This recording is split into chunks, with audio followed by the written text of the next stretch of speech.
Ginger. That's what you need. A mouthful of the good stuff and you'll see the back of any seasickness. Oh, thank you for your support, John. Don't suppose you actually brought any ginger? No, I don't get seasick. Terrific. Don't worry, Sherry. We've almost arrived at Cordona. I can see land through the porthole. So much for docking by tea time. The captain seemed more interested in his maids than in his maps. Oh, is Sherlock grumpy? Cheer up. We're back where we grew up. It's exciting. What's changed? What's the same? Ugh. I'm starting to question whether the weeks-long journey was worth it. Travelling all this way, enduring this indignity simply to visit a grave. Even if it is my mother's. That's just Mycroft's nonsense, still rattling around in your head. Try to forget what he said. I have. I believe it was that this is a performative farce, a feeble excuse to avoid responsibilities, and that there was nothing to be gained from it. You needed to do this. Enough of the self-pity and doubt. So we're a little late. What of it? We'll retire to the hotel and visit her in the morning. It'll be worth it. Thank you, John. And if you want to notify the captain's wife of his indiscretions, I will not stand in your way. Ah, at last. I'm quite ready to get off this cursed boat. Come on. We'll go together.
Hey, Sherry, come on, catch up. Yes, yes.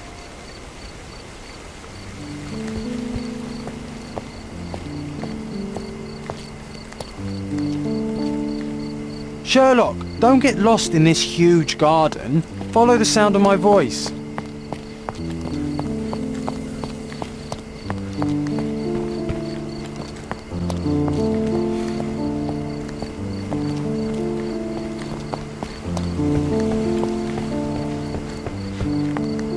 Welcome to Il Palazzo de Lusso, sir.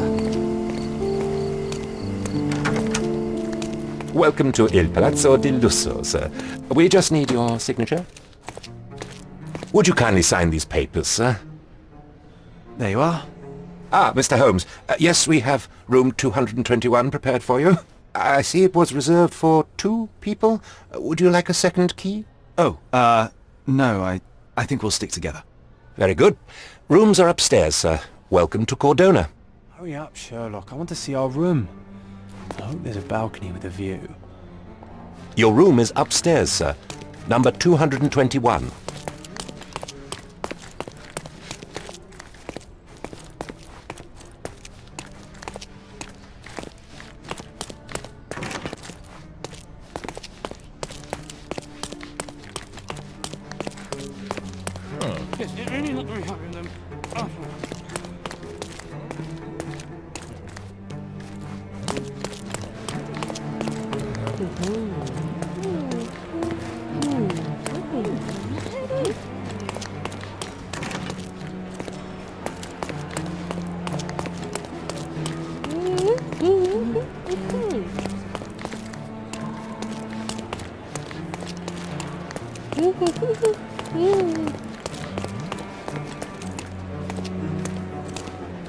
Pardon, monsieur, but I am not in the mood to talk. Pardon, monsieur, but I am not in the mood to talk.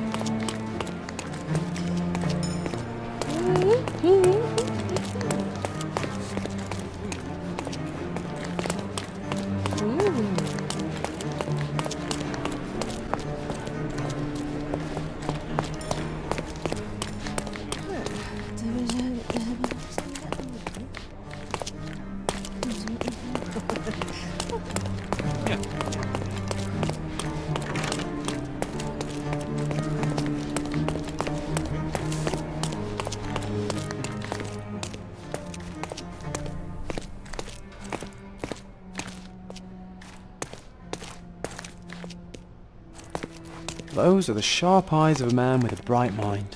Almost like mine. Whoa, what a breathtaking man.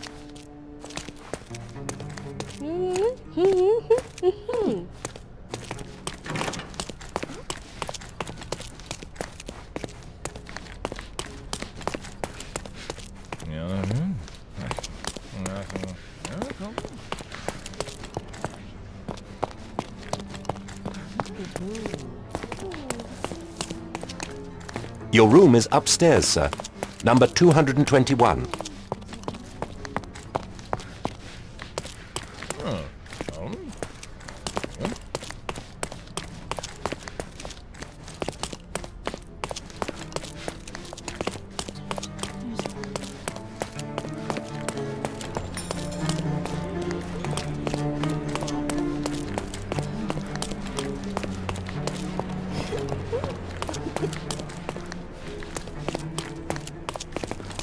I apologize, sir, but your room is not yet ready.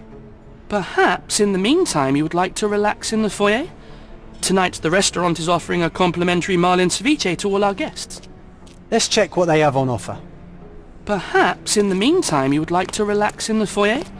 Tonight the restaurant is offering a complimentary marlin ceviche to all our guests.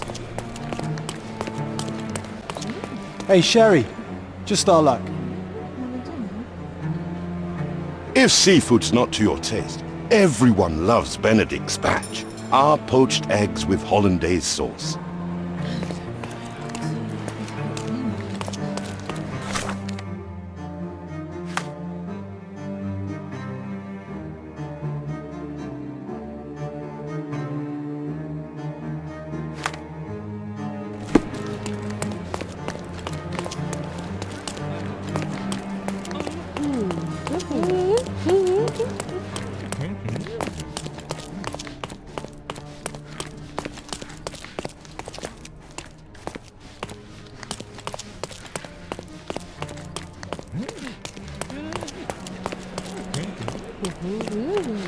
Hey, Sherry.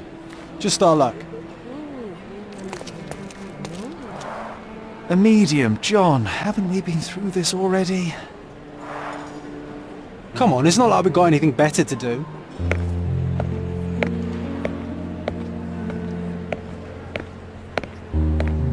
Excuse me, sir, but I believe Mr. Galich is conducting a séance at the moment.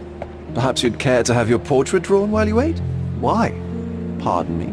Why should I sit for a portrait? Sir, it's art. It doesn't need a why. It is its own justification. All things require justification, be they objects, systems, or beliefs. How about art is the lens through which we see the truth of the world? That's backward. Truth is not subjective and not complicated. It's just the truth. It either is or it isn't. You do not need a lens to see it, just an open mind. Ha!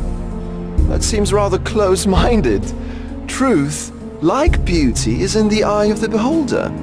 So tell me, what do you see? Mediocrity.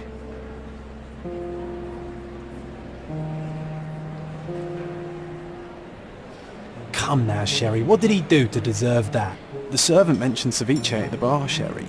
You should grab us some, and I'll find us a table. I'm starving.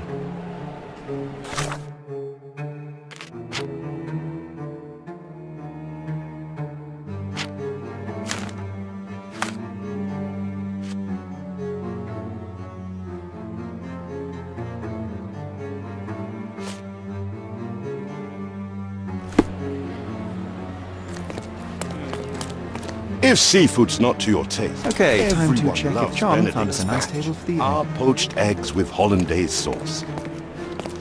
Sherry, I'm over here with my new Ursine companion. Cordona's even quieter than I remembered. It's going to be a long evening. Ah, come now, Sherry. What say we amuse ourselves with a little game? What were you thinking? Oh, promise me it isn't nonsense. After being cooped up on that boat, I am itching for activity. No.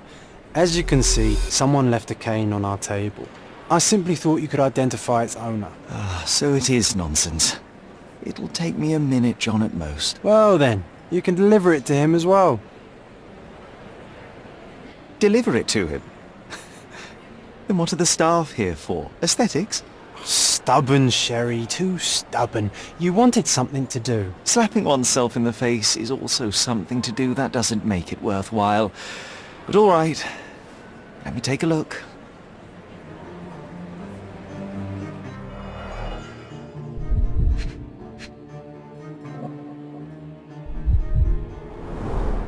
The hand grip is a head of a golden Javanese statue, probably stolen from a temple. The dents suggest it has been used as a bludgeon. A crest depicting a bulb of garlic in a meadow, perhaps the Fielding family or Meadows, or Craven, from the Old English name meaning garlic place. The cane is made of ebony, it's worn uncared for, and bears the scars of numerous hits. This cane is an expensive and ostentatious weapon. Its owner must be vain, volatile, and of noble English blood. Take it with you, Sherry. Let's return it to its owner. Don't ask me about the cane. I was with you the whole time. All right, I hope you noted down your observations in your casebook. But how are you going to find this nobleman? The cane itself is not enough. I may have to ask other guests if they saw who was here.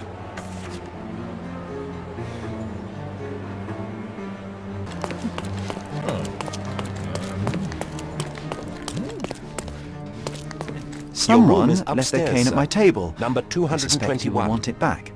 My apologies, sir, but I wouldn't know how to identify its owner. So the simplest option ended in failure. That's irritating. No, what is irritating is you trying to break the rules of my game, Sherry. Don't be so lazy.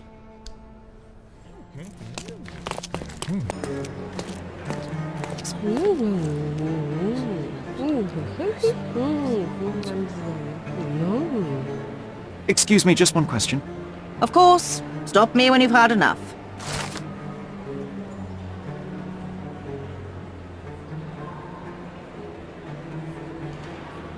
Well, even with your keen senses, Sherry, I doubt you'll find the cane's owner on your first try. And would you be confident enough to bet on it, my friend? Why not? Let's see how good you really are.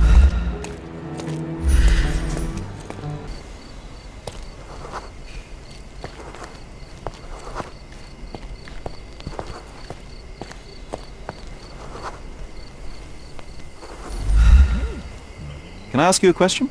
My dear fellow, you're talking to the right man.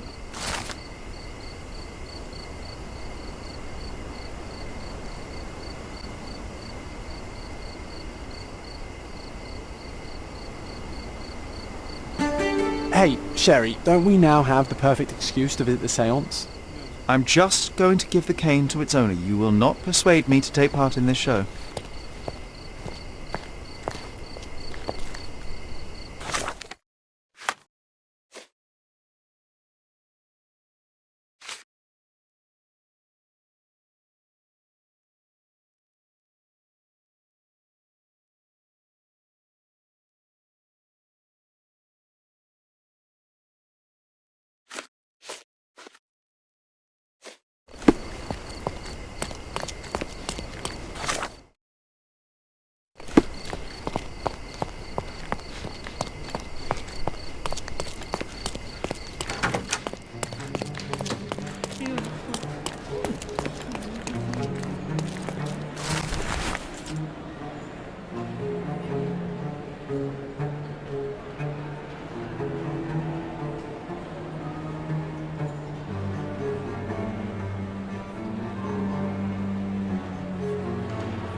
Come on, if you hurry, perhaps we'll see the ghost.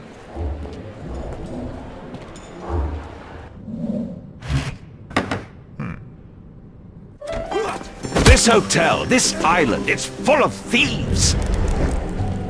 First my cane, now the diamond. Take your hands off me! Do you even know who I am?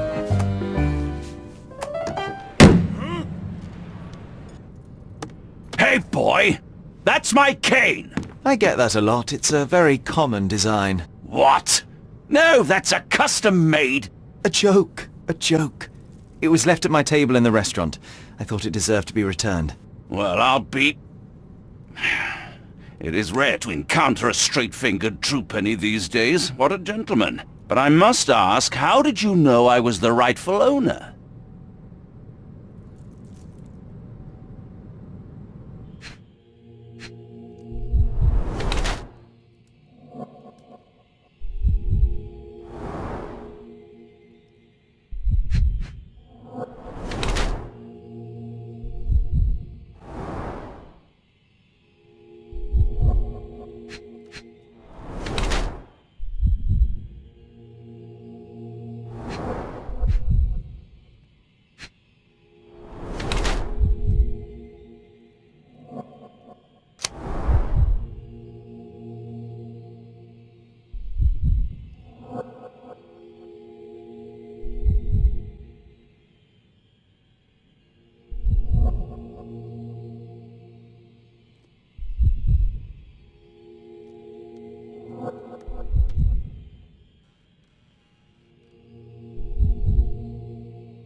Simple deduction. Your cane told me everything. I was after a British noble who takes boxing lessons but suffers from some liver issues.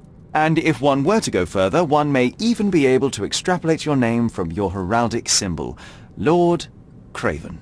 Well, you're half correct. I am indeed Lord Andrew Craven. Your other guesses were wrong. But you still have the edge over that blasted medium. Well, you found my cane. Perhaps you can locate my diamond, too. Yes, you should do it. It will be child's play for you, Mr. Holmes. And if a child can do it, then I'm sure the local police can suffice. The police? Why bother? I know this harlequin stole it. The only question is, where is it hidden? Fine. Give me my stick and I'll resolve the matter myself. This thief almost confessed after a single punch. I suspect a beating may result in answers of questionable veracity. Fine. I shall spare you and he the trouble if you first answer me this.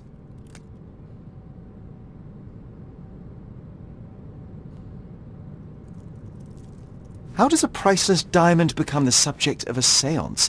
It is an unusual accoutrement.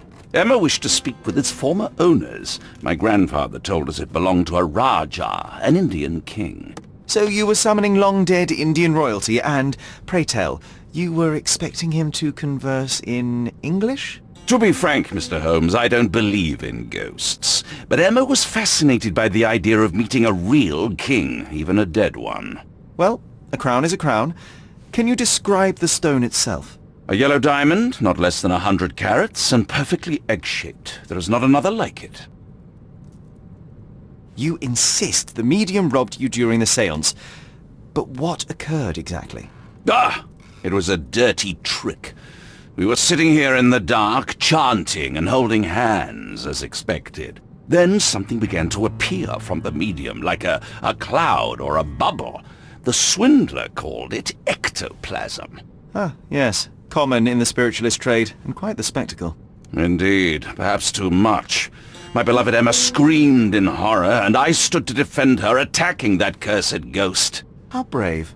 But my hand hit nothing. The medium jumped away from me, and Emma fainted. I lit the candle, and the diamond was gone.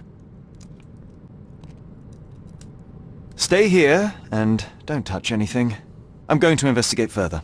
Don't fret, I'll be keeping a close eye on this thief.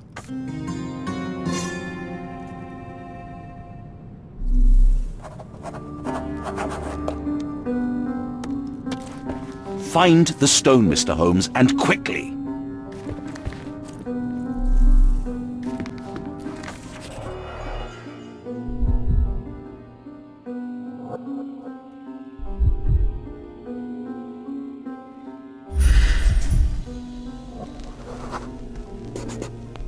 diamond was placed on the table so that all participants could reach it. This must be the ectoplasm. Too bad there's not enough for a proper chemical analysis. Ectoplasm. The ghost was here, Sherry. There are light traces of rouge on the edge of this wine glass. Half a glass of Balblair scotch and the remains of a Paul Aranaga cigar. What else does a gentleman need?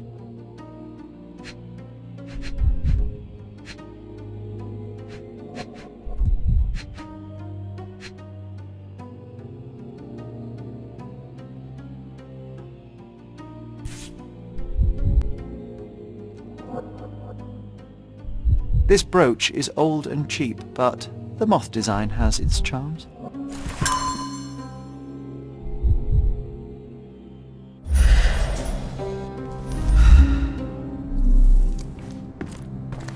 Pale skin, quickened pulse, unsteady breathing. She's barely conscious. The feebleness of women.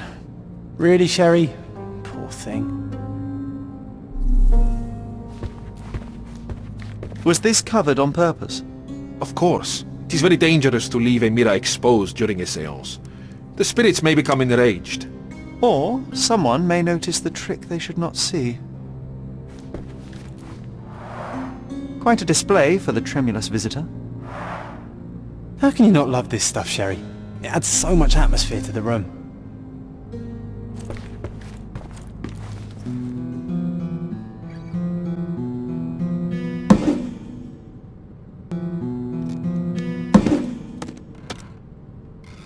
What happened here? I don't know. The ghost. I summoned it as usual, but then it all went wrong. The lady screamed and pointed at Lord Craven. And there was a shadow. Such a mystical force. It terrified the lady. And it must have taken the diamond. Who else could have? Do you feel the presence of any supernatural entities at the moment? Are you joking, sir? My nose is broken, this maniac wants to kill me, and you're asking about the spirits? I suppose this can wait. I will investigate, and the culprit will be identified. But the stubborn brute Lord Craven blames me right now. As if I could do something like that. Perhaps you can reason with him? Please? Seems like you're ready to delve into your mind palace, Sherry. I'm sure you'll make some good deductions.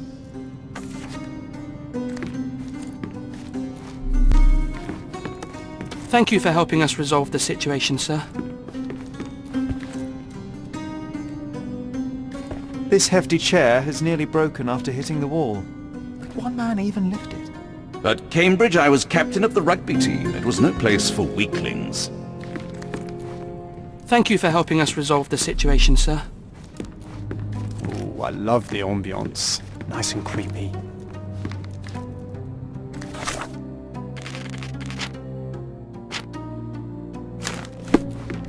Find the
It seems there may have been an unexpected visitor outside the window.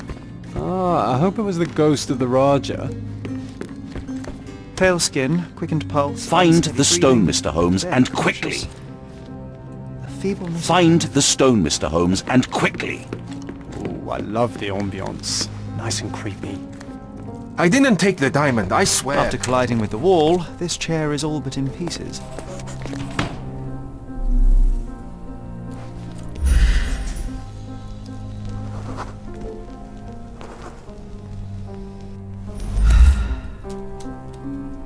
This looks recent. A shoe with a broken heel will surely leave scratches. All right, John. Do you think a ghost could leave this footprint? I'm reserving judgment. Use your keen eye to follow the trail. Ghost hunting. This case gets more exciting by the minute.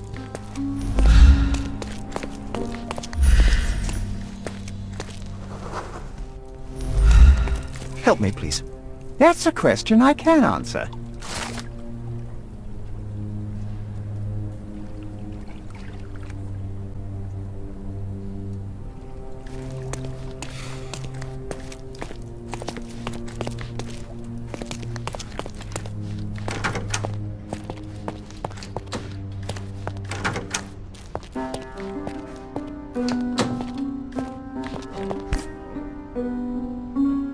Size 4 with a broken heel. Size 4 with a broken heel. Rose D'Amour. All the maids in the hotel wear this exact shoe. So, definitely not the ghost of a Raja?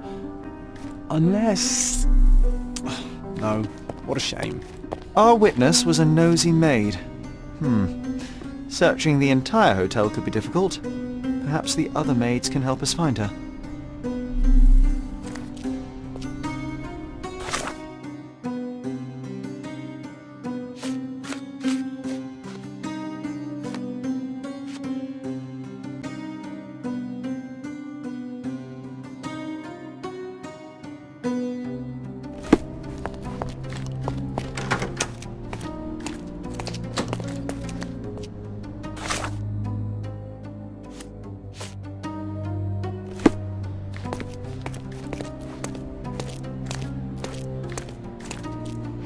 Can I ask you a question? Oh, yes. I can tell you everything, sir.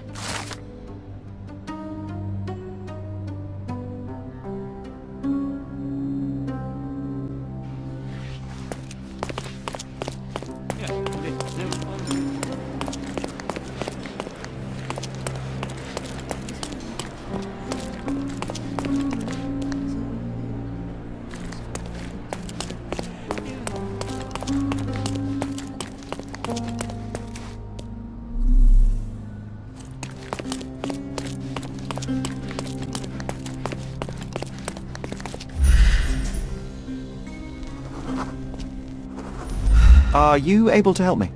I would never refuse a nobleman, but I know nothing, sir.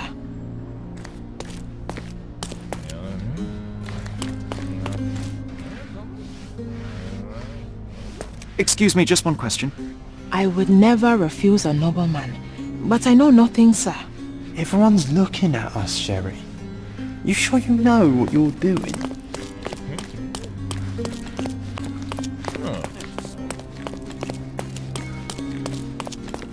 Could you help me?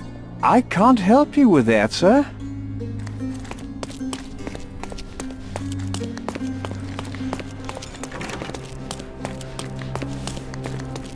This painting looks authentic, but it's just a talented imitation. Finally, there you are. One would think a maid would be easy to find in this place. I'm sorry, sir. Do you need more towels? No. You are the maid who saw the ghost in the seance room, yes? How did you know? Simple. You changed shoes after breaking a heel while fleeing the scene. I'm sorry, sir, but if I may ask, who are you? A precious diamond was stolen during the seance. Lord Craven entrusted me with its recovery. I'm sorry, sir, but we are forbidden to discuss the private matters of our guests. Are you also forbidden from peeking into private rooms, Miss? Saletta. Lucia Saletta, sir. Tell me, Miss Saletta, what would your manager say if he knew you were spying on guests? Oh, please, sir, don't tell him.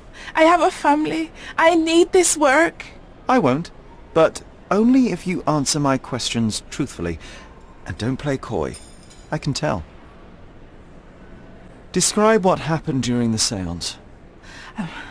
A lady and two gentlemen were sitting at a table, touching their hands to something. The medium started to whisper and chant, and a ghost appeared. A ghost? You're confident? It was unearthly, sir. It grew from the medium's chest. A glowing cloud or a bubble. I pressed closer against the window to see better. And the lady saw you? How did you... Yes! She screamed and pointed, so I hurried to escape, and I broke my heel. But I did see the ghost. A sickly, evil thing.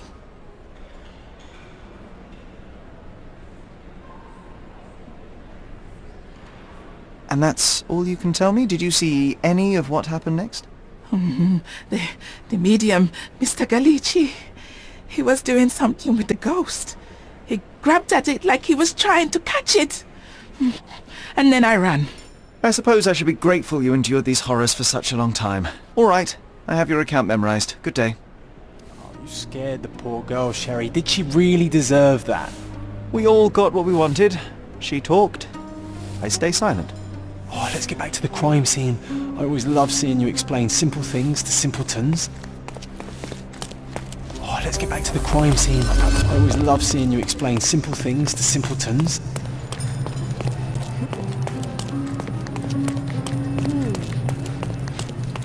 Lady Craven retired to her room to rest. Lord Craven remained here until the staff reported that the medium was locked in his room.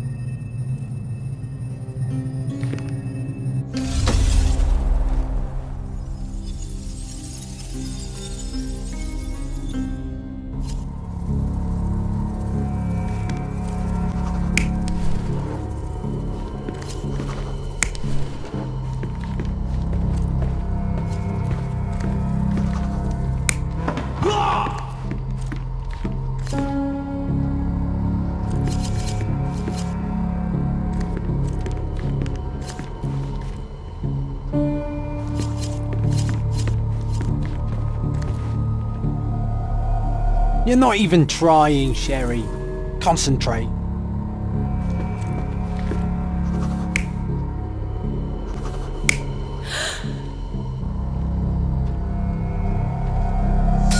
It all began when the lady screamed and pointed at the window. Lord Craven jumped up, ready to face anything, ghost or human. The medium shrank back in dismay. He was not expecting such a reaction and had to quickly hide the ghost. The lady was the only one left touching the diamond, at least until she fainted. Amazing.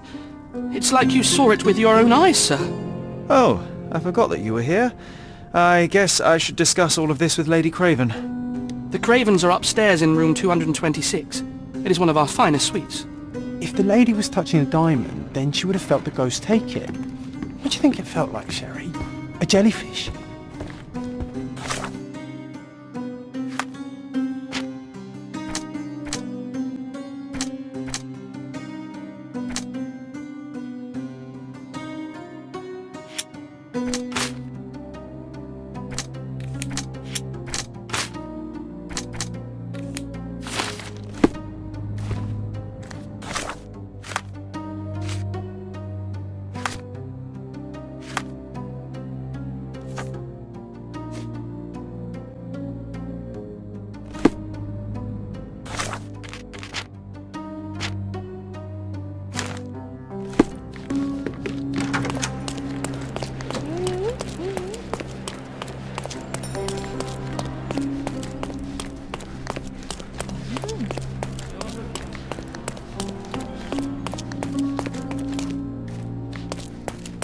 Lady Craven is not...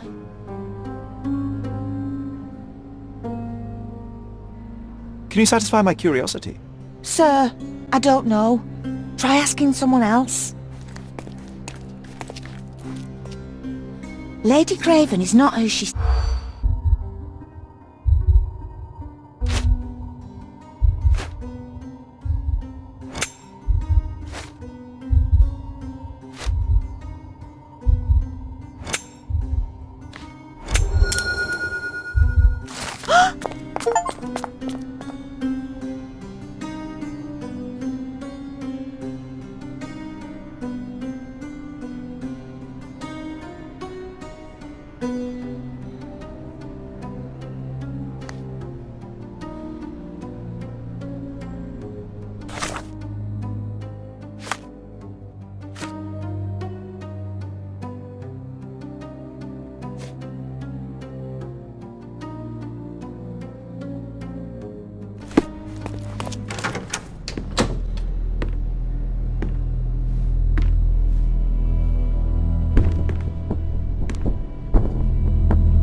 You're here, at last. I didn't do that, I swear. I found her this way. Well, I did have some questions for her, but it seems I've arrived too late.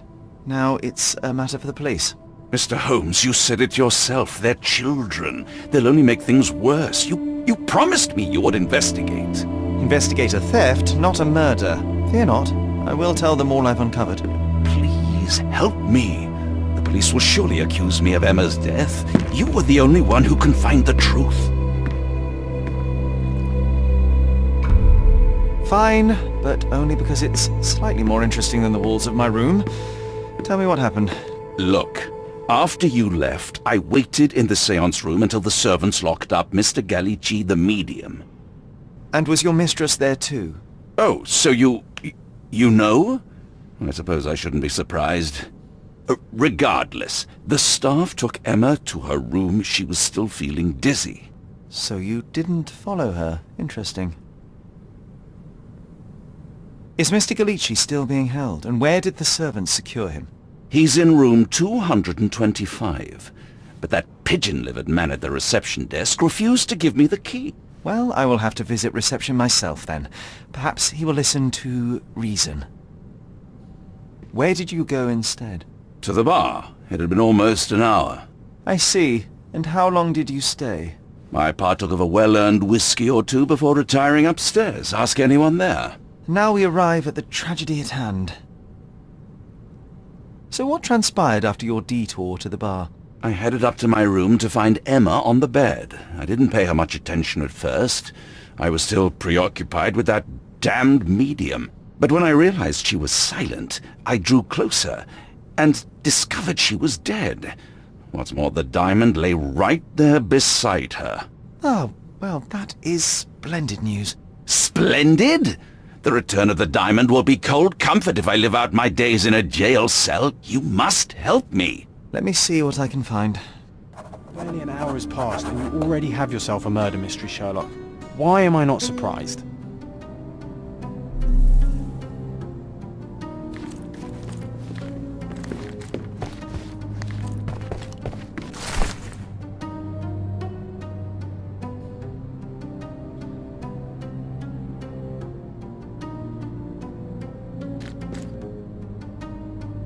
Someone was not happy with his post.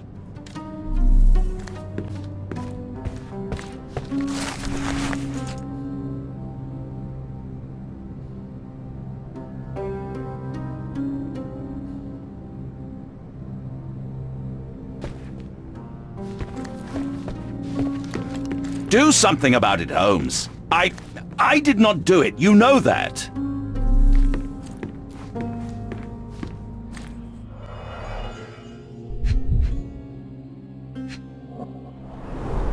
Strangled with bare hands, judging by the bruises.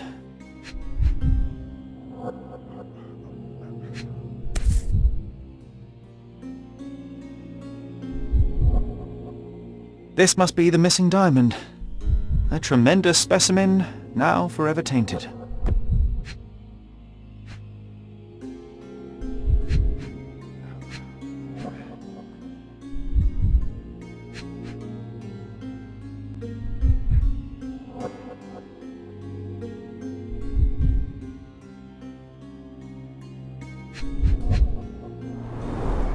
Everything was tipped out of the bed as if it was searched. Do you think she stole the stone?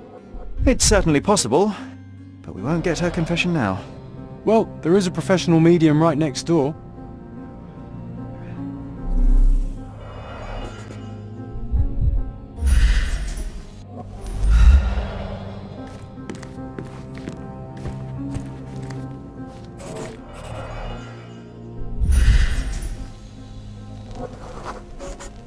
Aha, a neat hiding place. Why would she conceal all of this?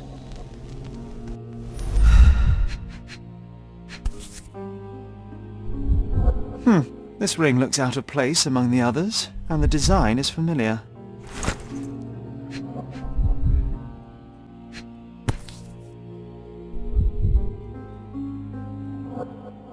Virtus audacta sapit, courage tastes bold. A unique family motto. Several £1,000, that's quite a fortune.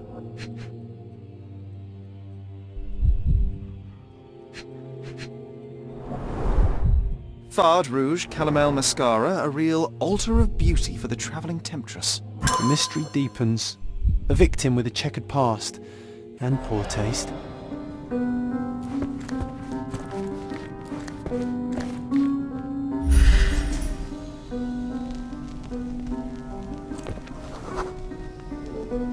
A remarkably simple lock.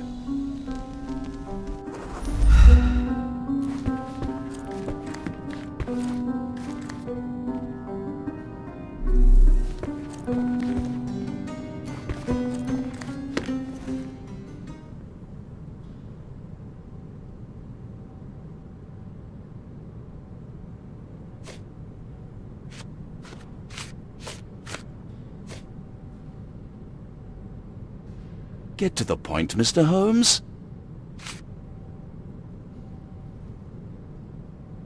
Stop wasting time. The murderer is getting away.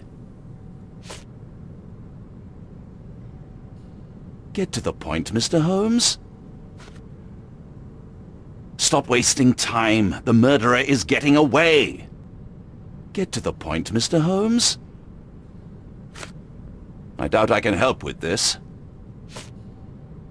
I found these jewels secreted away. Are you familiar with... Ah! It cannot be so! That deceptive wagtail! How could she do this?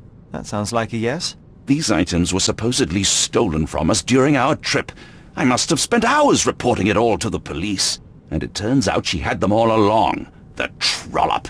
I'd kill her myself were she not dead already. Do you recognize this ring? Should I? It's a third-rate piece if ever I've seen one. I'd never buy something like this. Did you ever see Miss Emma wearing it? No. And why should she? I gave her enough jewelry that she could wear a superior ring every day of the week.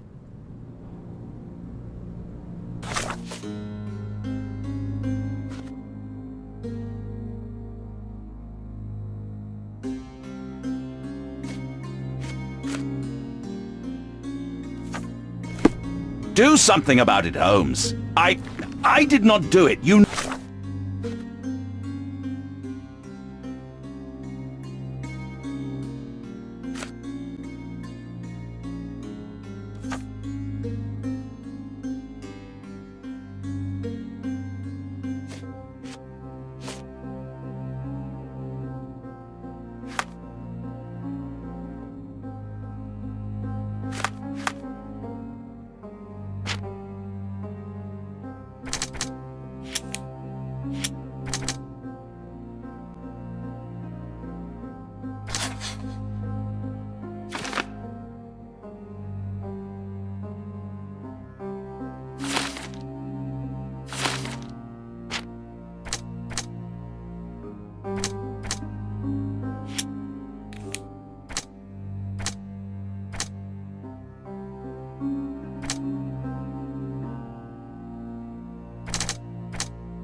know that.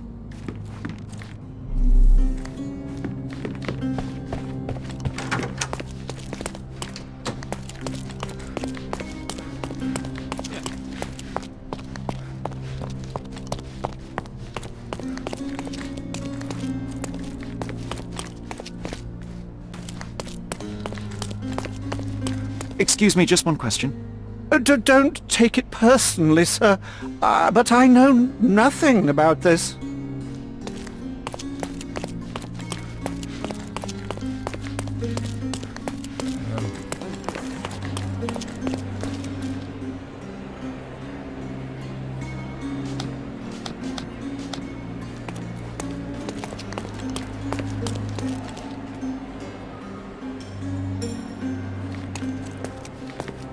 Sorry.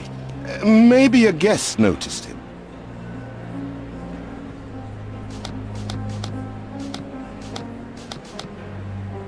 Sorry. Maybe a guest noticed him.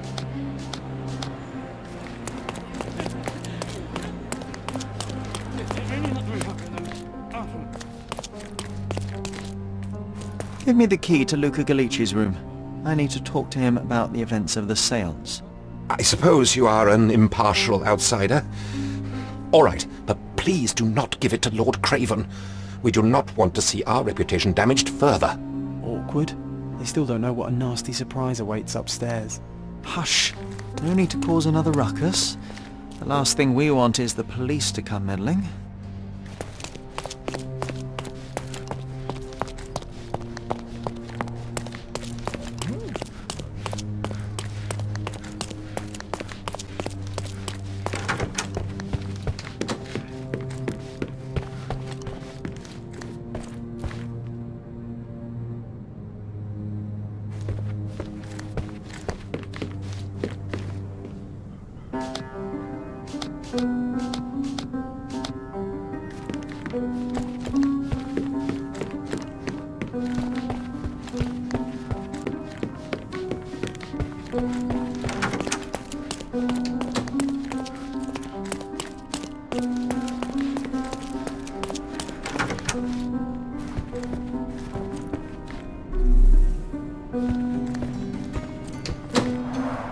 Tools and accessories for masterful prestidigitation. Or weapons and defences against visitors from the great beyond. Someone is making the most of his stay. Can you blame the man? I'd say he's not ordering enough. A familiar substance. It's the ectoplasm that stained the séance table, but this time there's enough for analysis.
My faith in this medium has burst, just like a rubber balloon.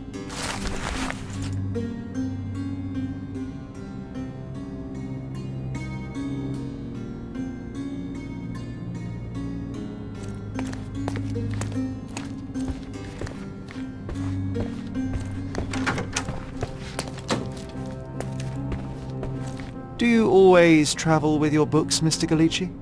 I do. In my line of work, one needs resources available to help deal with the unpredictable and unworldly. You always take me to the best of places, Sherry.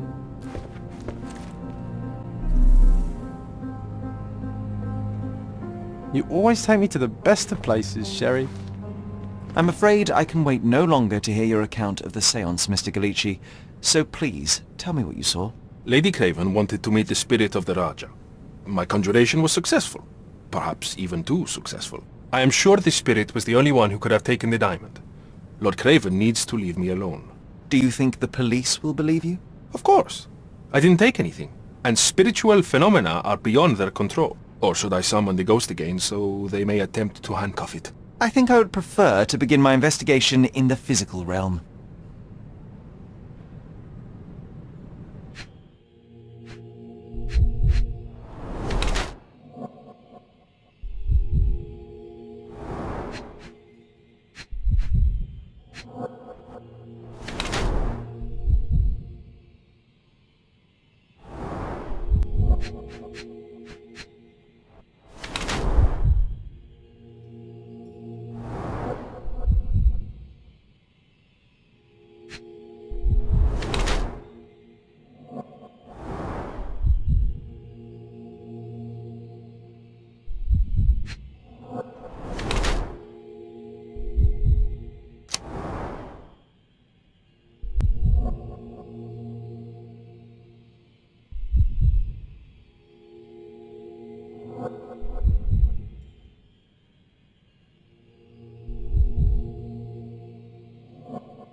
I have shocking news that changes your situation entirely. Oh, no, wait. What am I thinking? The spirits will have told you this already. I'm not in the necessary state for summoning. The spirits preferred clarity of mind and soul. Please, tell me. Lady Craven died in the very next room while you were in here. Did you not hear anything? What?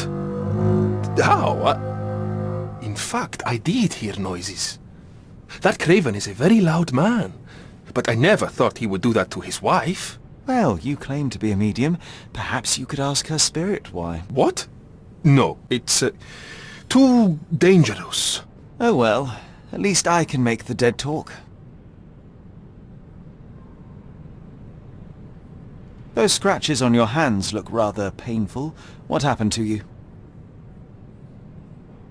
Rather painful. What happened to you? It was those savage servants. They were so rough bringing me here as if I was trying to escape. When I'm free, I'll demand compensation.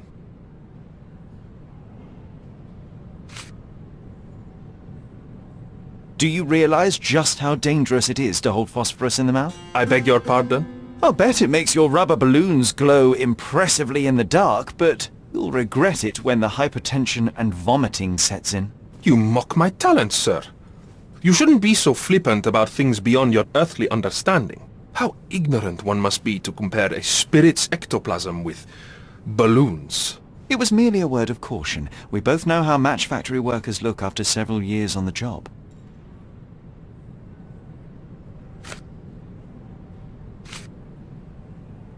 This object simply isn't resonating with me.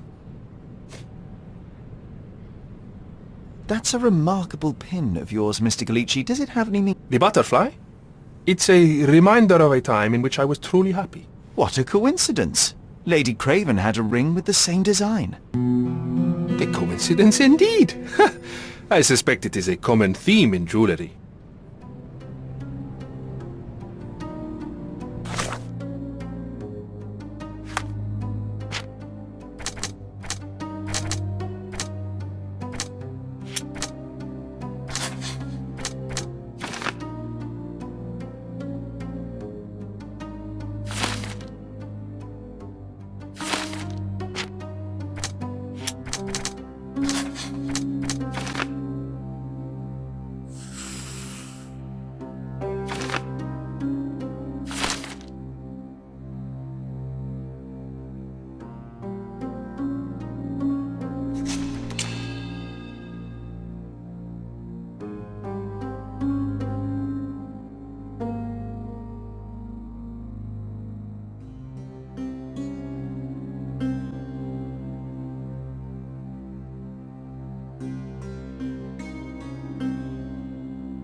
You always take me to the best of places, Sherry.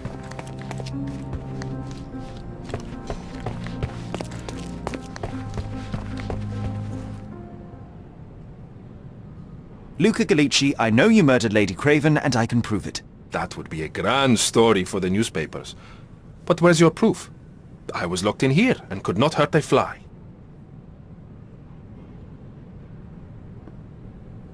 As for the motive, it's obvious that you deduced that Lady Craven was the real thief. Of course, it helped that this was not your first encounter with Miss Emma. I am... I don't know what you're talking about. How on earth can you believe this? I think the police will easily find the proof when they browse their archives. Yes, the locked room. Good of you to mention it. I inspected the door between the rooms, and the lock on it is piteous.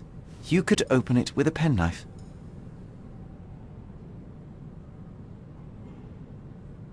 So I am now a burglar, as well as a thief and a murderer? Your wrists are bloodied, and there's no way a servant's manhandling could cause such an injury. It was Lady Craven as you strangled her. You are fantasizing, Mr. Holmes. It is done, Luka.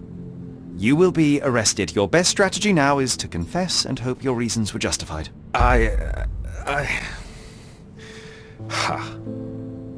don't know how you figured it out. But yes, I killed her. I had to. This woman could not get away with ruining my life twice. Twice? I knew Emma before she was a lady. I mean, she pretended to be noble back then too. But only so our gang, the Moths, could steal from those snobs. She betrayed us, stole all our money and disappeared, leaving us to rot in jail. I was young. I spent 3 years in that hell. And tonight, she tried to set you up again. Did she recognize you? She didn't.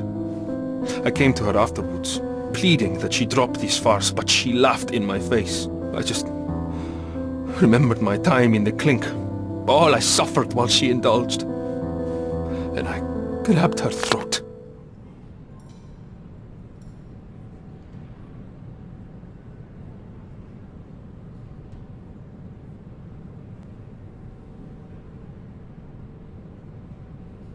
You already suffered at Miss Emma's hands once. I'm not convinced you deserve to suffer again. I can't help but notice the window latch seems faulty. Perhaps I should leave you here alone and fetch someone. I'm afraid it may take me some time. Oh, thank you. Thank you. The police won't notice your disappearance immediately. Run, leave Cordona, and try to lead a decent life. I won't forget your kindness. I owe you everything, Mr. Holmes. Stop wasting time. Run.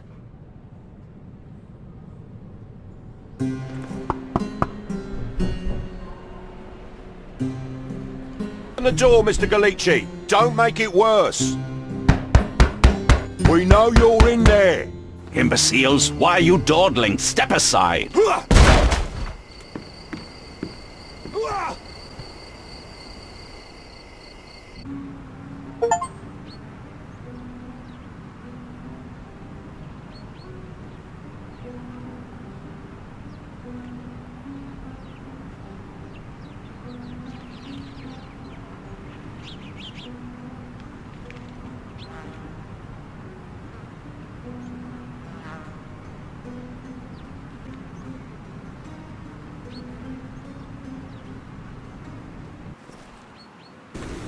That was too much fun, Sherry.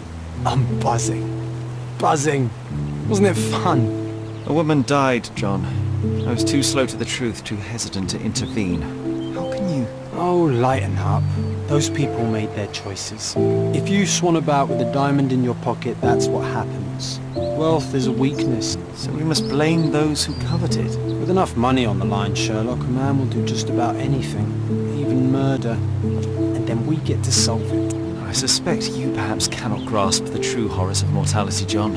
Oi, I am aware of my perilous existence, thank you very much. I must admit, even if the outcome of the adventure was imperfect, there was some pleasure to be had in the puzzle. Well, Cordona seems more depraved and decadent than we thought. I bet you'll get another chance. A bet, you say? Ah, figure of speech. Just figure of speech. Damn. Well, take one last look at the view, then we must be off. It's time to do what we came here for.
Sherry, I forbid you to spend another night here. The hotel's reputation won't survive a second investigation.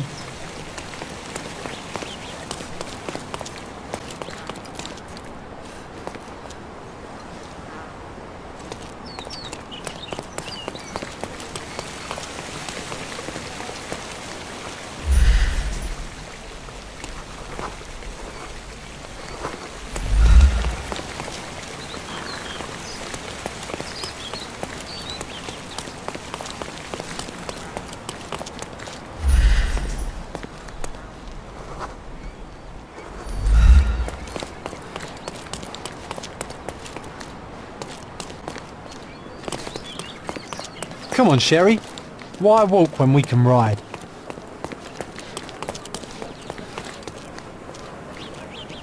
A free ride for every hotel visitor. Just tell me where to go.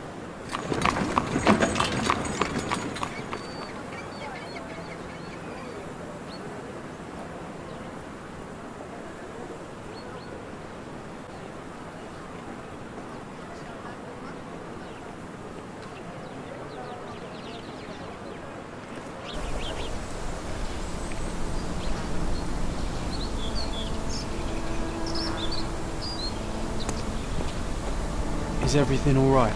If you don't feel up to it, I won't tell anyone. It's just a goodbye, John. It won't be difficult.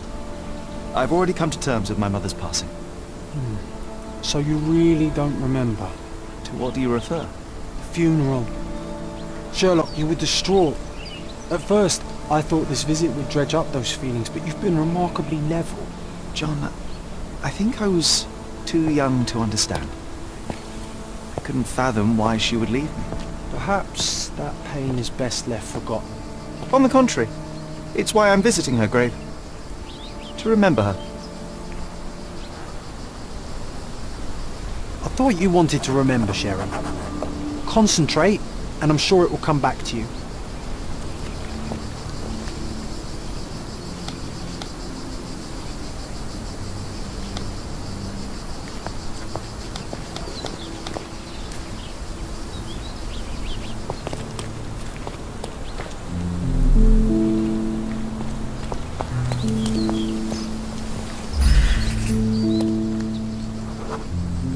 Mycroft was adamant that we leave for London immediately after the funeral. He never told me why, but I saw how unsettled he was by the long requiem.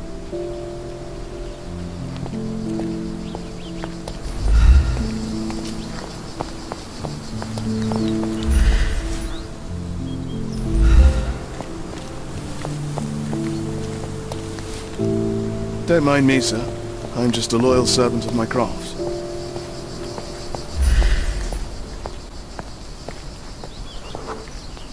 The service was sparsely attended. Though my parents were buried separately, the pastor said they're united in heaven. I didn't believe him even then.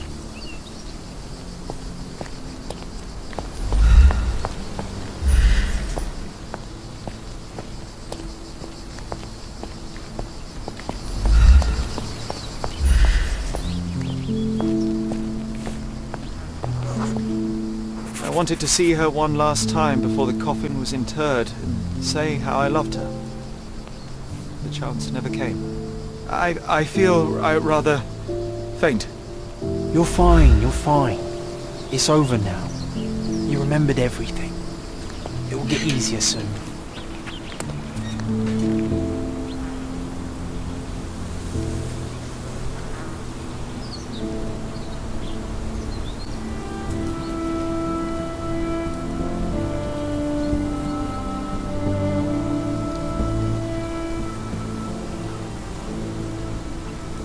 A pocket watch?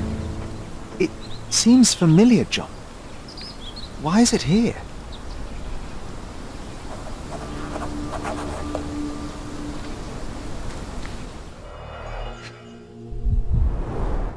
Rest in peace, Violet Holmes. Goodbye, Mother.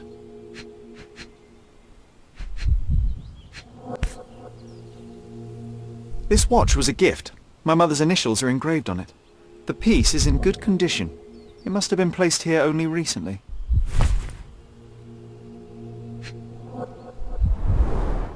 A candle in a small puddle of wax. It cannot have been lit for more than half an hour. Is this really how you want to spend this time? This is my mother's pocket watch, John. Who put it here and why? Are you not in the slightest bit interested?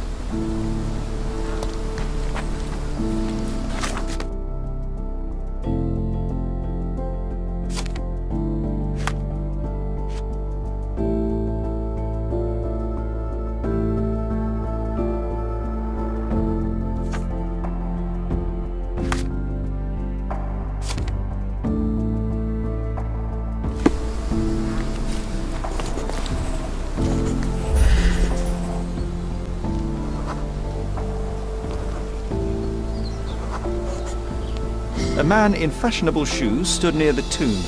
The size of the prints suggests he is approximately 5.5 feet tall.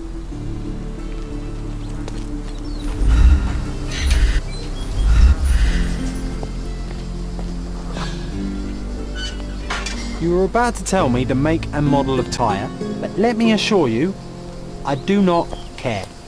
Well, it was going to be very impressive. Come on then, the trail continues ahead.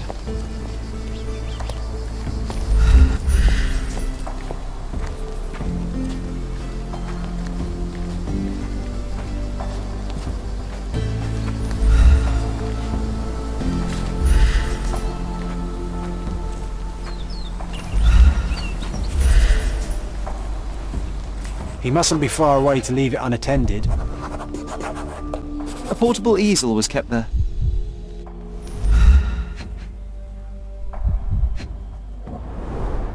It's stained with oil paint.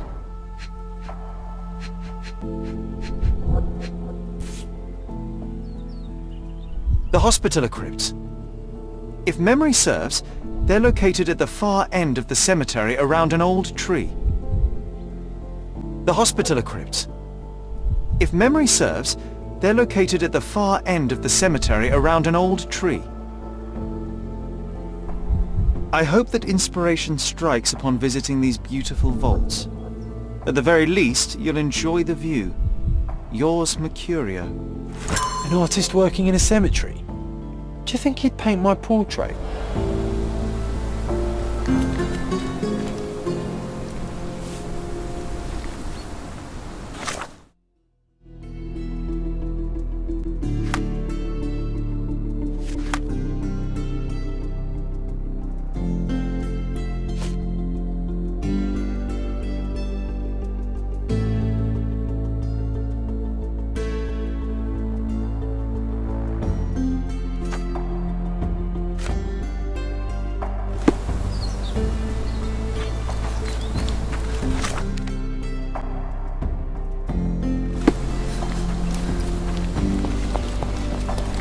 Are you able to help me? It's funny when someone like you asks someone like me for help.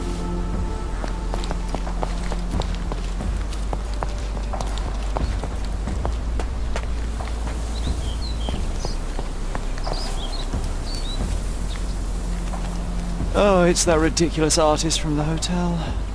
Be nice, Sherry. Make friends. Mr. Holmes, did you come for another portrait? No, I jest. You gave quite the performance last night. The hotel was abuzz with your name. I must say I was rather absorbed in it all. The fallibility of men. Such scandal. It was a welcome distraction.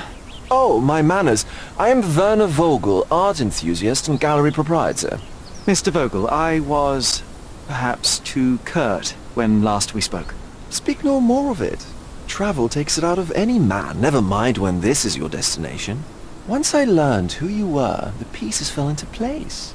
Your mother was well liked on Codona in her time here.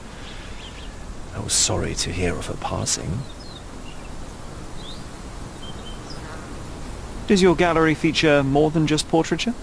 Oh, of course. We display landscapes, sculpture, modern pieces too. I am sure we have something that will move you. You must stop by. Only music moves me, I'm afraid. Then you have simply not found your artist yet. Someone whose work hits you in your core. You're still young. I am sure we'll find them.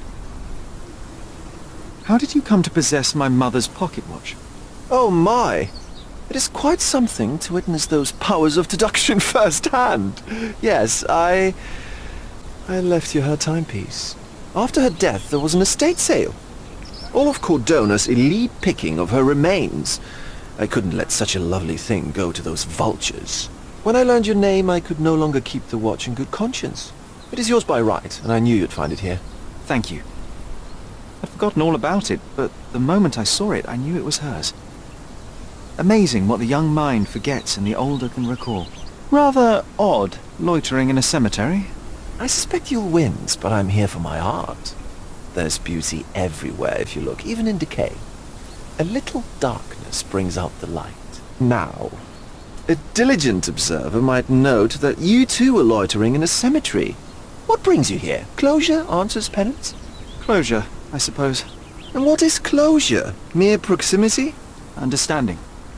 Acceptance. You didn't understand from afar.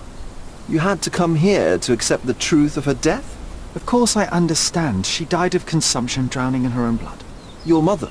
Yes, my mother. I must have been misinformed. I'd heard otherwise.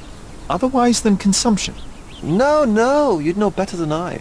I'd heard talk of a police investigation, but Cordona is a notorious gossip. And what does it matter? She's passed on either way. She has. Well, I shall intrude no longer. I'll leave you to your closure. Do stop by the gallery if your travels permit. Farewell.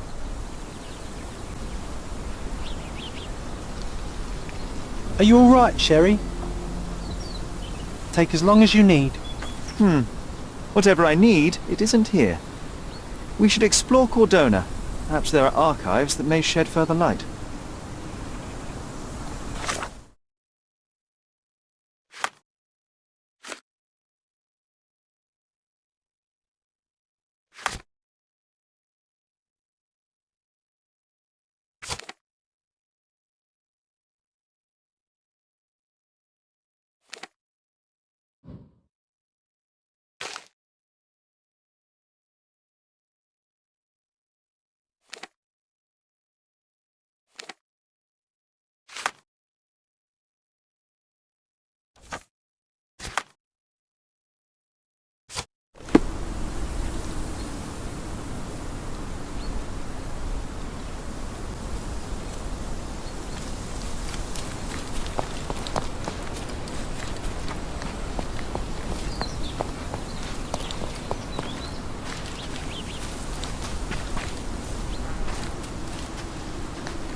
Help me, please. His Majesty came out of his palace. I know nothing.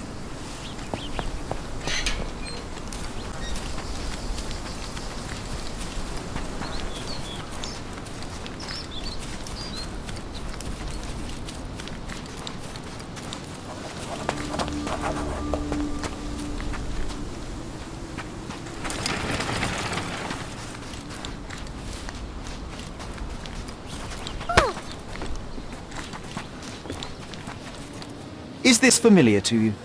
You want answers, but I don't want to talk to you, rich boy. So what happens now?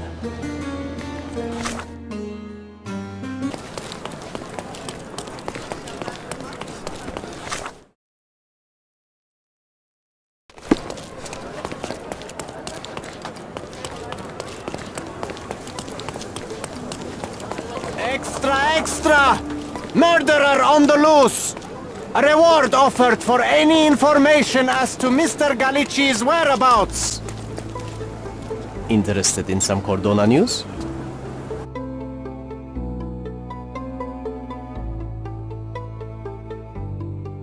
Check the front page. You won't regret it.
Stark do this, Stark do that. I'm not a clerk, damn it. How am I supposed to get those records now?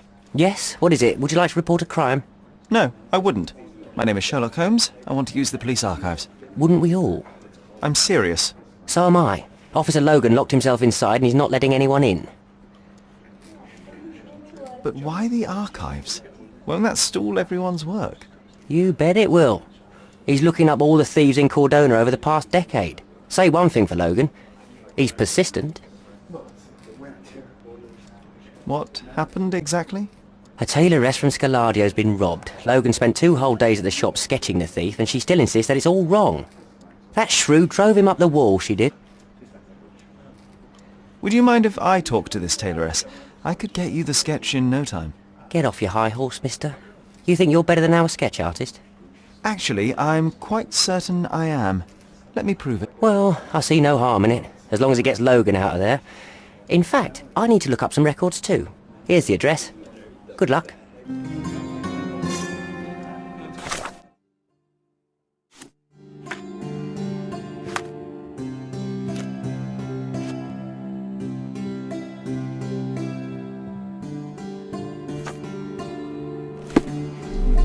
Sorry, I'm busy now.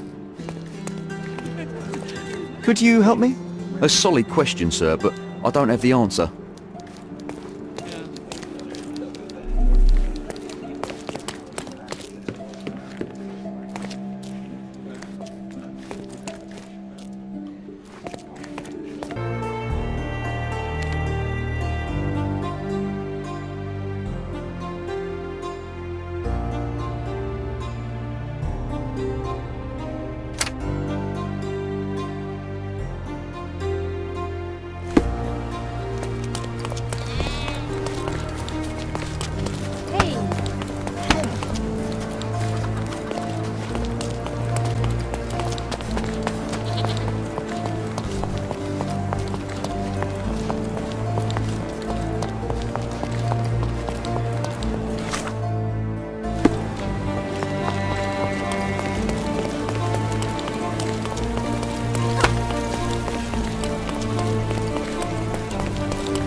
I'm pleased to meet you, ma'am. My name is Sherlock Holmes. I'm here to sketch the thief for the police investigation. Oh, another one.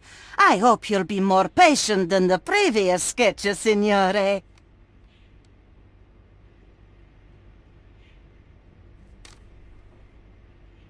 Can you describe the thief for me? He was all ugly and beat-up looking. An utter rascal if ever I'd seen one. He gave me a nasty look from behind his glasses and then made himself scarce.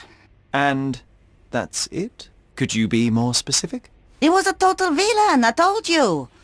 How much more specific do you want me to be? All right, never mind. I suggest we do it differently. You have a great many clothes here, haven't you? Why, of course, but they're not for sale. I only do tailoring and mending. No matter. I'll attempt to disguise myself as the thief, and you'll tell me if I get it right. As you wish, Senor Holmes. Where can I find the clothes? They're in my workshop, at the back. Be careful, won't you?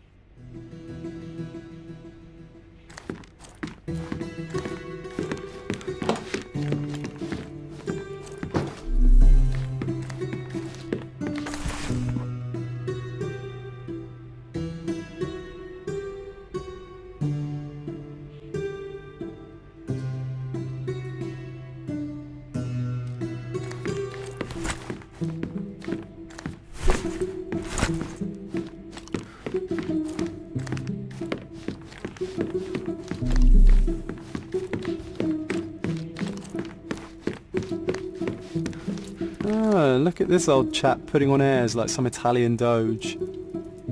Why don't you disguise yourself as him instead? We have a job to do, John. Oh, come on, at least do him first.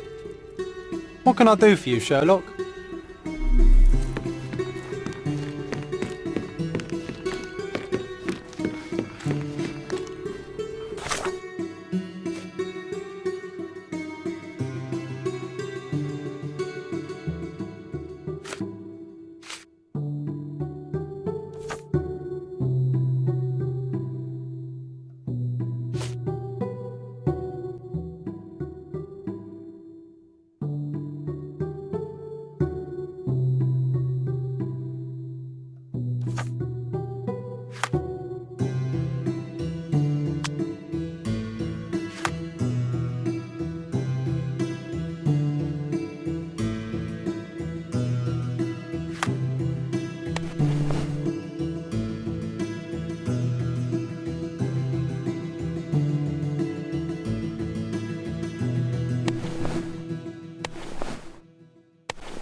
Uncle Giovanni?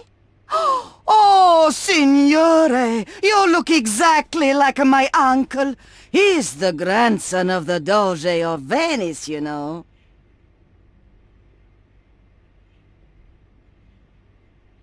Knew you reminded me of someone.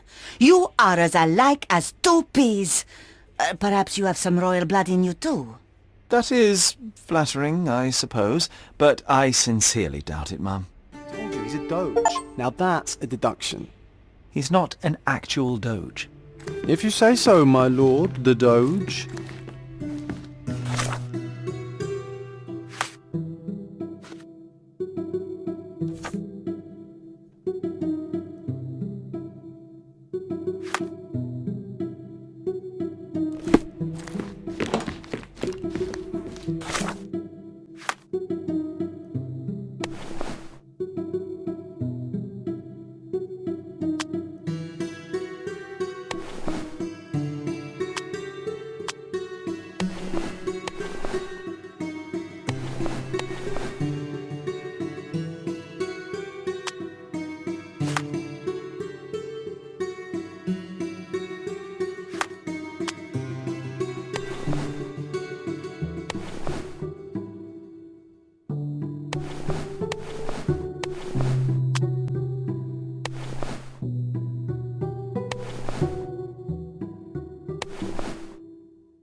He did wear glasses, but not like those. His were angular and evil-looking.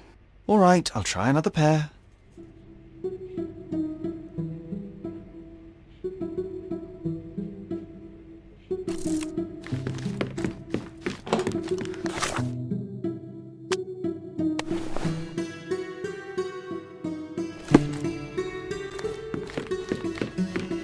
Your face is too innocent now.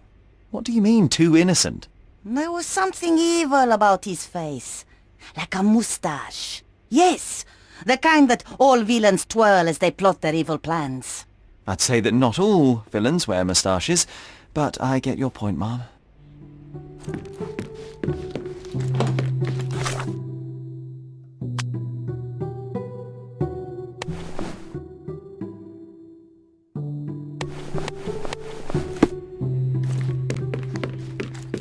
No, those clothes are wrong.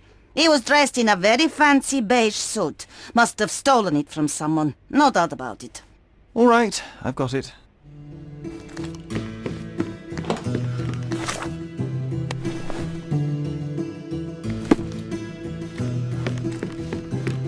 He was wearing a hat. Didn't I tell you about the hat? It didn't go well with his suit. That man had no dress sense at all. Well, what did it look like? Oh, just a regular hat, you know, black.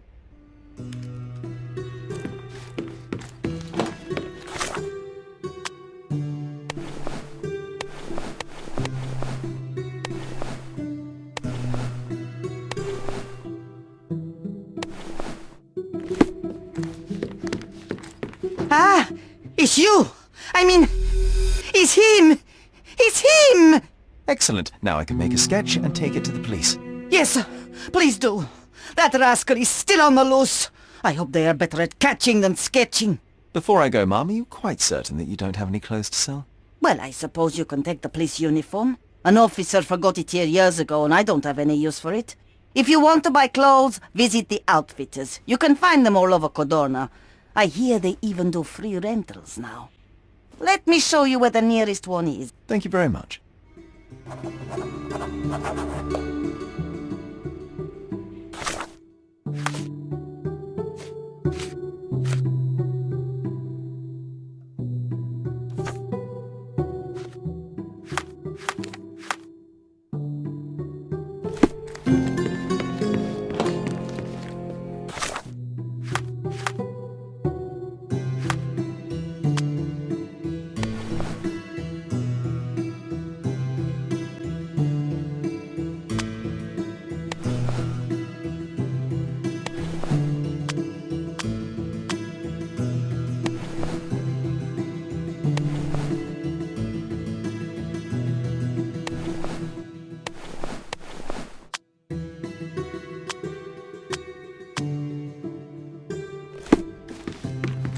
What can I do for you, Sherlock?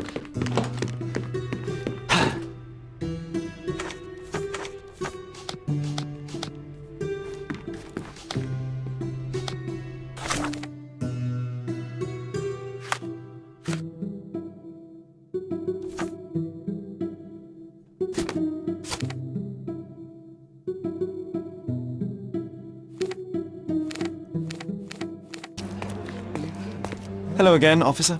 I've spoken to the tailoress and made a sketch of the thief. It was child's play. No, really? And she didn't give you any trouble? No, no trouble at all. She was quite tolerable. Huh. Who would have thought? Hey, Logan, we've got the sketch. Come on out. Can I use the archives now? Well, they're generally not accessible to the public. But you really helped us out, so I'll just turn a blind eye. I appreciate it, officer. What did you say your name was? Holmes? Come and see me after you're done. I may have a proposition for you, Mr. Holmes. Sorry, I'm busy now.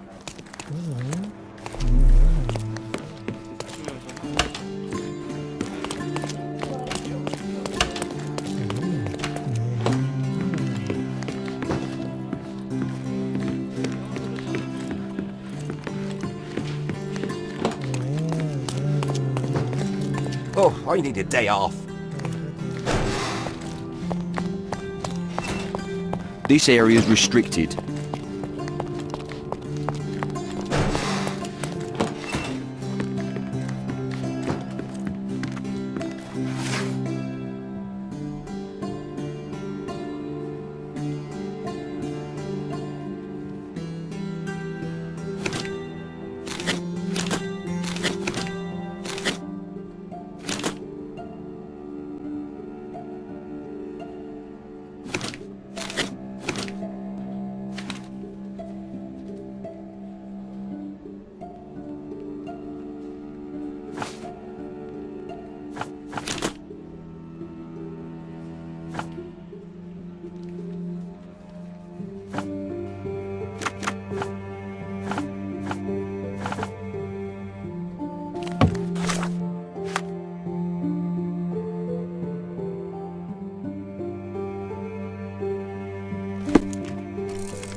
John, I just recalled that we were living here on Cordona in a manor. And there was a policeman. Really? What else do you remember? What happened to our mother? The memory was vague, a mere flash. I have to find our house. Absolutely. Let's do it.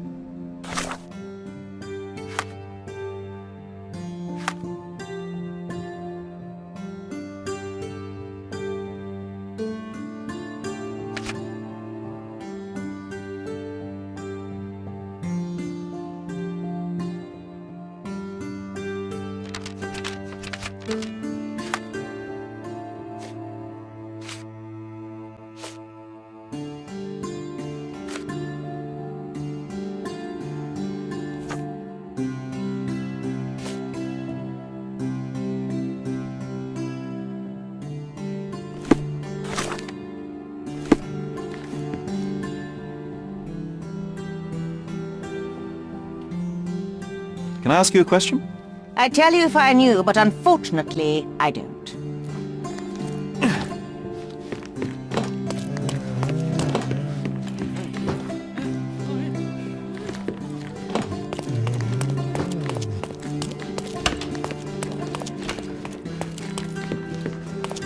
I'm done with the archives for now. Can I help you with anything else? As a matter of fact, you can. The thing is, our chief inspector has vanished, as if we weren't undermanned enough as it is. Wait, what do you mean, vanished? Gone missing on a case. Shady business, but that's besides the point. See that board? Pending cases are posted there for any available officers to investigate. I would take them myself, except that I've been told to work the reception desk, like some clerk. Yes, we're that short-handed. I understand your predicament, but what does any of it have to do with me? I may be available, but I'm certainly not an officer. Oh, don't worry about it. Consider yourself a temporary one-man independent police force. That's a bit of a mouthful. There's just one small, minor basic formality. You'll need to complete our physical training course. Easy. Well, I'm not one to balk at a spot of exercise. What must I do? That's the spirit. Sergeant Ermy will show you the ropes.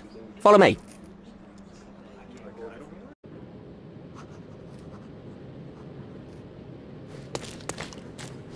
So, you're a newcomer. We must be desperate to ask untrained civilians for help. You're lucky to have a well-trained civilian with a brand new auto pistol in his arsenal. An automatic? A bit of a braggart, aren't you? Are you trying to test me already? That is why you're here, boy. I need to verify your skills before I can allow you to catch criminals. The first targets are in the next room. You know what to do with them. I'll join you in a while to see the results.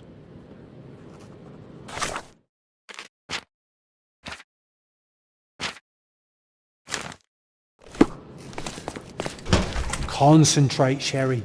You need to hit every target to show the sergeant how we do it.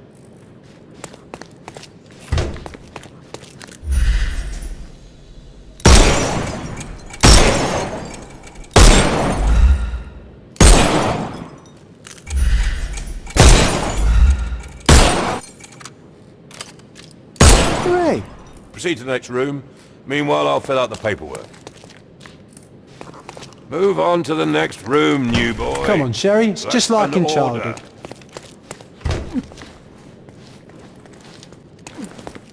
Steady, Sherry. Steady. And my favourite mannequins for attack. Let's strike them ninja style. Aim for where you might take advantage and don't forget the environment. I could do this all day. Please don't, Sherry. We don't have that much time. Let's move on. Our enemies might be stronger than us, but we rely on our wits. Shoot off their armour.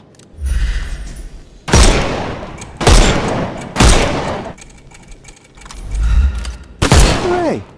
Alright, let's move on, Sherry. If you stand here and use your snuff box on them, you can definitely overcome them, Sherry. It's all calculated. Uh-oh, Sherry. Not a nice shot. You could have killed the fella if he was alive.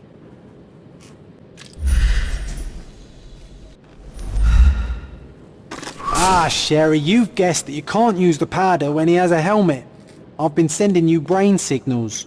Helpful advice, John. I would never have guessed. Good job, new boy. Well, I'm almost finished with the paperwork. Let's talk about your results.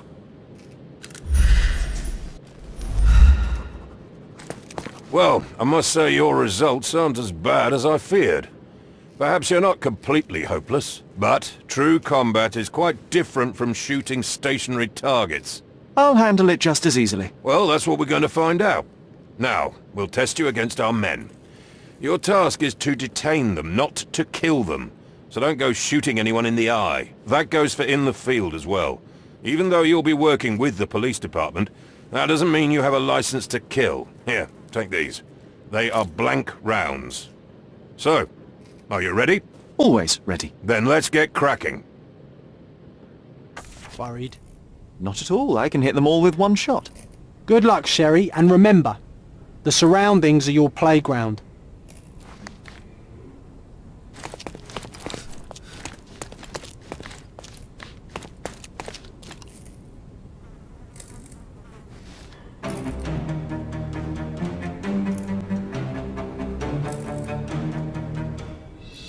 I'm coming.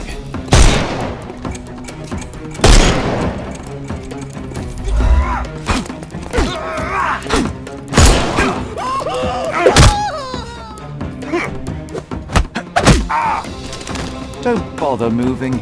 You've lost.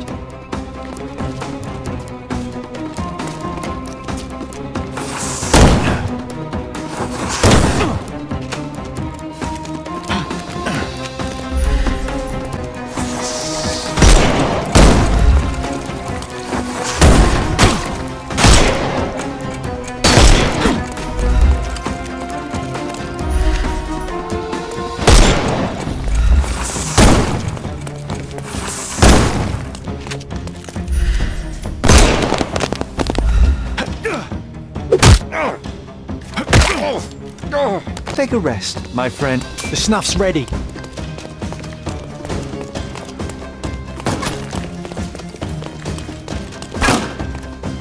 Won't work this one. I'm coming. Can overcome the brute now.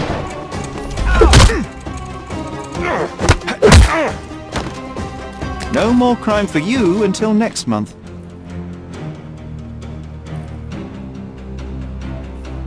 That's enough. You've proved yourself. Congratulations on the arrests. I can't believe you did so well with the close combat. I did tell you that I'm well trained. Well, do the same on the street, and you'll be well rewarded for every arrest you make. Here is your certificate. You are now an authorized crime scene consultant. Well, it's now your duty to make this city a safer place. Cordona won't ever forget it, but at the same time, it will never remember. I'll tell Stark all the necessary details about your successful certification. Congratulations. Now you're a certified crime scene consultant. Congratulations. Thank you, my friend. Now, shall we head for Stonewood Manor? Don't know. You have the whole island to investigate. It's all up to you.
Ow! Don't bother moving. You've lost.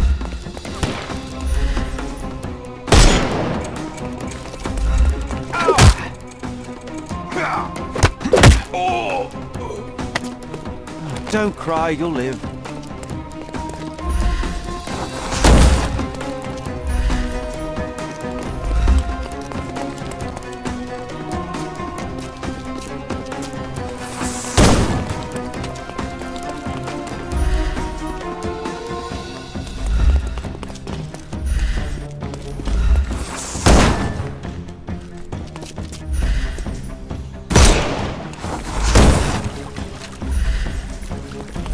The snuff's ready.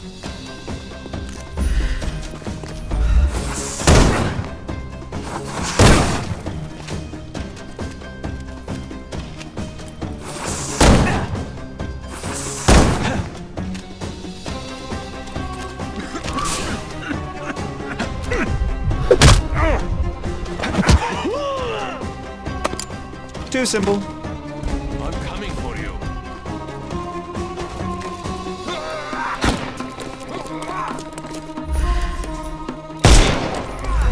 I couldn't miss the party.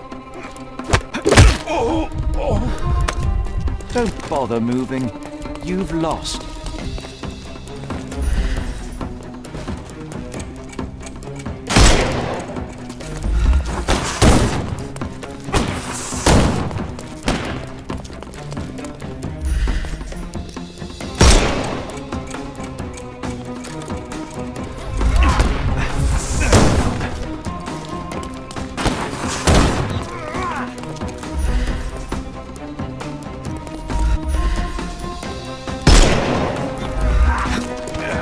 I couldn't miss the party.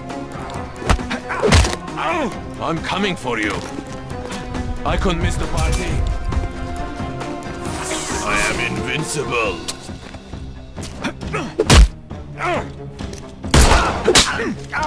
Don't bother moving.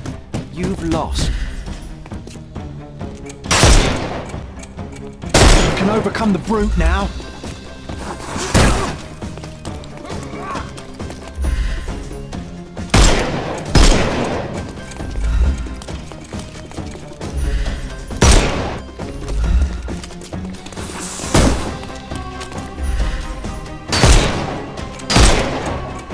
It's all yours now.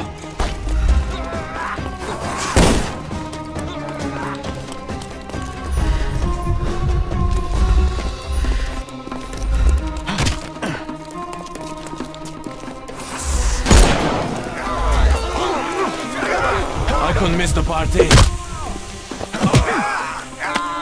Take a rest, my friend.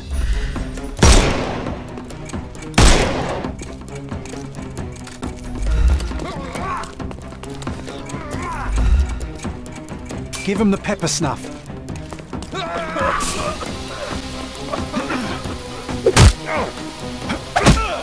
Don't bother moving. You've lost.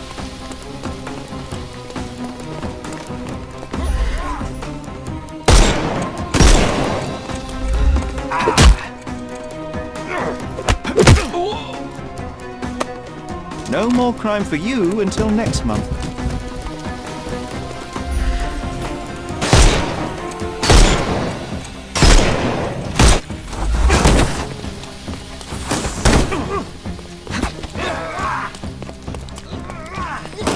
I am invincible.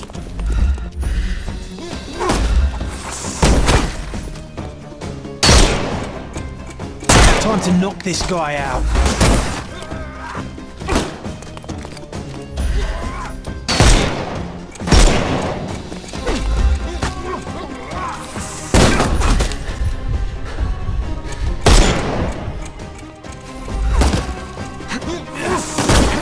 Take this!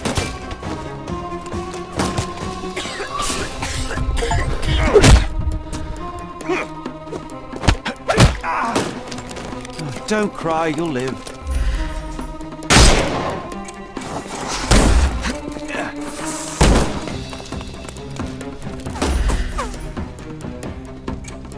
You can overcome the brute now.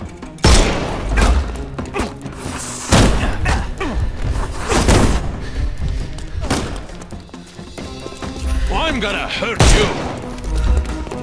I'm coming. Take a rest, my friend.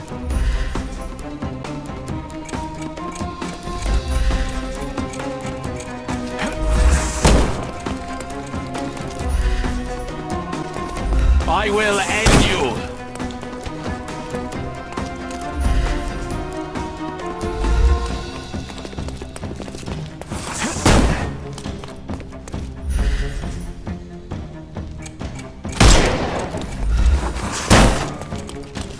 Give him the pepper snuff.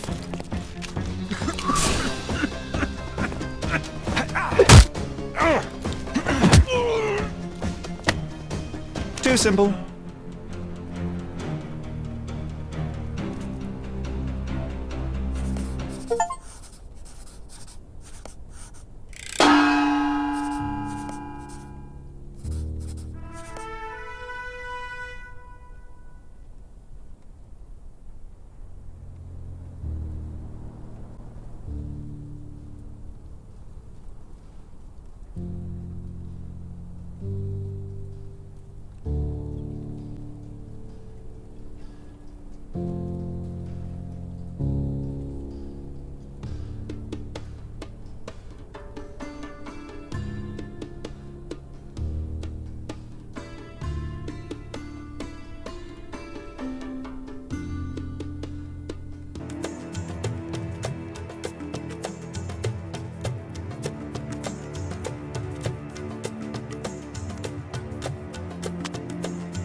A good choice.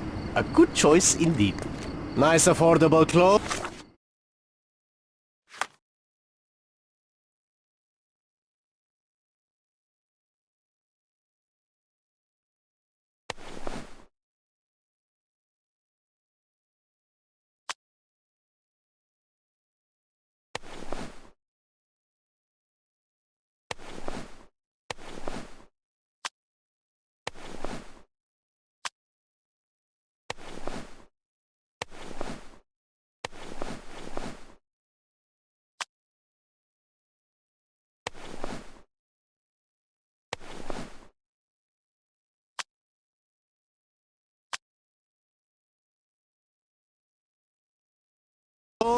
Step right up.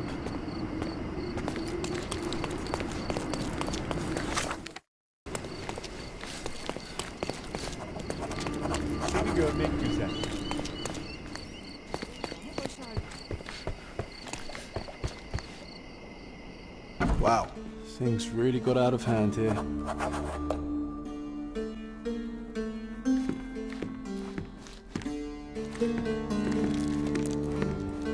What would you like? On today's menu we have stomach punching, head kicking and the chef's special, throat slitting.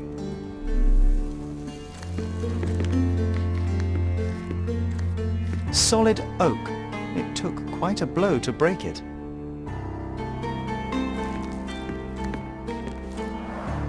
Shards of a broken bottle with blood on them.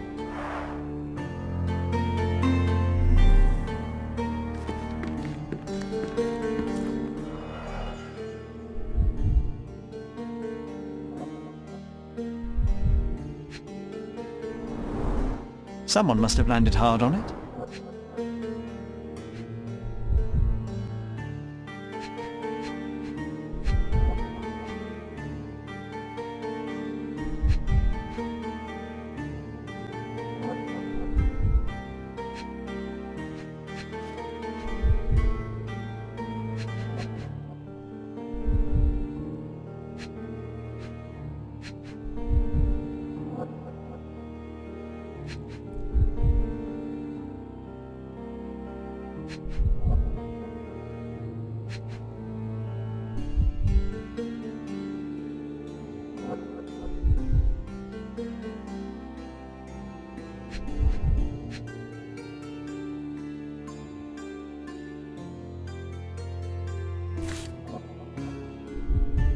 The lenses are very thick. The owner of these glasses is very nearsighted.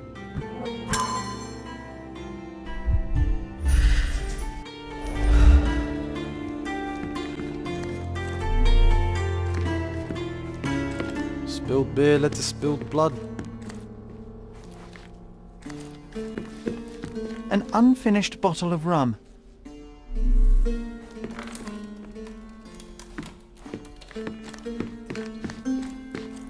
What would you like? On today's menu we have stomach punching, head kicking and the chef's special, throat slitting.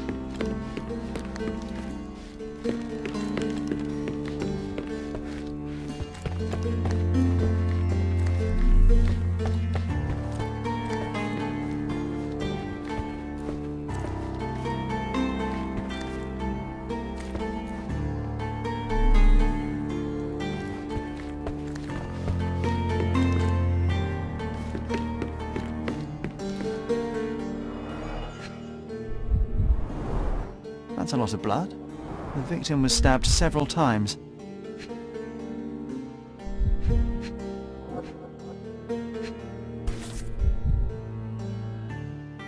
An ordinary kitchen knife. Sharp enough to gut a fish or a man.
It all started when the trader accidentally spilled his beer over the sailor.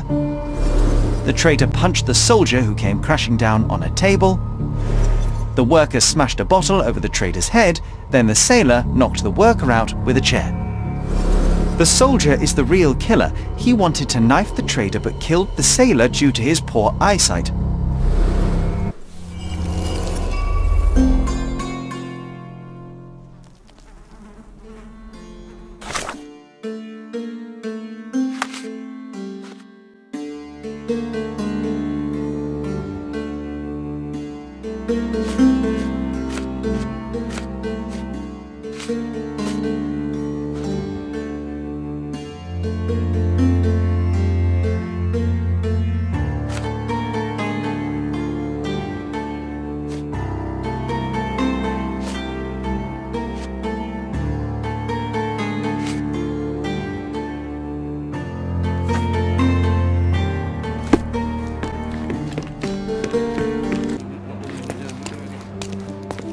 You have 3 people detained on suspicion of murdering a sailor in a bar fight. All evidence indicates that the soldier among them is the true killer.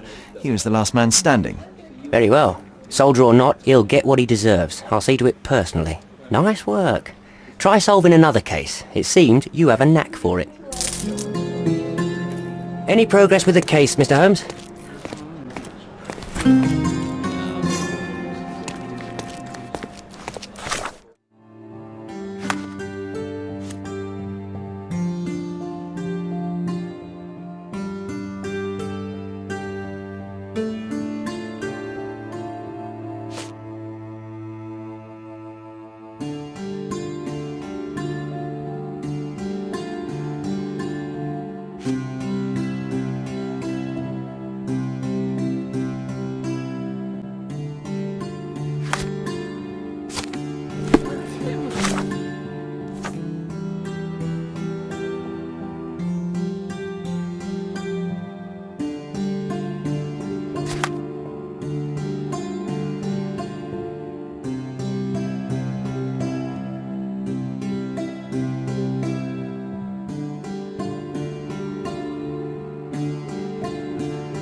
It's you again.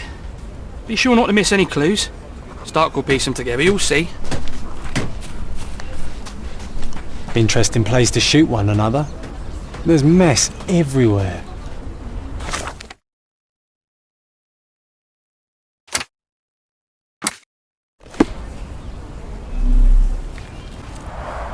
Pieces of brass tacks, piranha rounds.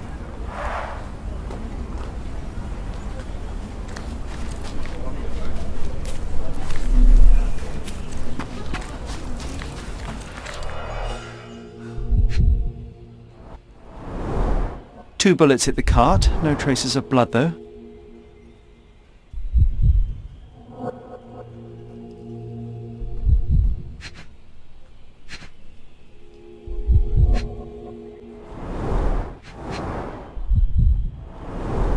Droplets of blood. Someone caught a bullet here.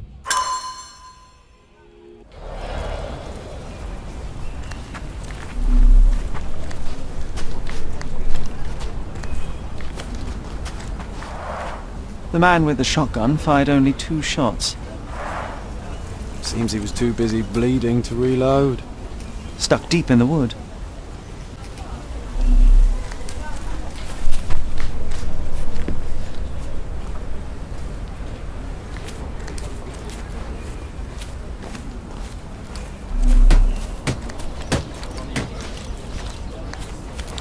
Just arrived here this morning.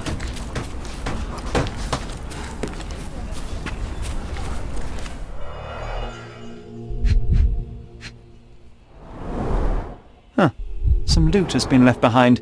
Whoever took it must have been in a hurry.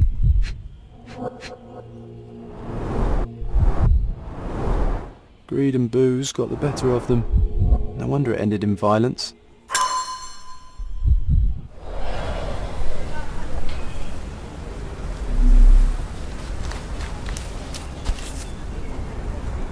Perfectly balanced for throwing.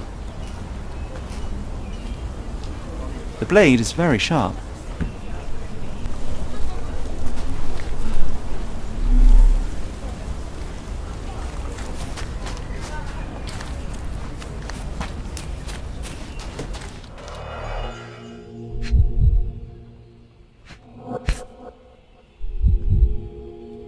A brand new Colt, .45 caliber.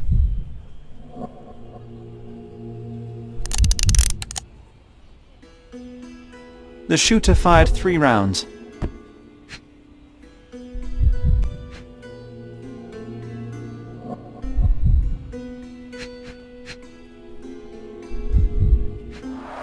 Bent glasses with cracked lenses.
The man with the shotgun was killed by a throwing knife to the neck, but not before firing at the man in glasses.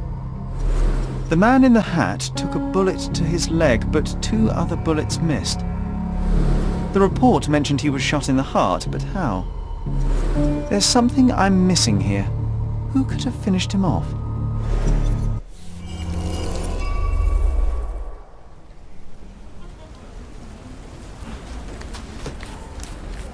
Just arrived here this morning.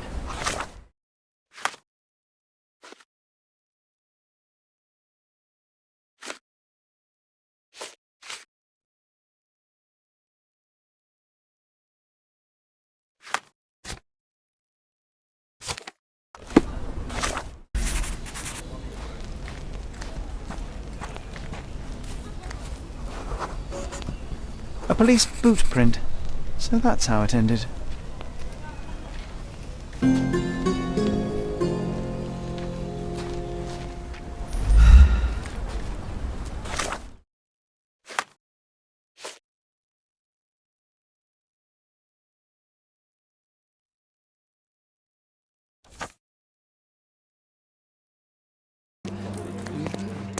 I visited the location where the three robbers killed each other over some stolen loot, but I wasn't the first to inspect the scene, was I?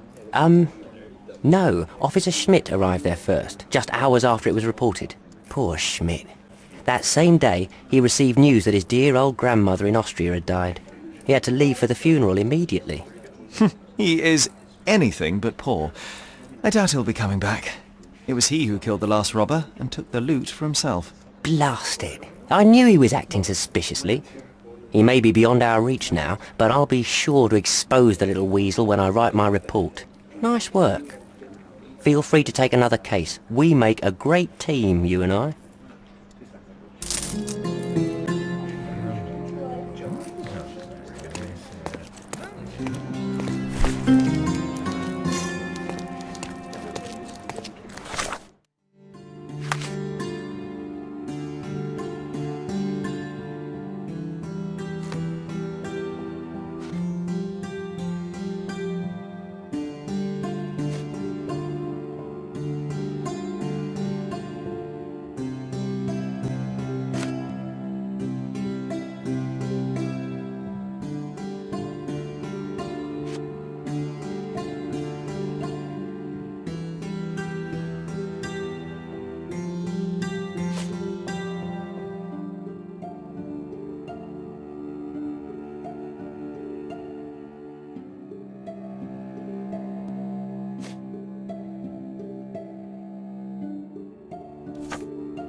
May I ask for your assistance? A man like you should not speak to a man like me.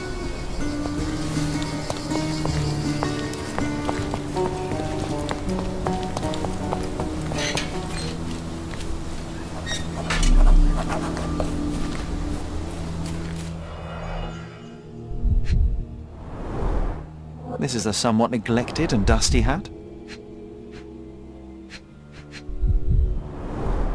The stone is rather unwieldy, so it couldn't be used as a weapon. Someone fell and hit their head on it. We're dealing with a very immoderate bloodsucker here.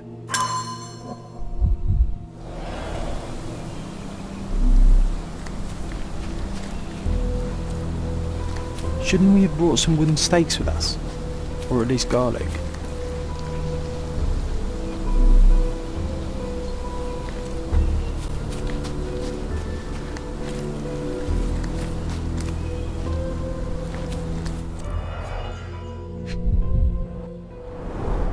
An expensive hat with a few grey hairs stuck to the brim. Someone tore their trousers here.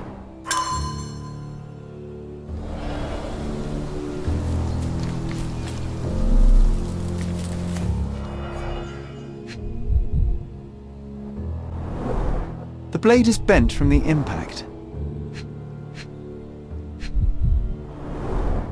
bleeding wasn't severe, there are just a few drops.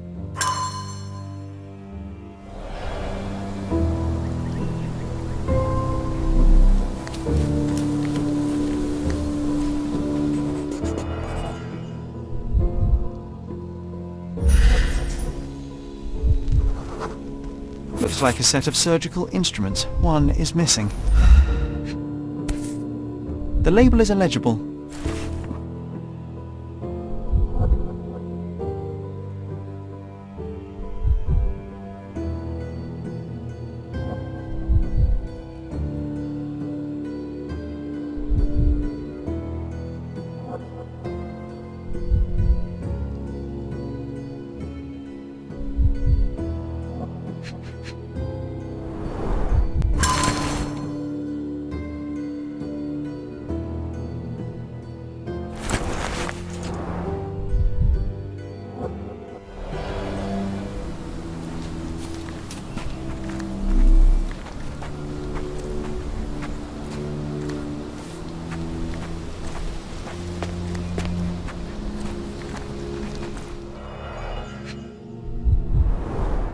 Nicely roasted.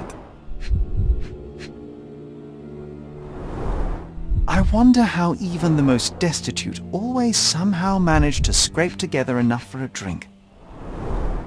Psilocybin mushrooms. These are powerful hallucinogens.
The brother of the deceased became furious when he caught the anatomist exhuming his sister's body.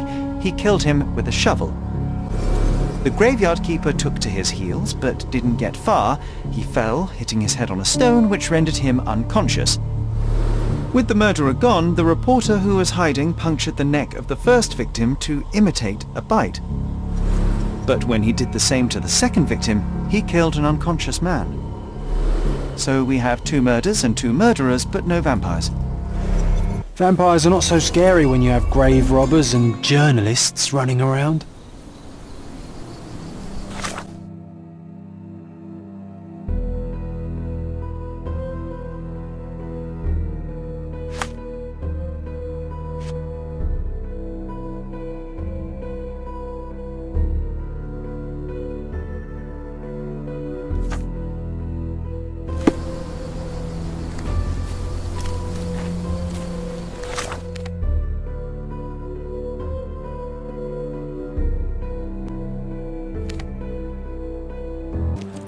Constable Stark, do you believe in vampires?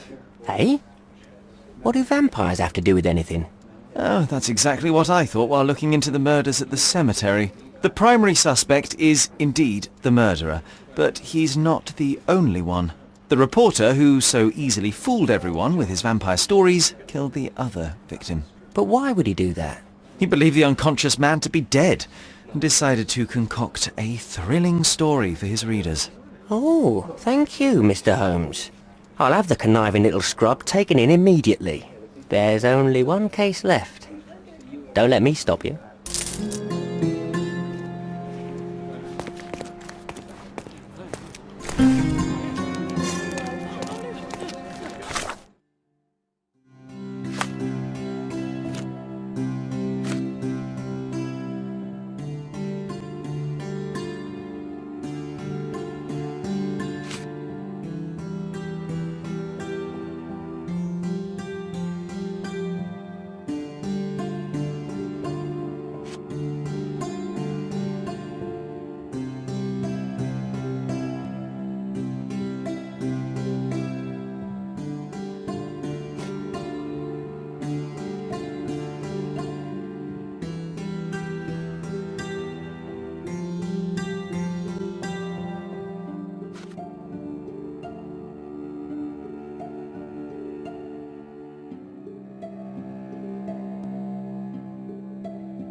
What a waste.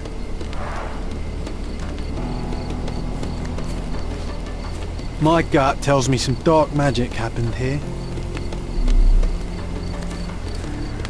Multiple bare footprints. I should examine them more closely.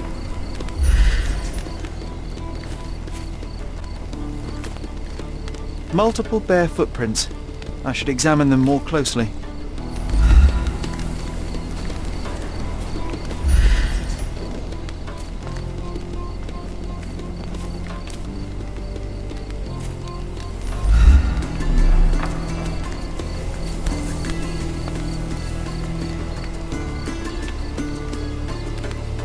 The priest said that he came here to stop the ritual. Did you really, Father?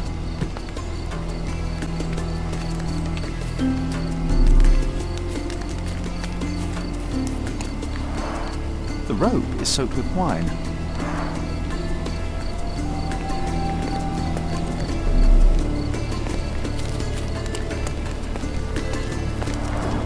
The goat was torn to pieces. Ugh.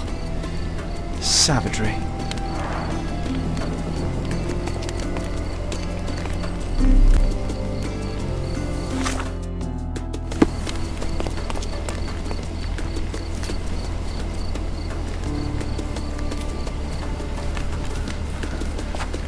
Hope you haven't had your lunch yet. This one's bad.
Someone stumbled on a stone and fell to the ground.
The hoof prints end in deep furrows. The animal was resisting.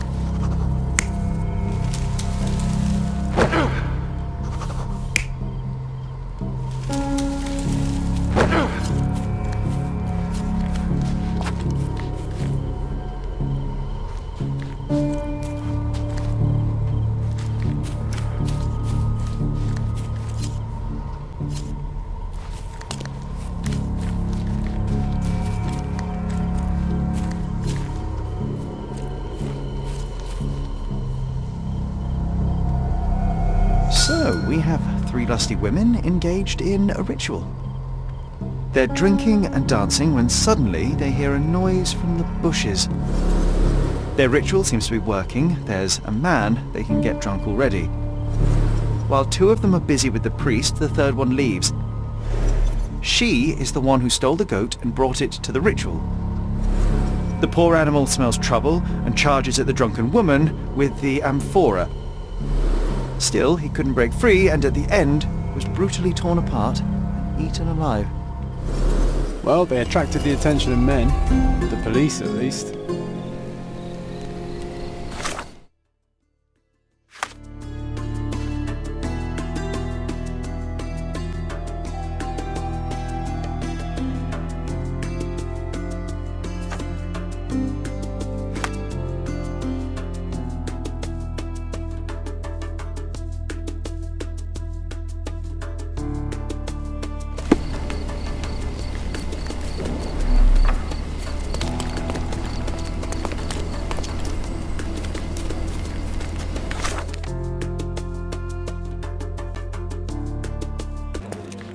Mr. Holmes, I have great news.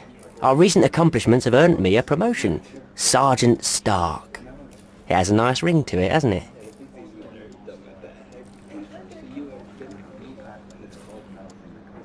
Please accept my congratulations, Sergeant. Your part in solving those cases was invaluable. Come, Mr. Holmes, your part was just as important. Not without my guidance, of course, but you did an excellent job. Anyway, I'll be moving back to the office space. My days at this blasted desk are almost over. I won't be scapegoated now. Good for you, I suppose. Speaking of scapegoats, I've solved the last case on the board. The goat was stolen by the lady in the blackbird mask. As if that makes any difference, judging by the atrocity I witnessed at the crime scene. Yes, I heard about that one. The things women get up to these days. Ugh. Well, I'm glad to have been of service. Now I have other matters to attend to. Mr. Holmes, if I may be so bold as to make one last request. Do you remember that I told you that our chief inspector has been missing for a few months now? My current task is to establish his fate. I've tried to make sense of his last case, but it's a convoluted mess. I would really appreciate your help.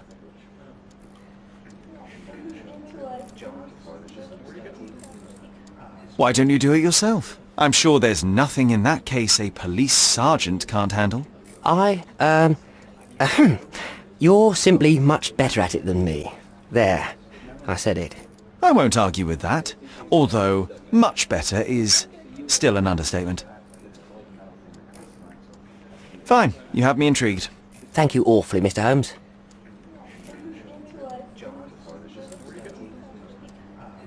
So is it Chief Inspector Placido who has vanished?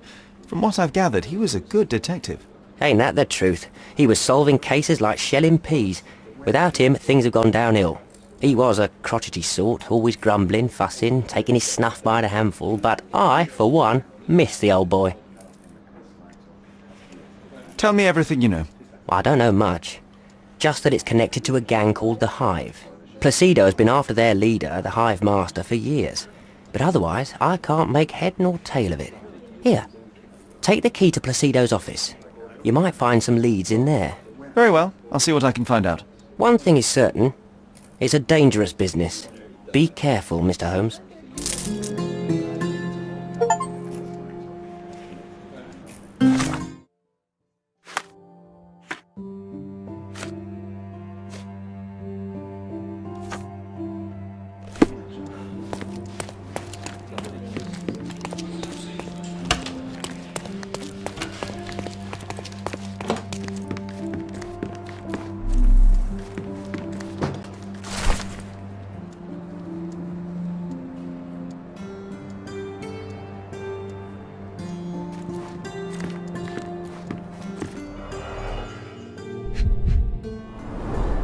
Hive Master.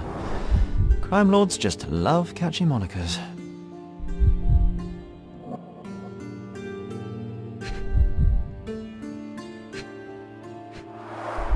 The files are gone, that's odd.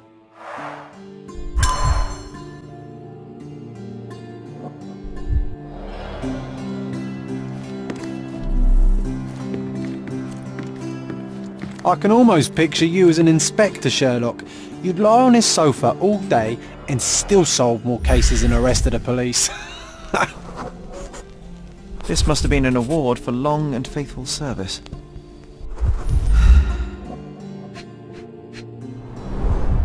A box of snuff. Strong stuff.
Now that is odd, to say the least.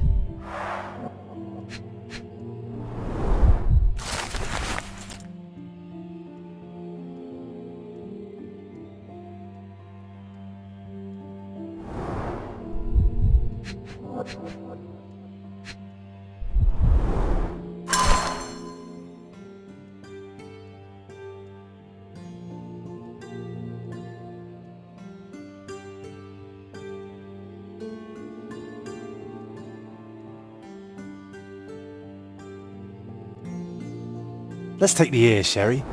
It'll bring us luck. You'll see. Good lord, you can't be serious.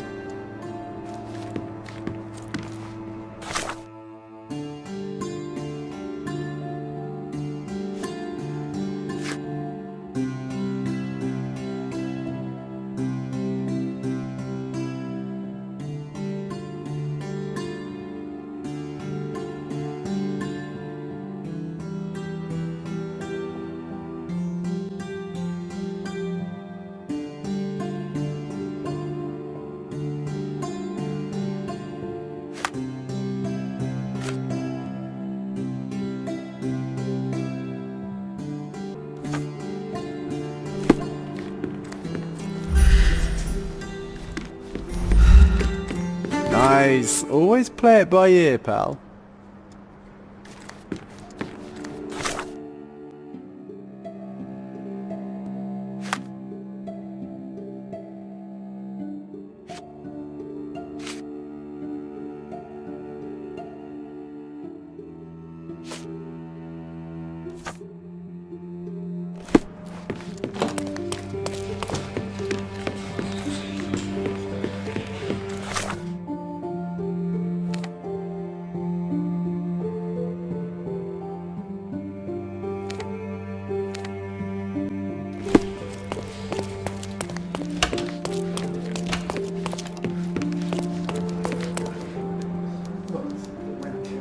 Remotely familiar to you? Should it?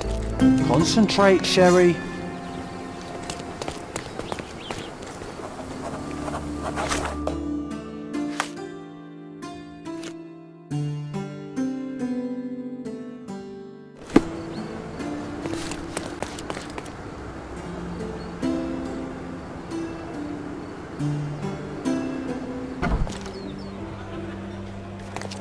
Are you lost, sir? Not at all. I'm right where I need to be. I'm Sherlock Holmes, by the way. Ursula Oni, the Chief Archivist. How can I help you exactly? I need to take a look at the history of Cordona and its islanders to retrieve some, hopefully, useful information. Your brother Mycroft told me that you were direct, and now that we've met, I can see that is true. Someone in our family has to balance the evasive nature of my brother. Well, may I use the city archives? You may, of course. But in return, perhaps dinner? That's a high price to pay for looking at your archives. I was teasing you. Pay no attention to me. I'm curious, how did Mycroft recruit you?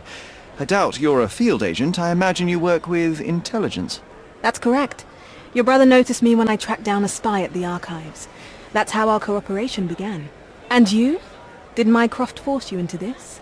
Not at all. We simply have a mutual interest in someone. Or something. Of course.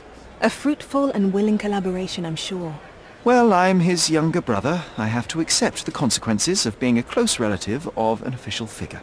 I suppose in a way we are colleagues, Mr. Holmes. In the remotest way possible, Miss Oni. Have you found anything helpful?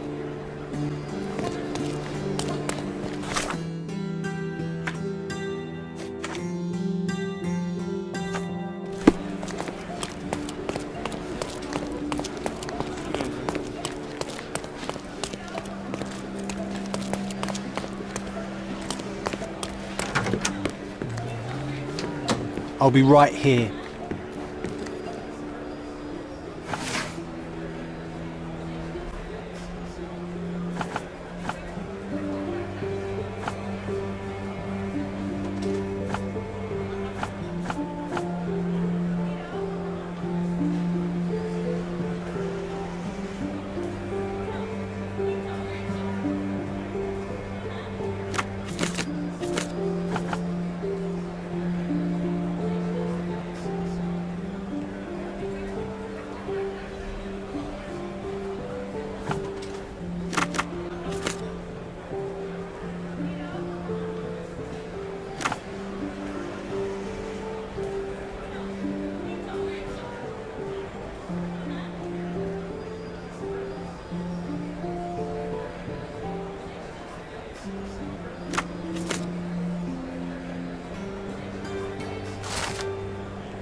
There is no amount of money that would make me talk.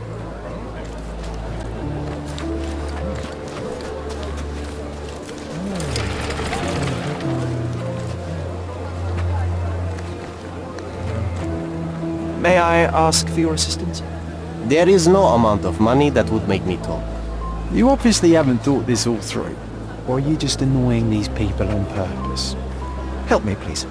Mr. Fancy Clothes won't find any answers here.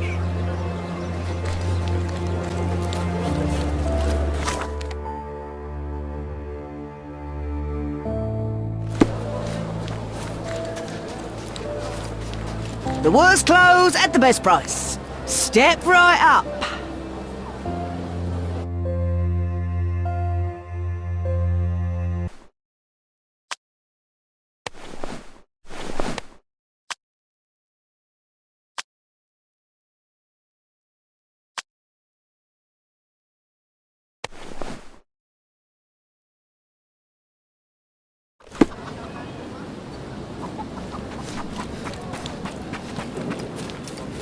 Nice to see you.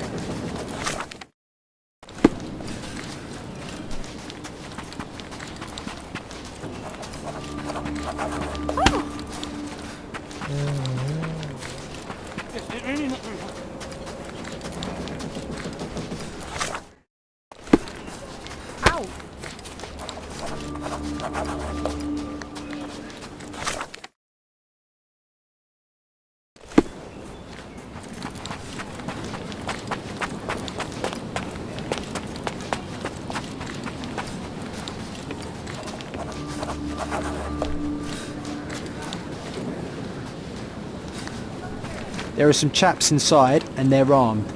Be careful, Sherry.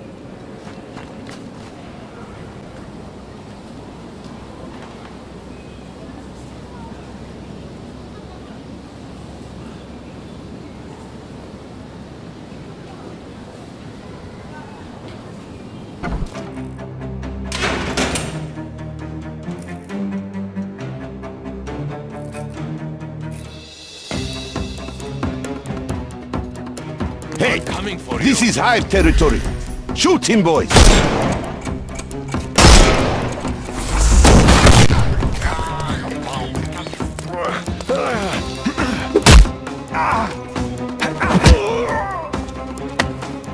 Take a rest, my friend.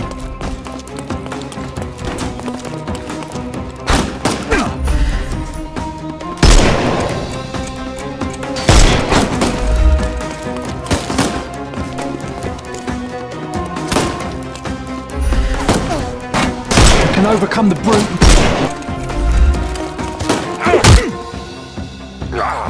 Take this! Too simple.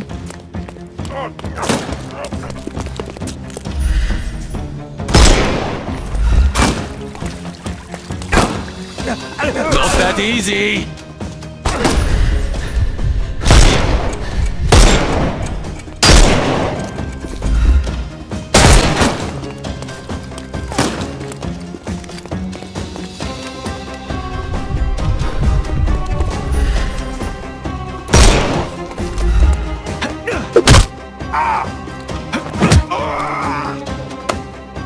Don't bother moving.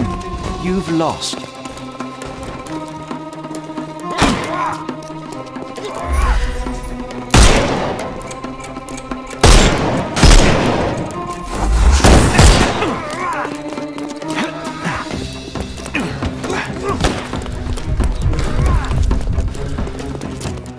I will end you!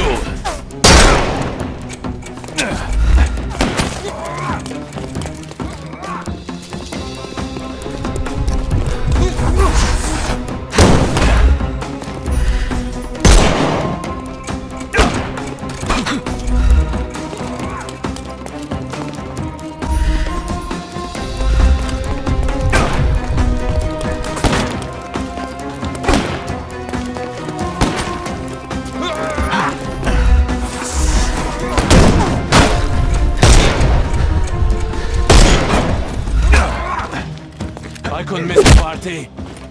Ow! Ow! Take a rest, my friend. Give him the pepper snap.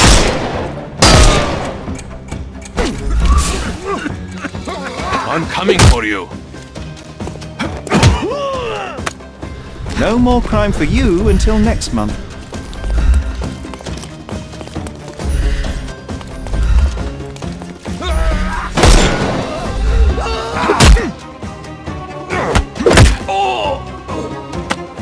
Take a rest, my friend.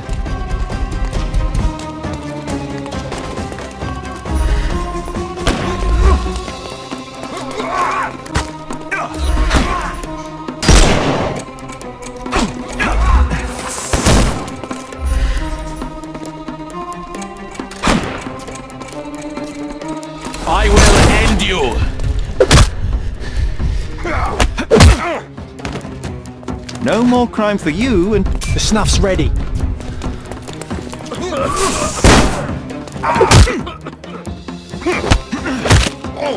I'm coming.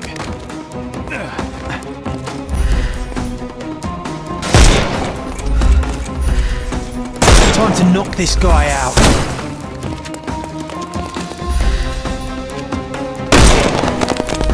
Terribly sorry. Take a rest, my friend.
Someone's been burning papers, I see.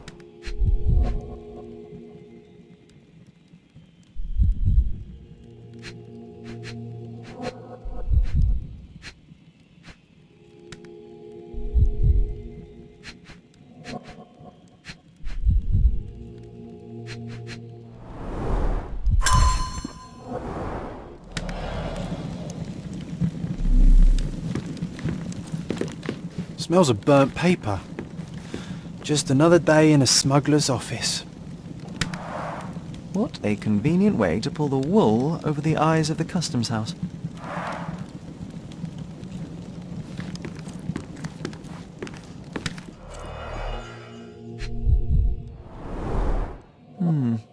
Everything knits together.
May I ask you something?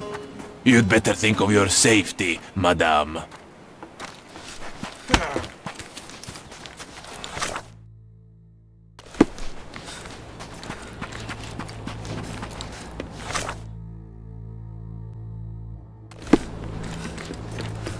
Hey.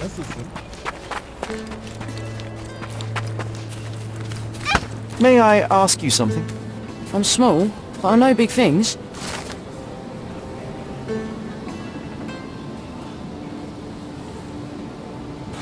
Or something has escaped. A statue of a buckled cage inside a city full of criminals.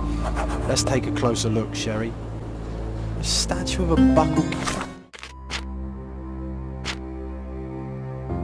cage inside a city full of criminals. Let's take a closer look, Sherry.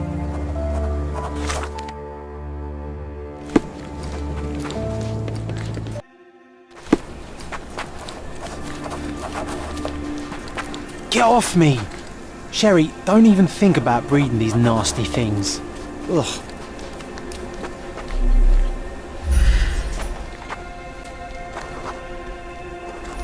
Sir, I'm looking for a man who goes by the name of Hive Master. Uh-huh.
Chief Inspector Placido. And what makes you think that? Why, your missing ear, amongst other things. You need a larger hat.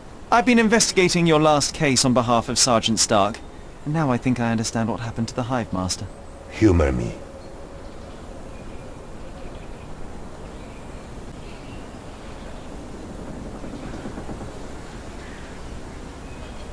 You killed him, didn't you? Huh. You're sharp, son. I'll give you that. But why? Everyone deserves a trial. Wasn't my choice. He and his thugs attacked me when I went to arrest them. It was a kill or be killed kind of situation. Turned out for the best, though. With his cronies dead, not a soul knows what the Hive Master looks like. His own gang, scared stiff of him. So you assumed his place to dismantle this criminal enterprise from within? Damn right I did. And after I'm done, I'm not planning to go back. I've had enough of this rotten nest of corruption. But it just won't leave me alone, will it? First, they dismiss my retirement requests, and now they send a sleuth after me.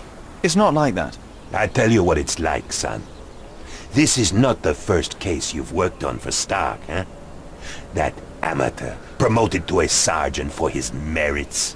I don't think so. You're not an officer. But from what I can see, you are much brighter than the lot of them. So what's your stake in this? You some sort of consulting detective? Yes. I suppose you could call me that. My name is Sherlock Holmes, at your service. Then do me a service, Mr. Holmes. Drop this case and don't tell anyone you saw me here. Let me enjoy my retirement in peace. I have to ask, why are you so fascinated with beekeeping? I just want a quiet life, away from the hustle and bustle. Watching the little workers like I once watched the criminal world of Cordona. Yes, it suits me just fine. I have your ear. What the hell? Give it to me now. All right, but let's make it a fair exchange, shall we? I want a few beehives in return. I have space in my garden. Who knows? Perhaps someday I might try my hand at beekeeping too. Deal. Now go. I'll consider your request, sir. Either way, I must talk to Sergeant Stark. Tell him I died a hero. Or a coward, I don't care. As long as they leave me alone. Really, Sherry? Beehives? How old are you? 130? Unbelievable.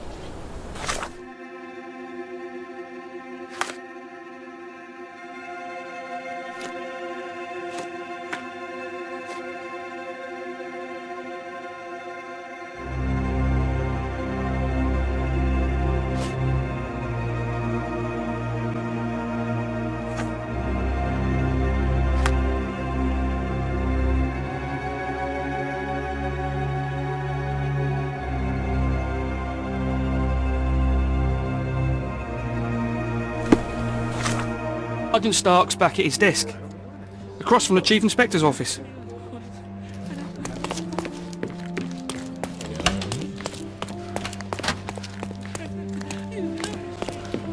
Any news, Mr. Holmes?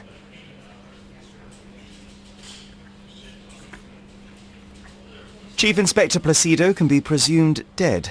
I was unable to find his body, but the evidence is unequivocal. He's gone. I suppose I expected as much. But still, it doesn't make it any easier. Placido was a good man. You would have liked him if you'd met him. Yes, it's a pity. I'm sure I would. In any case, no matter how bad, the truth is better than uncertainty. Please, take this as a token of gratitude. You've done us all a great service. Thanks again for your help. Good luck, Mr. Holmes. The man deserves to be left alone.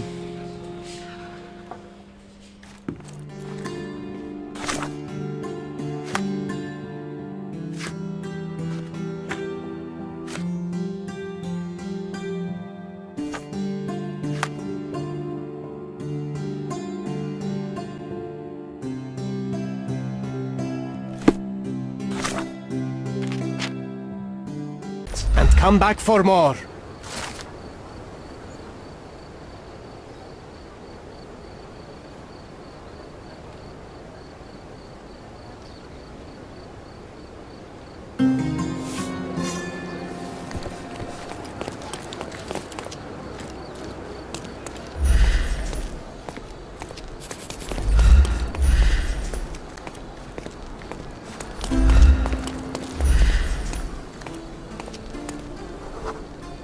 A large crowd gathered.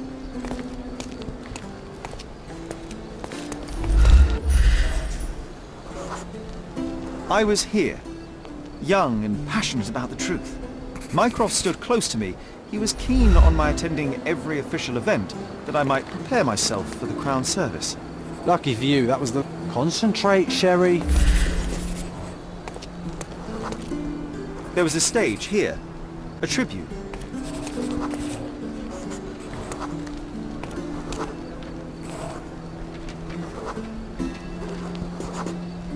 The governor gave his speech there. He was lying through his teeth and nobody noticed, or didn't want to, but I noticed. I was extremely irritated by his lies. I shouted my opinions very loudly for everyone to hear. The crowd went wild.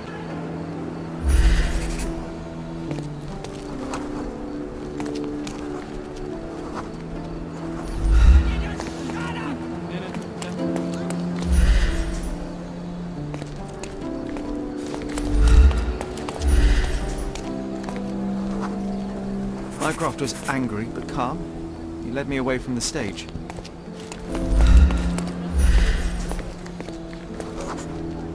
He told me that I should keep my mouth shut, and that silence is golden. I couldn't stand for that. Behold, Sherlock Holmes's famous adherence to justice was born here.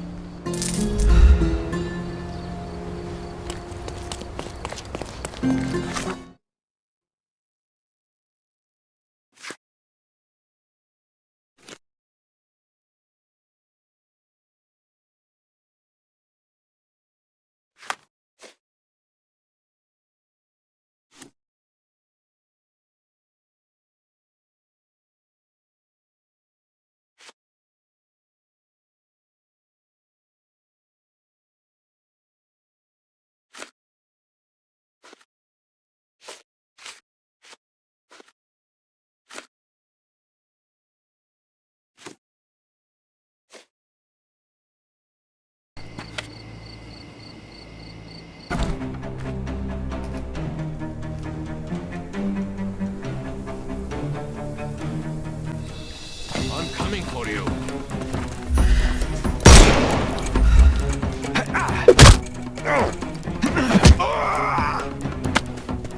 No more crime for you until next...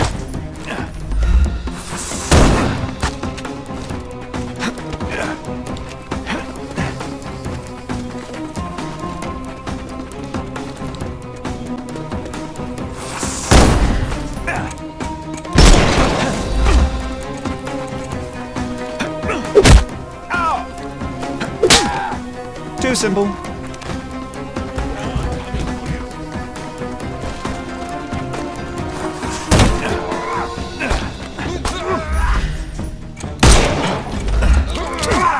The snuff's ready. I couldn't miss the party.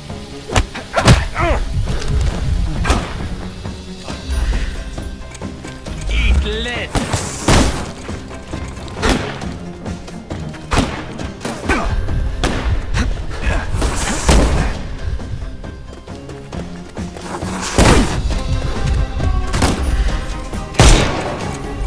I'm coming. No more crime for you until next month. I am invincible.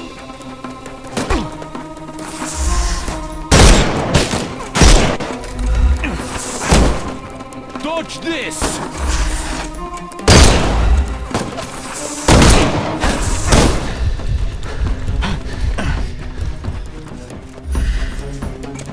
Time to knock this guy out. I'm coming for you. Ow! Too simple. The snuff's ready. It's all yours now.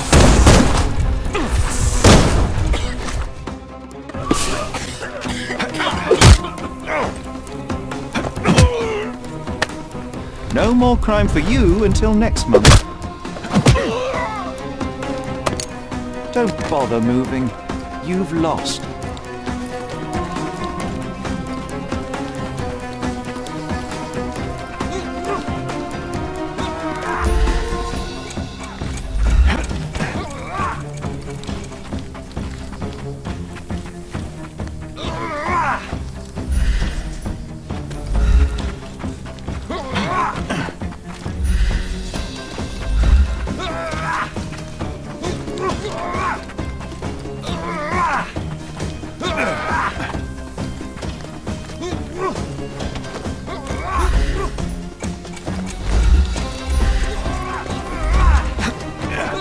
Give him the pepper snuff.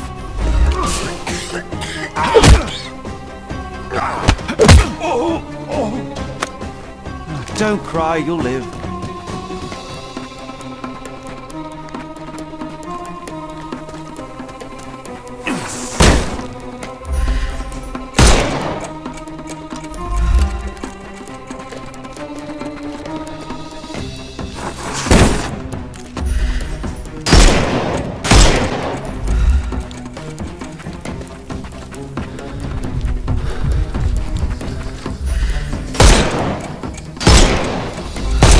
I'm gonna hurt you! You can overcome the...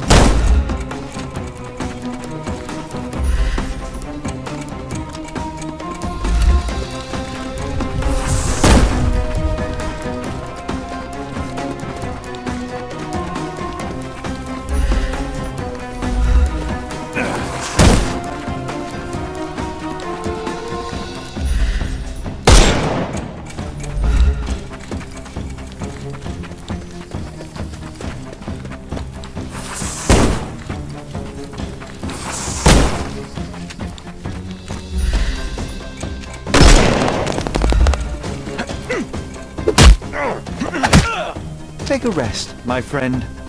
The snuff's ready.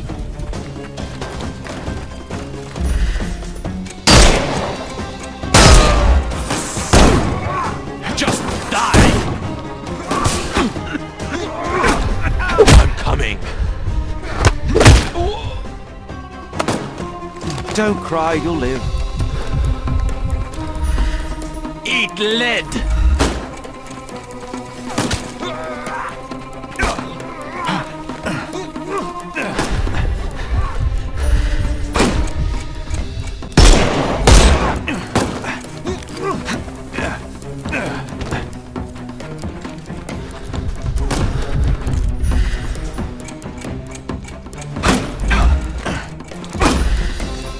Time to knock this guy out.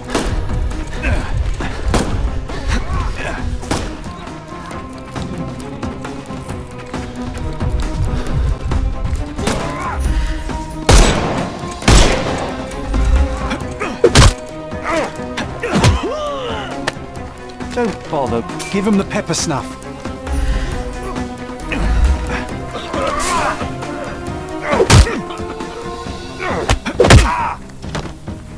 Take a rest, my friend.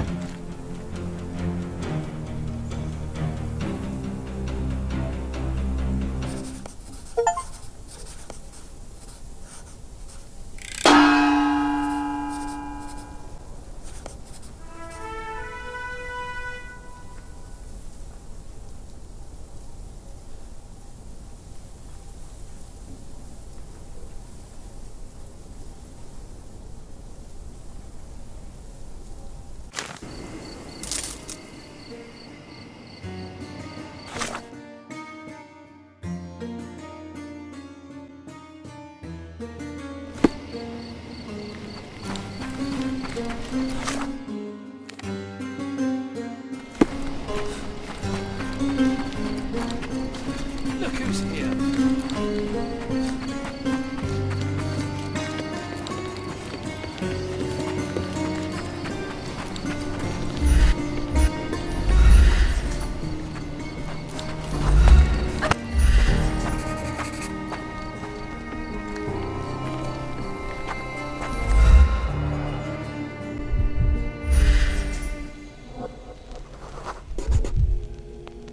It used to contain a silver statue of a miner's canary.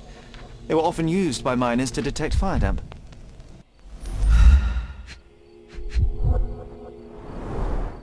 For the ones who gave their lives in the silver mines, for the safety and prosperity of Miners' End, 1830.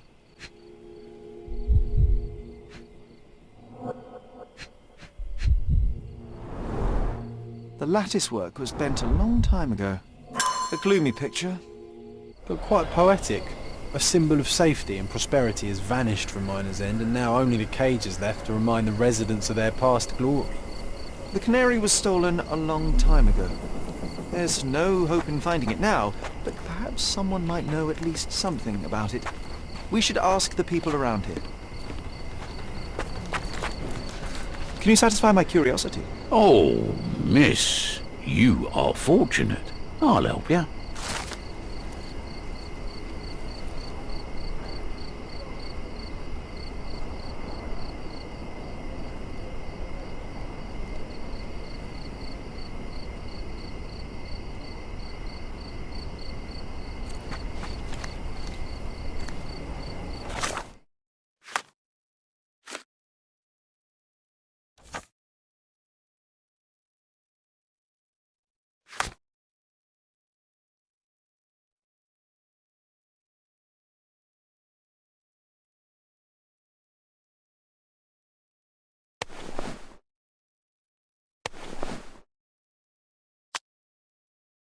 In it.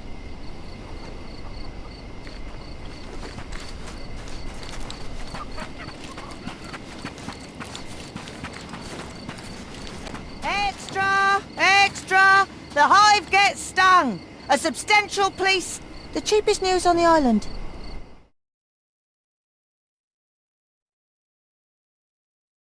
Thank you.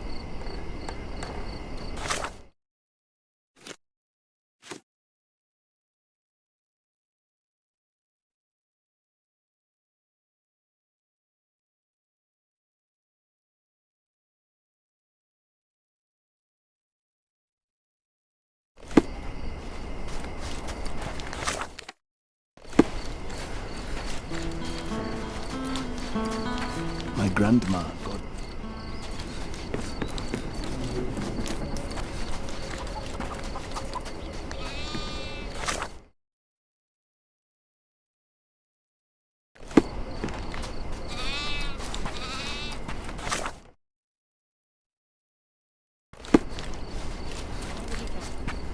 My grandma, God.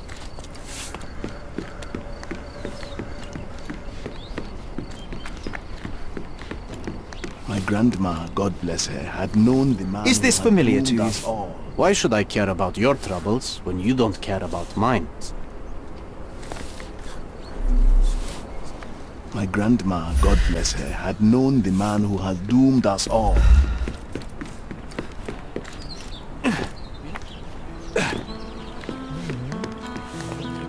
My grandma, God bless her, had... You say I was spiffing, Shirley. I'm gonna... You should have... Nope. Nope. Wake me up tomorrow. My grandma, God bless her, had known the man...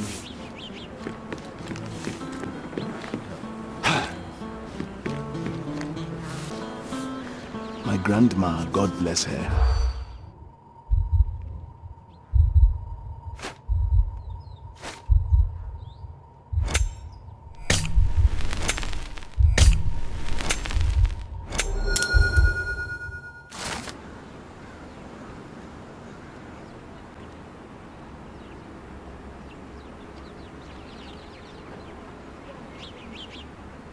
The thief died in grief. A poetic story for such an unpoetic place. Safety is gone.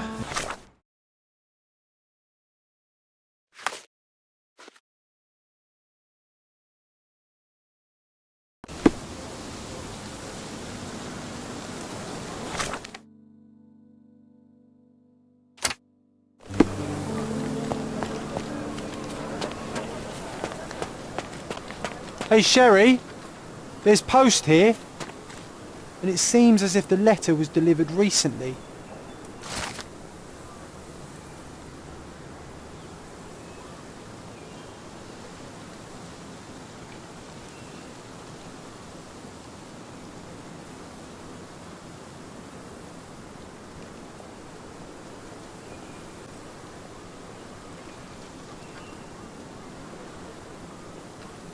After reading that, I am even less eager to return home than before. Let's investigate our manor. That's the Mycroft I know. Predictable.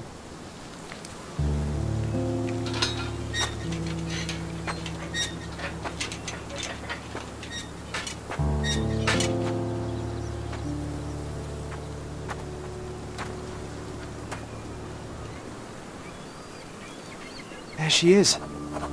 Our old manor. It's smaller than I remember. You were a couple of feet shorter back then, Sherry. Or maybe it's bigger on the inside.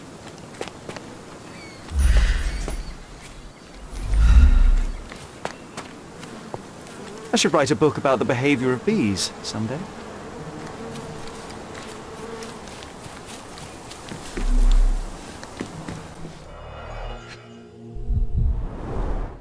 I did not expect these to still be here. It was enjoyable to practice using real handcuffs to make an arrest. An irreplaceable tool for catching a thief.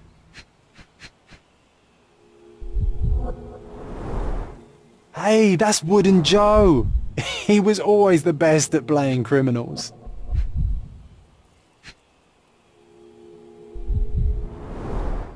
And this must be the reason our suspect was apprehended. Wood and glass, very precious.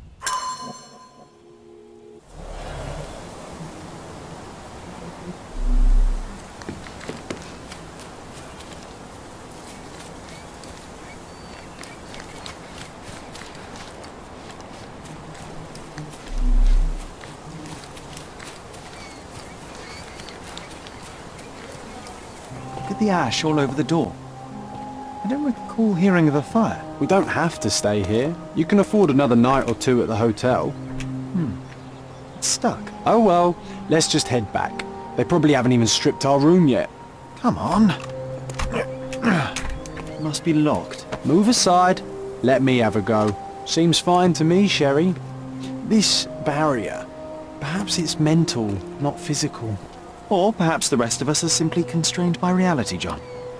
I wonder if there's a key secreted somewhere in the garden. Try to recall that memory about the policeman, Sherry. Concentrate.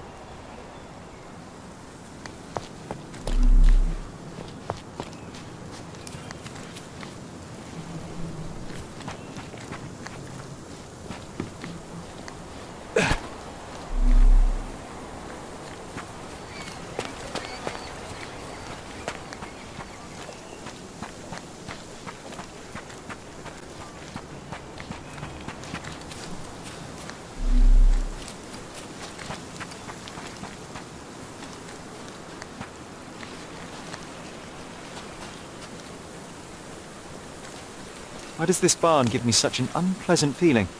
Oh, I know. It's because Mycroft used an axe to shoo you out of here.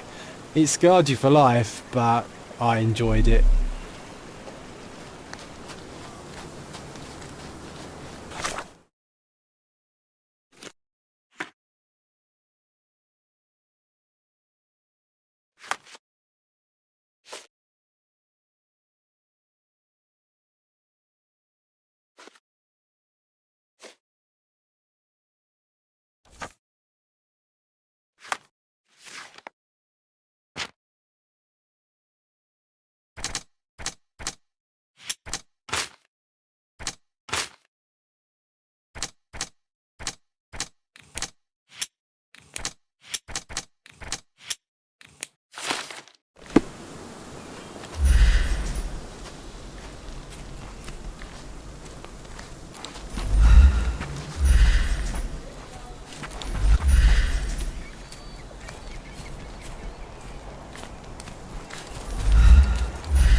The policeman brought us both home, John. That's why he was here. I'm pretty sure he brought something else with him too. Do you remember what it was?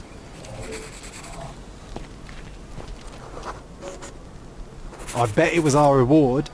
No, we were not so lucky.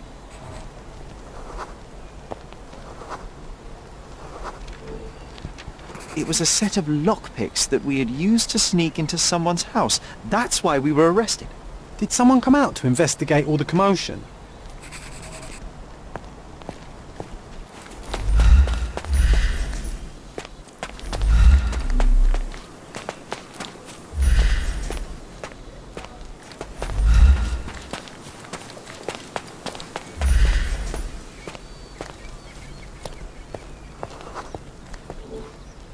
It was Mycroft. He smoothed things over and convinced the policeman not to press charges. The officer left and never returned. But we had to endure a serious talking to from my brother.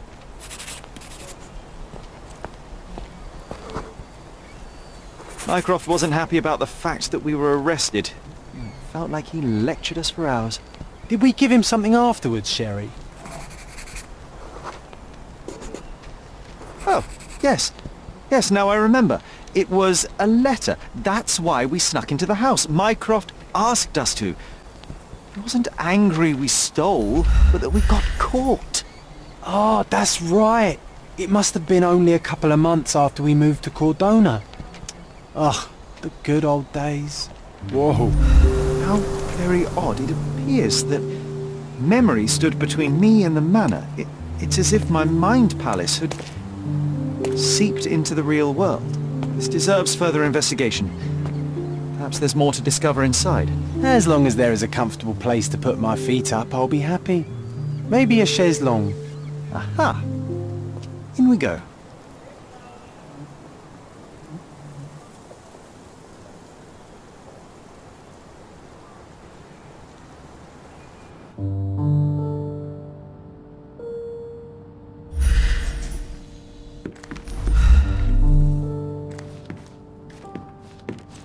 Home sweet home.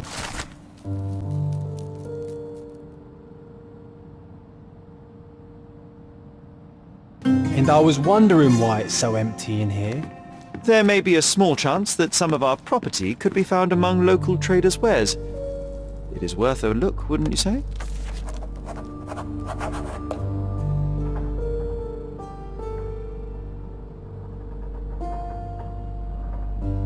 Home sweet home, Sherry. Mycroft's umbrella. The only outgoing thing in his wardrobe.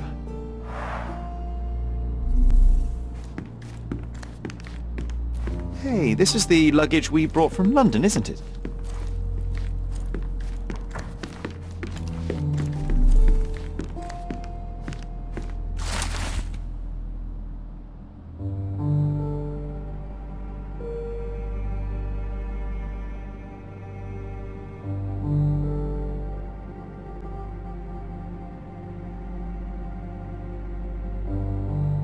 Something did happen that day, but no one can tell us the details. How can that be? Agreed. It's rather suspicious.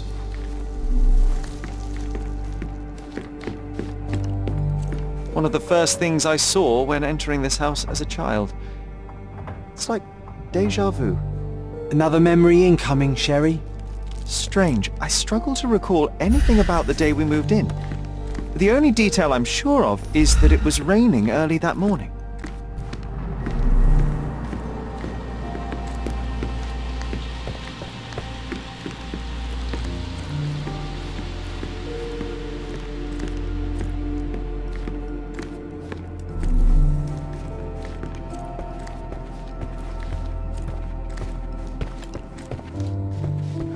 Another one.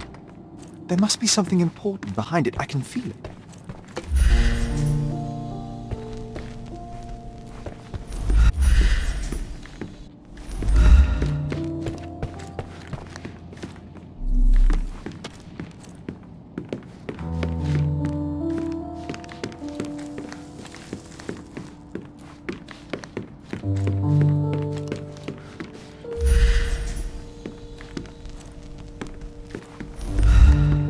Another one.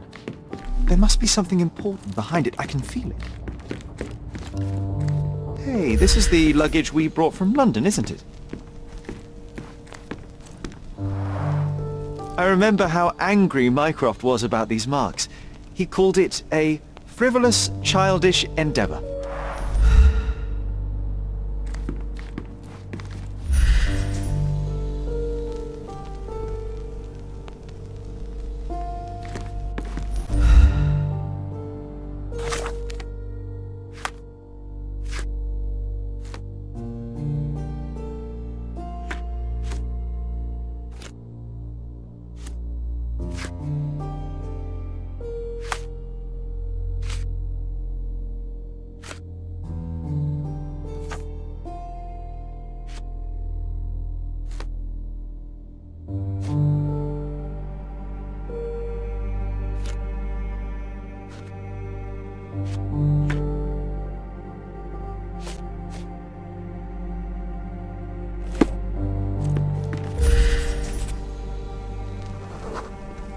This trip was a challenge for our mother.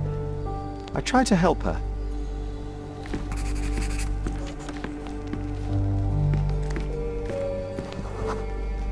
Our mother brought a slew of belongings with her.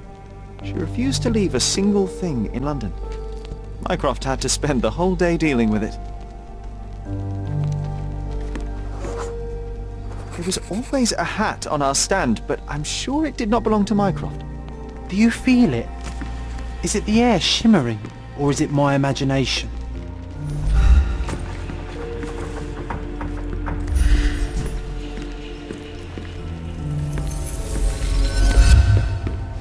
Another one. There must be something important behind it. I can feel it.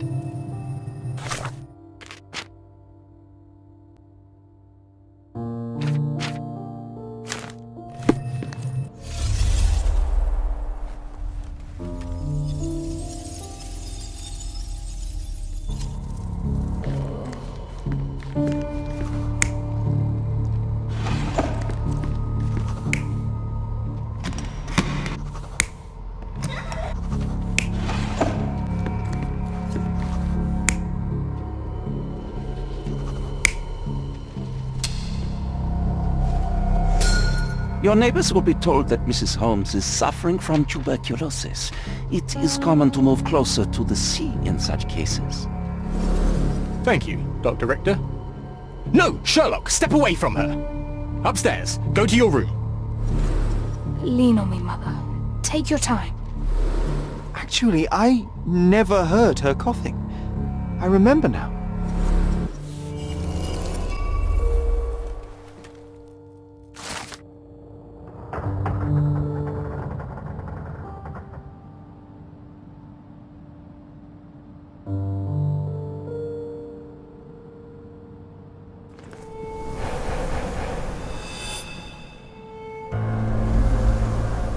Oh, I feel dizzy. It's stuffy in here, isn't it? John, are you alright? I'll be okay in a minute. How about we find our room in the meantime?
Look at this. It's like travelling 10 years into the past with a single step. Oddly satisfying. Sharp and well balanced. It would be a pity to leave such a tool behind. Sharp and well... Need to repeat this one day, but with bullets. Oh, it reminds me of our neighbour. He had the same balloon in his yard, only bigger. Do you remember? Yes. We visited him several times while living here. One of John's first pictures. I think this was supposed to be Mycroft. He really has improved his skills since then. This brings back memories. We used this old diary to keep track of our adventures. I think it was my father's. John, do you think we can visit some of the places mentioned in the diary for old time's sake? Why not? Nothing like a stroll down memory lane. Note down the places you'd like to visit and I'll add what I remember of them. Coal dust from Miner's End, sandy dirt from the old city. We scoured the island top to bottom for these soil samples. The first chemical laboratory I ever made. I almost miss its elegant simplicity. Look at this, John. Remember how desperately I wanted to learn the violin? I never had a proper opportunity. Such a shame. I always hated the rule about being silent in this place.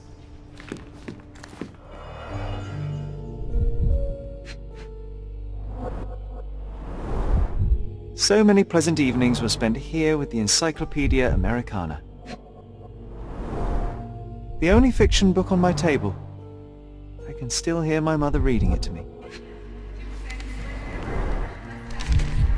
Interesting. What's that over there? This doorknob has a cross-shaped end. Too intricate to be merely a handle. You know what? That definitely looks like a key. Let's poke around and see if we can find any secrets. A magnificent tool made for a spurious purpose, staring into the sky. I've definitely found a better use for it. You mean for spying on people?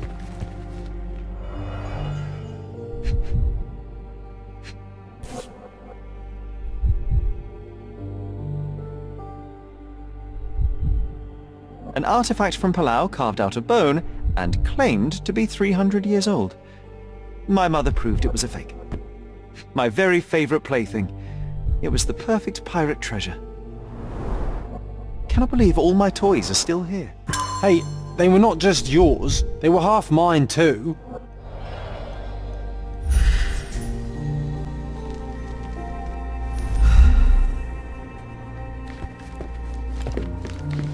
I'll never forget how challenging it was to obtain this simple sketch.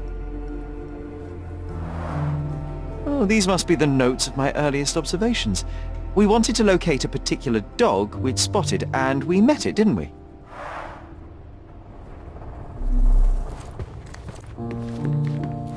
Sharp and well-balanced. It would be a pity to leave such a tool behind. Sharp and well-balanced. It would be a pity to leave such a tool behind.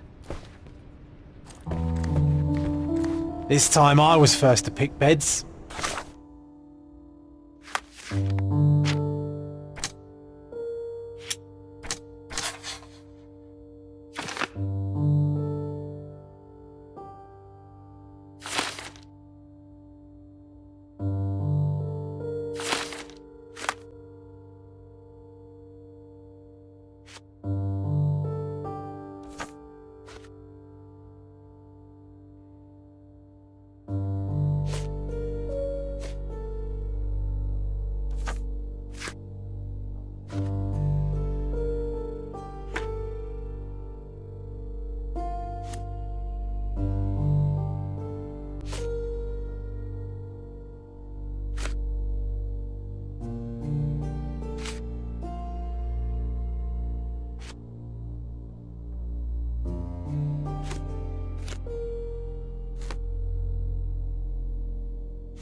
Wasn't that neighbour missing a finger?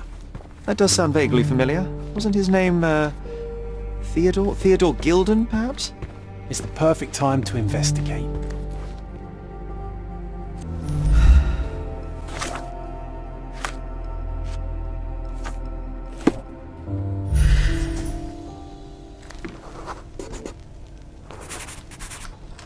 Nah, doesn't fit here.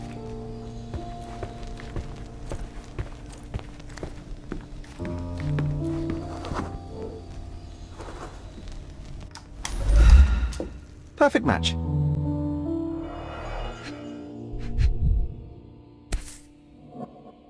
Made of cherry wood, Father's favourite. Still has a faint odour of tobacco, one of the few things on this island that smell like home.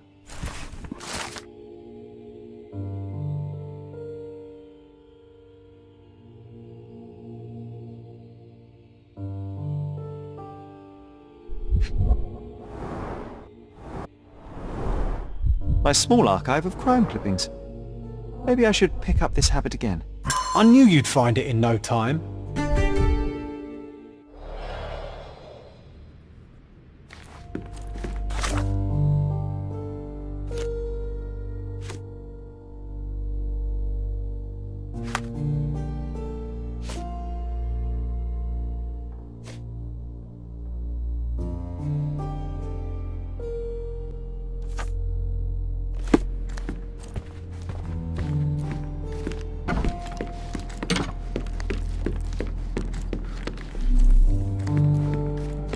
Another one.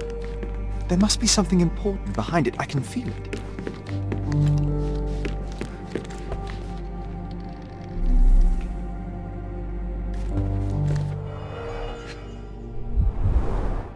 This book, where I kept my collection of coins, it used to be bigger.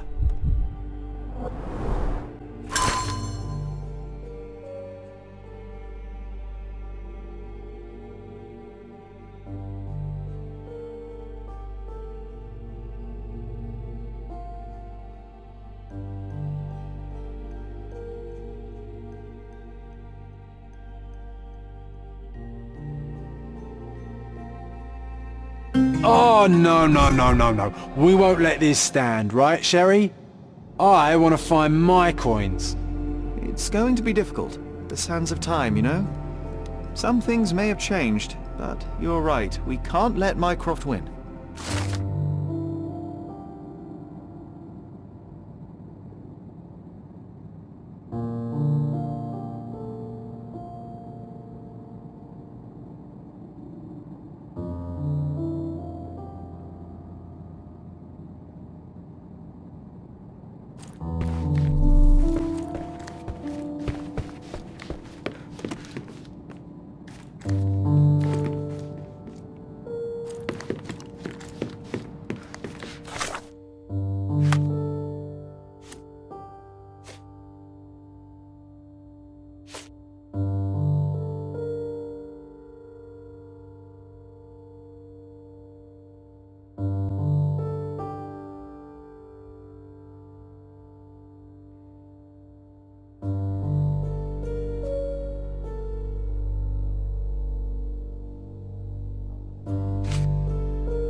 Is this familiar to you?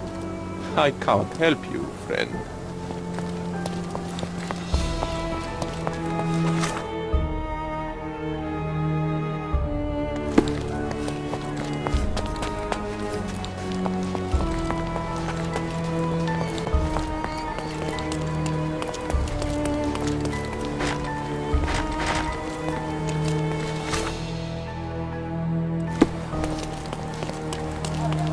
That wretch Goliath would murder us all.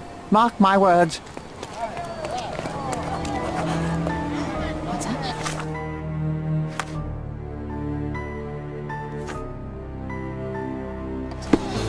Oh, who is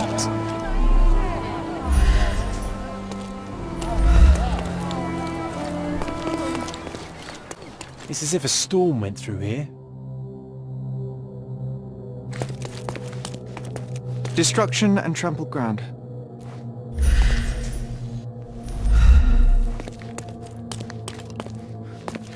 Destruction and trampled ground.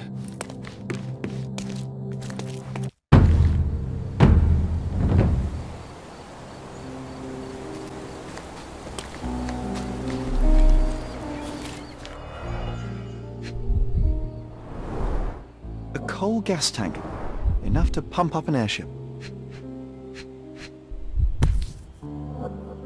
A sailor's knife useful for cutting wet and thick ropes. A sailor's knife useful for cutting wet and thick ropes.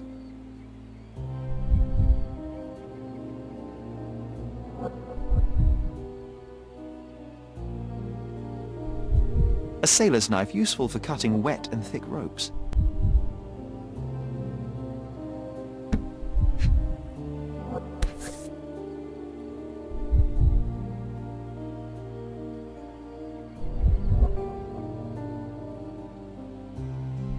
It's seen a lot of use. The blade is worn from grinding.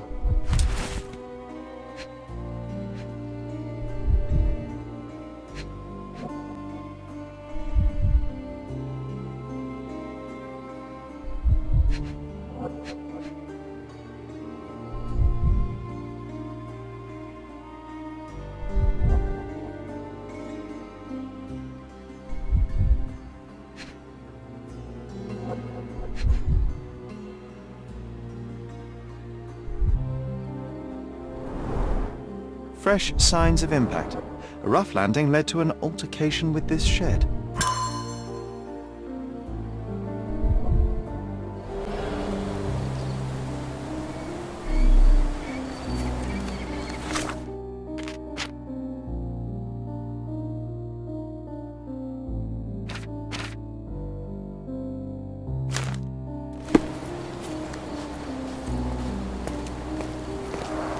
Hog heaven. Oof, a contortionist you were not. Disjointed vertebrae. Difficult to say if it was a way to start or finish him off. A belt from a dressing gown. Curious. A kneecap reduced to splinters.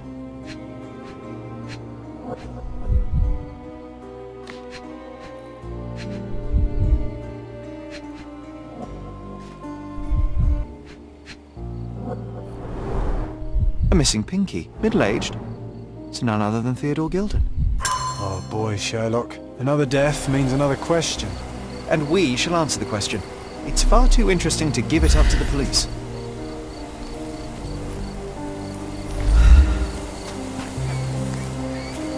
An amount of attention that most can only dream of.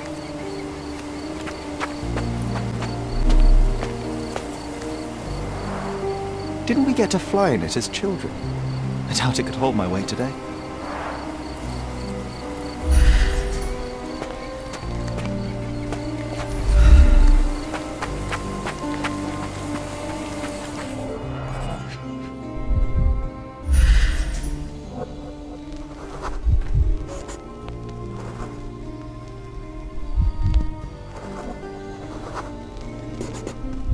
Poke the elephant with this? Really? People are hopeless.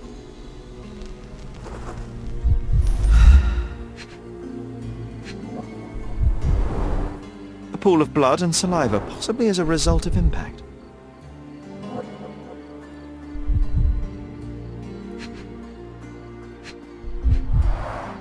A strong pull broke this leash. Sherlock, take a picture of the footprint. It's valuable evidence.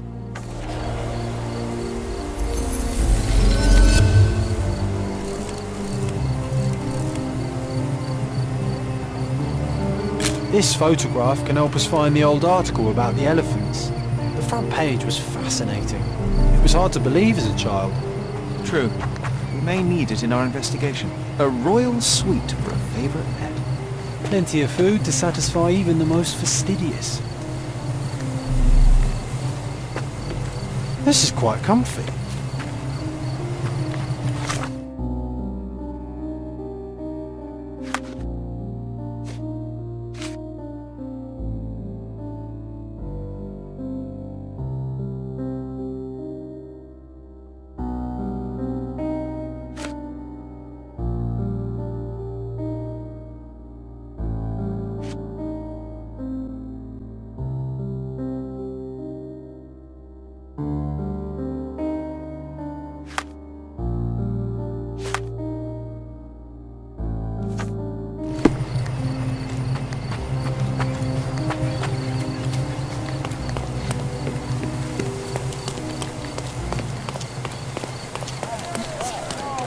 Can I ask you a question? Excuse me, what? I'm not sure I know.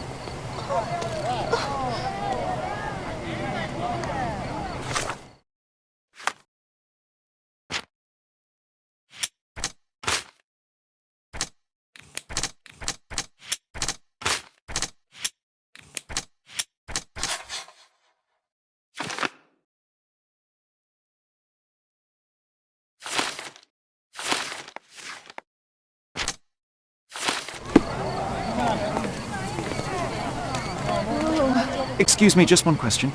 I'm so sorry. I can't help you, sir. What's happened? Oh, lose it.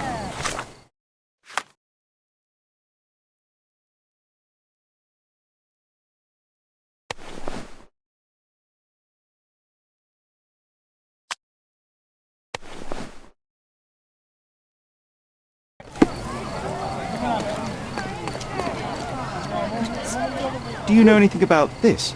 I'm sorry, officer, but I don't know.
In a fit of rage, the elephant broke the chain and threw its victim on the ground with a fierce power.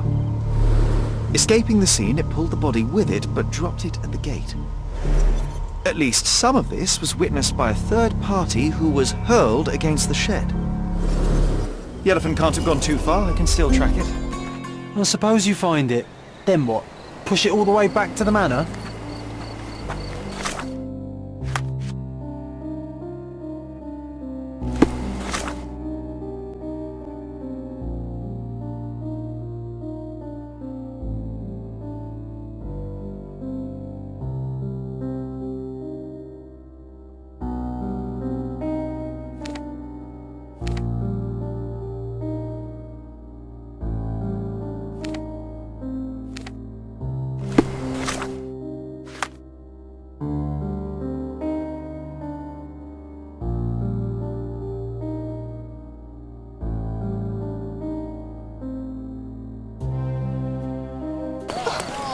Do you know anything about this? Of course, officer. Let me tell you. It's gonna be raining soon. What a lovely day.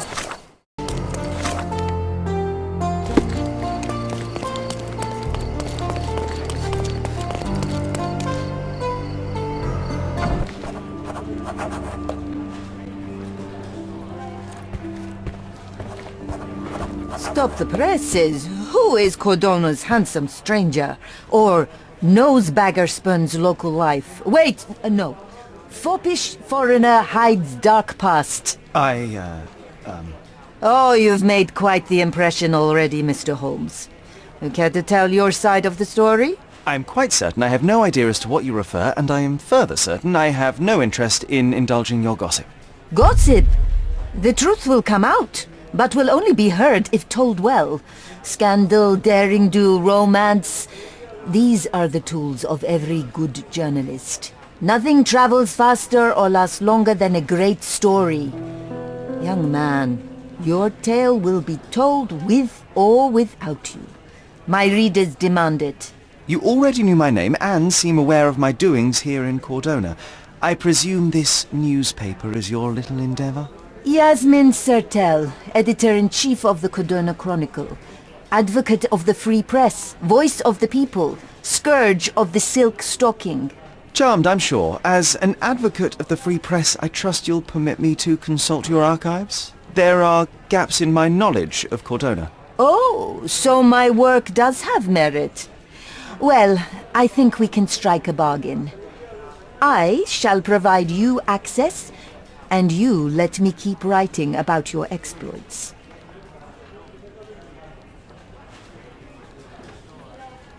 Be it. Brooding bachelor builds bridges. Now that's character development. I guess I owe you my gratitude. What can I say? I've always enjoyed working with the Holmes. They whisper such interesting things. I'm watching you closely, Mr. Holmes.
That's the article.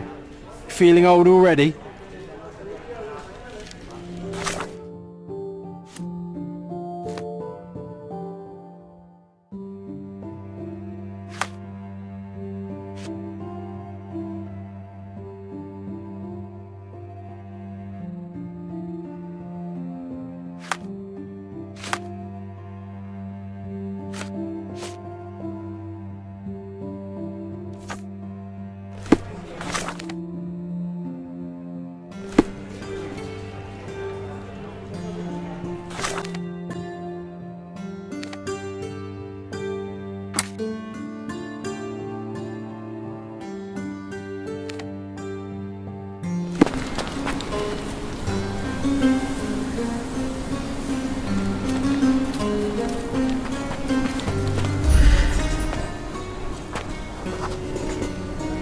Okay, hear me out.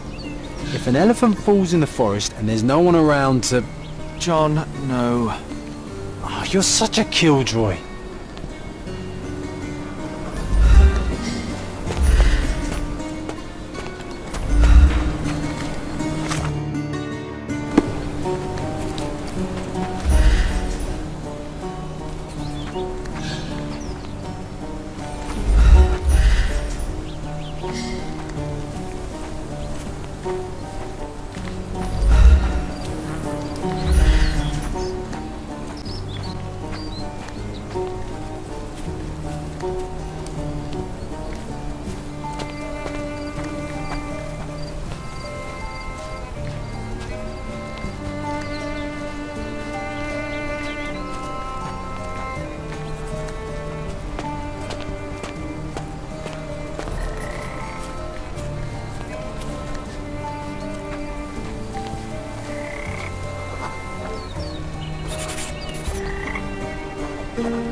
Want to go for a swim?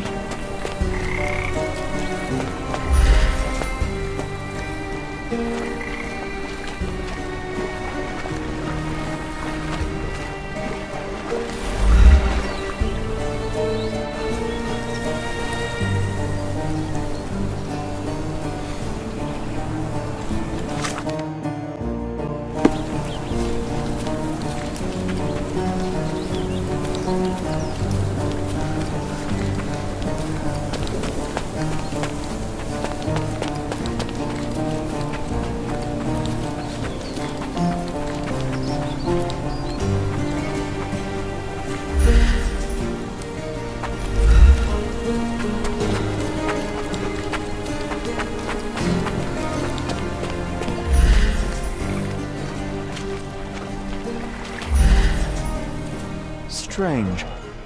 It was hung with care.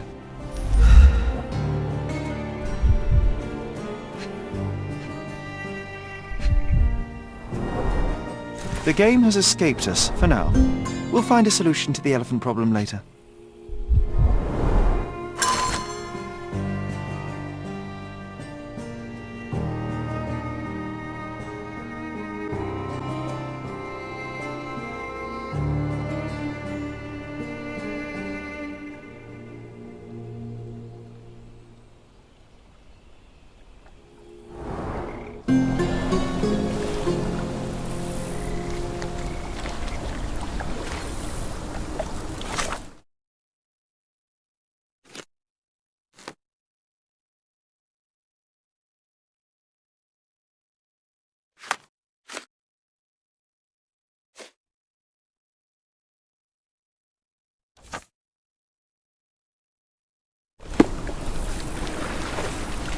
Want to go for a swim?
It's as if a storm went through here.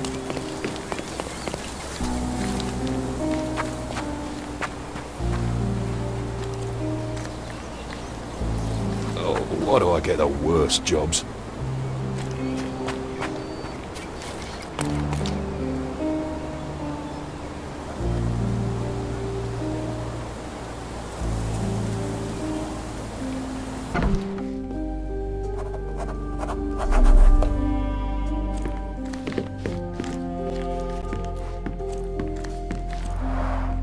I can always recognize the spirit of a true artist.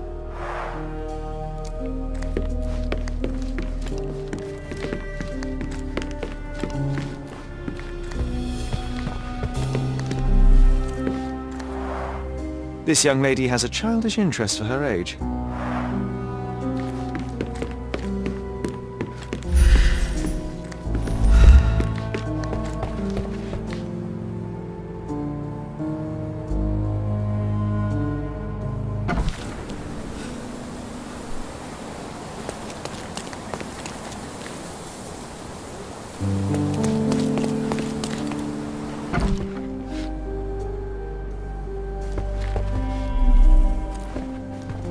Gosh, what a mansion.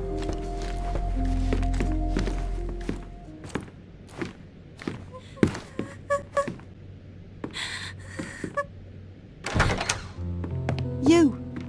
Who are you? My name is Sherlock Holmes. Theodore Gilden was... Did you kill him? Did you kill the elephant? It's not in the yard anymore. It escaped into the forest. You can't let it go. What if it returns? I highly doubt that, Miss... Imogen Gilden. Please, I beg of you, find that dreadful beast that killed my father. I suppose we do need to learn what happened. can you tell me what happened? From the very start. I was here, so I didn't see how it began. My father visits the enclosure every morning to wake up Goliath. Today, I heard the elephant scream. I've never heard such a horrifying sound. My heart stopped. I knew something was wrong. I looked through my window and saw how it lifted my father up by his neck. I rushed downstairs. I saw it dragging my father as if he were a doll. I threw stones at it. It dropped my father's body and charged outside, screaming. Its roar was almost human. I was frightened, so I ran inside and hid here.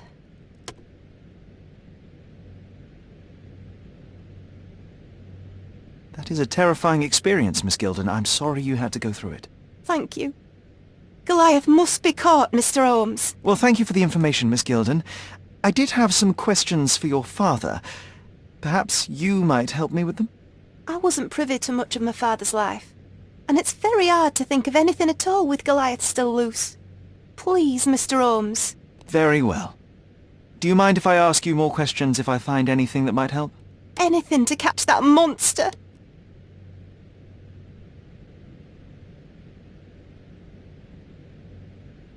Miss Gilden, I was on this island 10 years ago, and your father knew my mother. I believe I even had the opportunity to ride that balloon outside. But I do not recall seeing you. I lived at my late mother's in Sheffield at the time.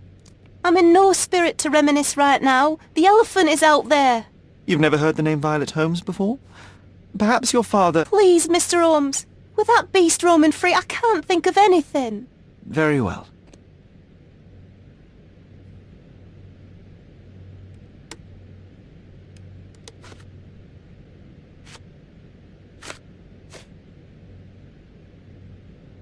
I don't have any thoughts on this.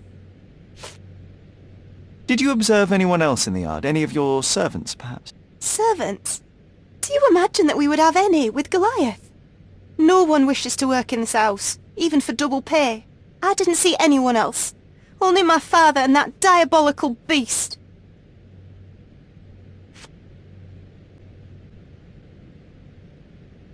Had Goliath been aggressive before? It's dangerous, but it was never aggressive near my father. My father would do anything for Goliath. All the elephant had to do was clap its ears. You envied him, the elephant, I mean? Our house is called the House of Ivory. I've heard some people refer to me as the Ivory Girl, and my room stinks of the animal, as if it's me who lives in a pen and not Goliath. It's not envy, Mr. Holmes.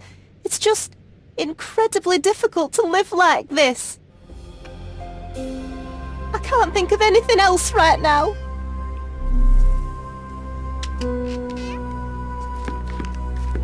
A commendable effort to barricade the windows.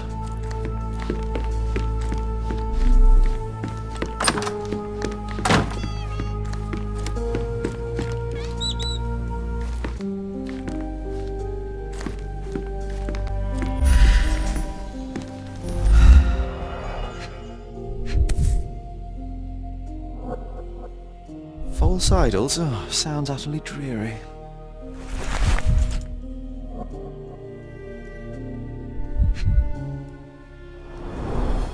She packed as much as she could carry.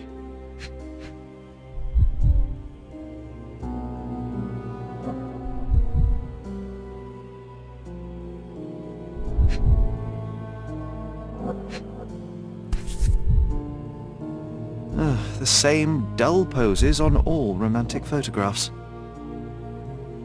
So idyllic. Enjoy your happily ever after before it stales. Hey, Sherry, we need to talk. You found false idols. We need to find the remaining two. What does bazooka even mean? Would this paper be good for anything but blowing one's nose on? They're not rubbish, Sherry. There's something more. I'm serious. Very well. I doubt it'll be worth it, but I will find them for you, John. You'll thank me later. They're some of the most imaginative books I've ever read. What did you say? Speaking aloud helps me think.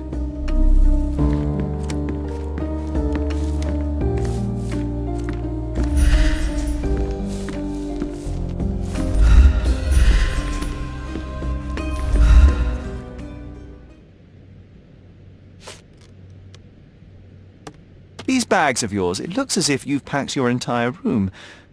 Were you planning on going... My partner and I, we wanted a change, a fresh start abroad. But now I have to stay here. Here, an orphan.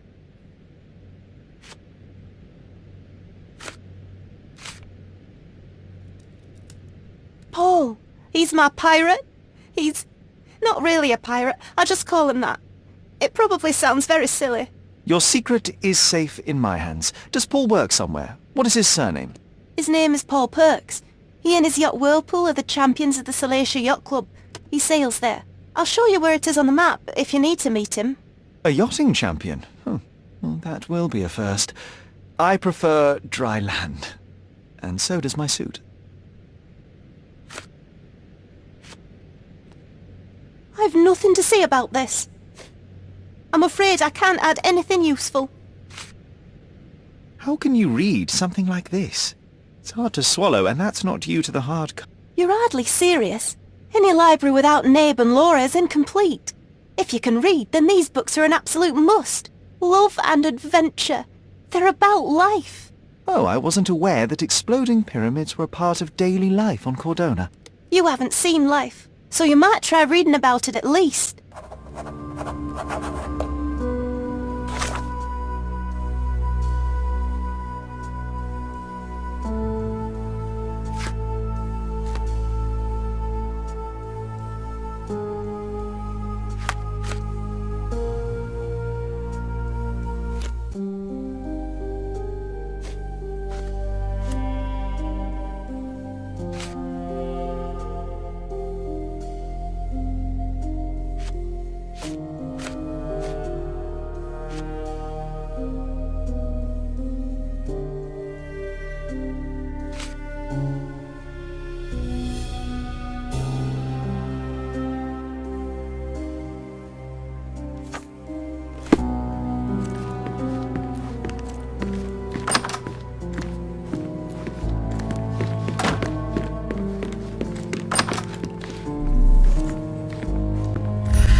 Nicest spot in the room.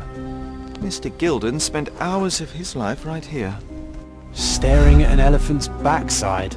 What a wonderful life. Looks eccentric and smells eccentric.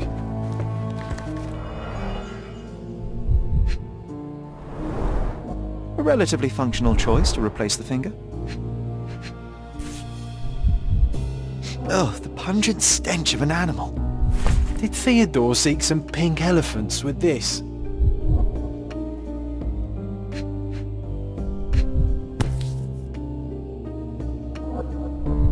I think they were closer than you and me, John. I'm hurt.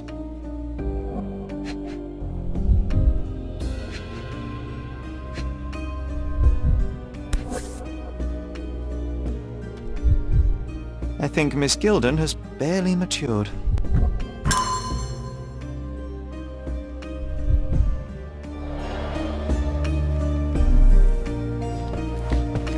Quite the spectrum. From the history of the Roman Empire to conspiracy theories of the French Revolution.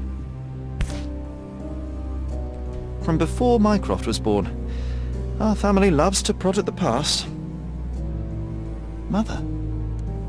It's nice to see her young and smiling. Holmes's desire to rake up the past is hereditary.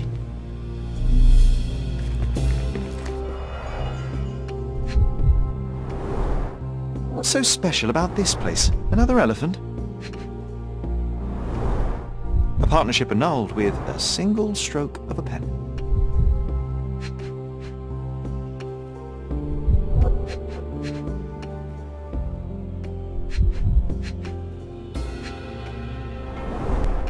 A catchy title.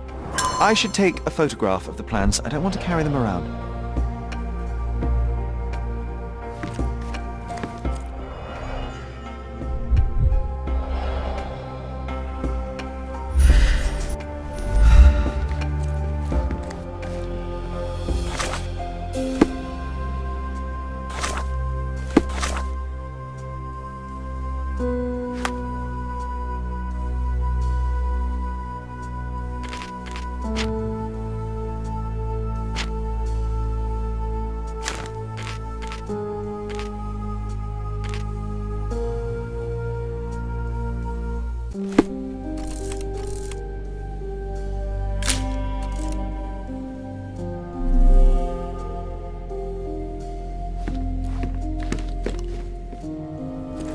his second child, an apparent son and heir, I'd say.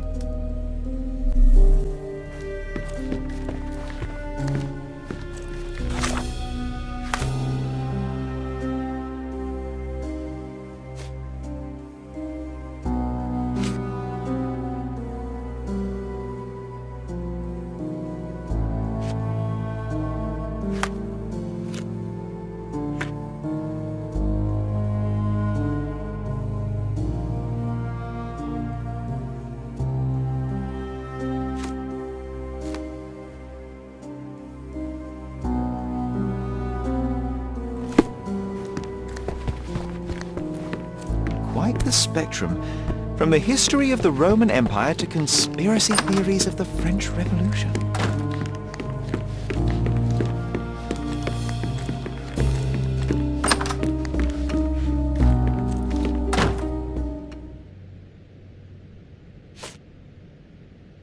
And, which part of the elephant is in here? It's quite pungent. Oh, that. It's elephant sweat. Father believed that it might replace traditional ambergris. Well, that's true entrepreneur spirit. A. Swift, is this name familiar to you? Your father had it removed from this plan. Oh, that's Arthur Swift. I've seen him a couple of times here. He works with my father in the old city, digging up something ancient. He is an archaeologist? That's the word, yes. But to be truthful, I really don't think Mr. Swift is fit to be one. I've just learnt a lot about archaeology from my favourite book series. Oh, they are page-turners. Inspirational, I'm sure, but would you happen to know where this Mr. Swift might be found? I don't, but perhaps you can find out somewhere. My father's work with him is all official. Lots of boring legal papers with signatures and stuff.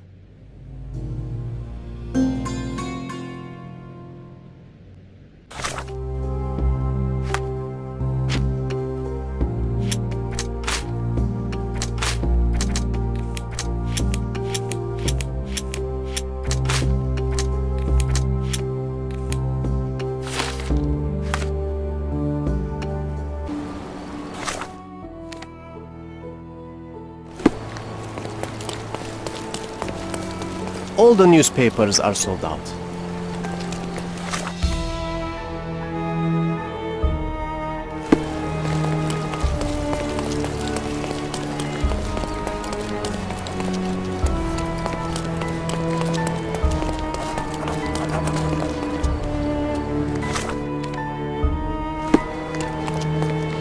Come, take a look at our clothes and accessories.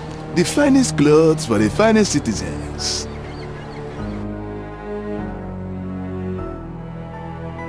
Of course, think it over. Take your time.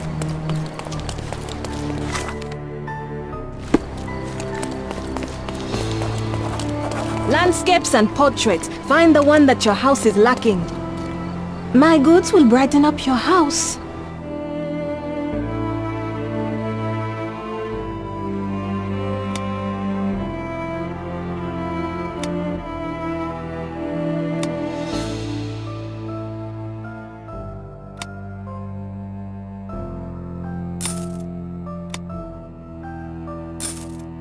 Enjoy your purchase.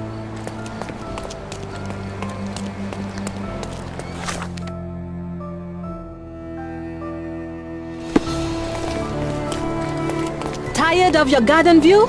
Visit my shop and refresh it. My goods will brighten up your house.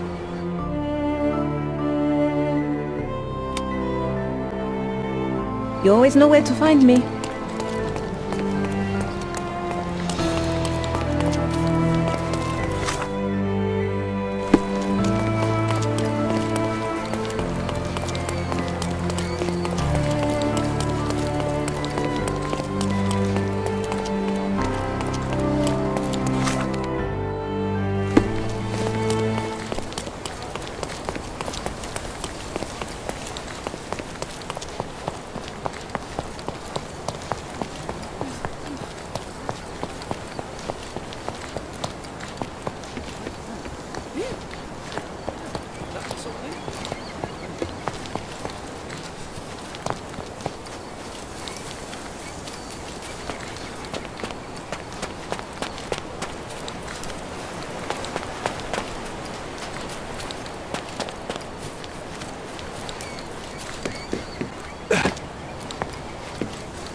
Help me, please. Sorry, officer. It's the first time I've heard of it.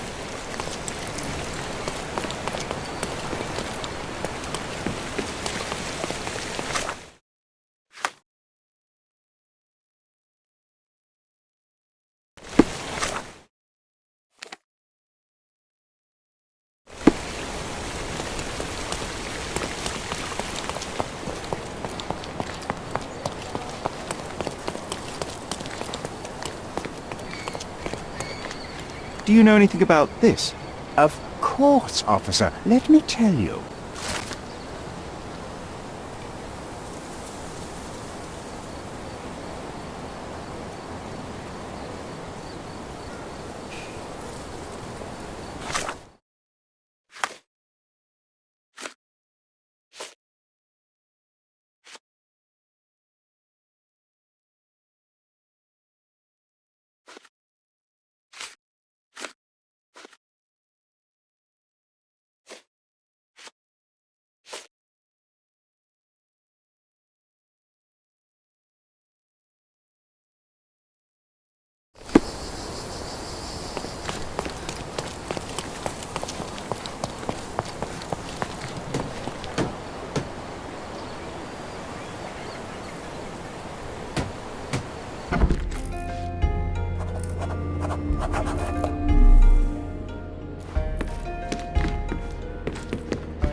Bloodied bandages. Has someone been hurt?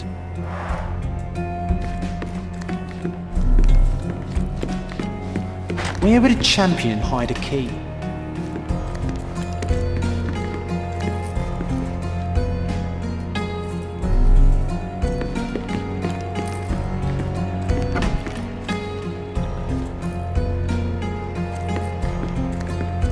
A foghorn to navigate and warn others at sea. It should have a warning to cover your ears.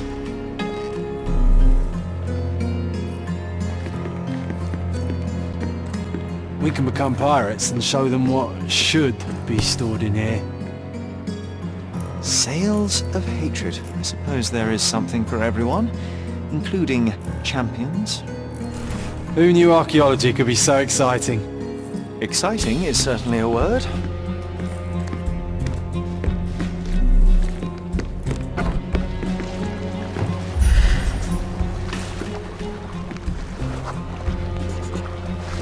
Champion's Whirlpool. Pool's bread and butter.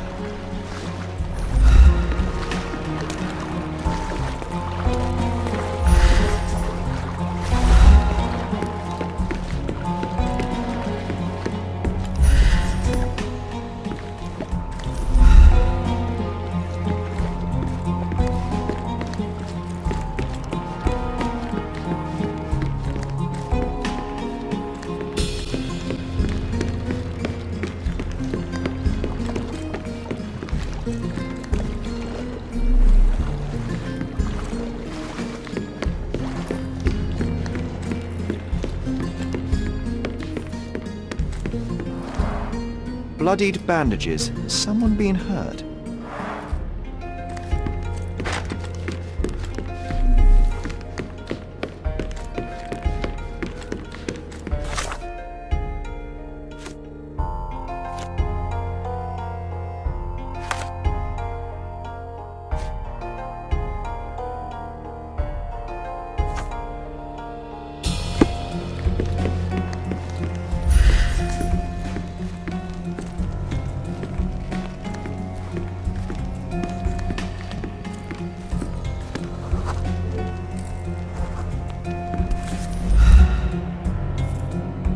I hope Paul is more skilled at yachting than he is at hiding keys.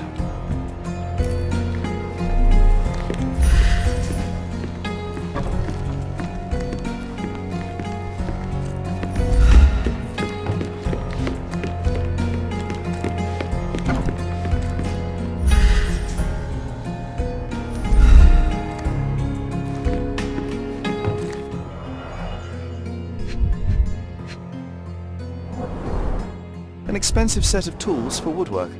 An amateur wouldn't know how to use these. Shipbuilding, shipwright's tricks, sail weaving. A box full of darts. Each has a needle and can be loaded with drugs.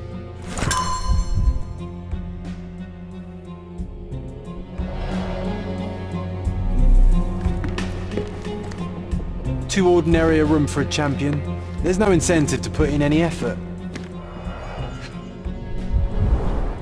To earn big, you have to spend big.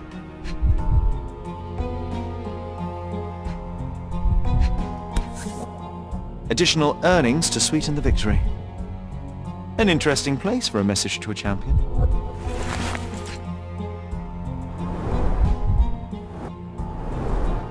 Old betting slips. Paul always bets on Whirlpool. One victory after another.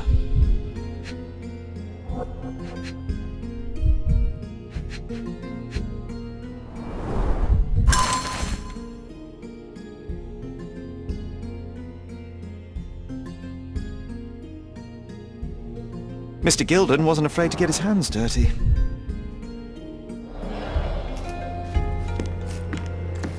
Bloodied bandages.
Undeniably psychotropes. Not for toothache, I think. A typical tea tin. I wonder what he has for biscuits.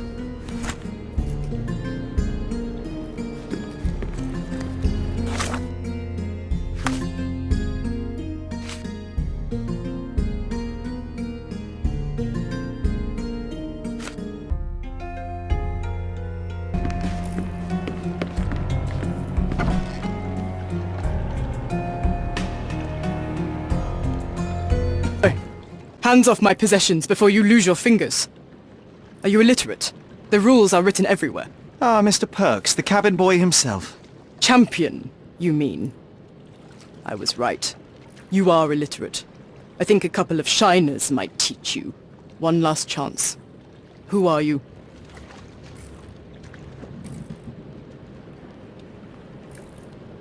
I'm Sherlock Holmes, a friend of our mutual acquaintance, Miss Imogen. Look, you artichoke. Imogen has no friends. Except for me. If you must try to insult people, it's better to know the meanings of the words that you're using. You fancy you could teach a sailor to swear? Go ahead. Show me how inventive you are. Stand still for a moment.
So, a woman wishes to become a real criminal, and smuggling is a stepping stone towards that? Is there not enough prestige in yachting? Or is it easier to compete with other fools like yourself? Everyone has a starting pistol, just shoot and run. Don't say a word. I don't know where you're getting half of this nonsense, but you're on some thin ice here that I'm willing to crack. Damn you, Paul. I'm sick of... Who's this peacock? Does he know who I am? I definitely know who you are not. You're not a dictionary reader, at least. I wanted to see how you... pals interact with each other in your natural habitat.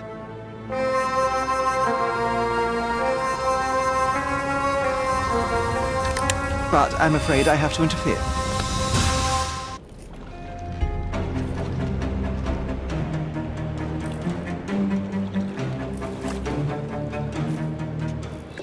I'm coming for you.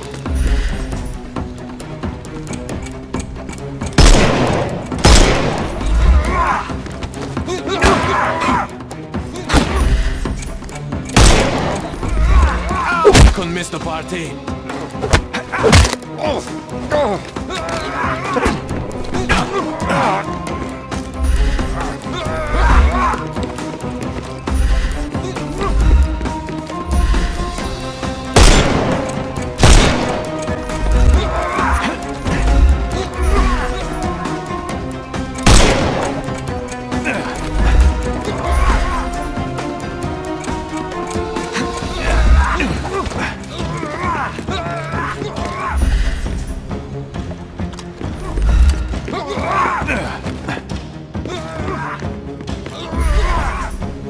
Oh, you...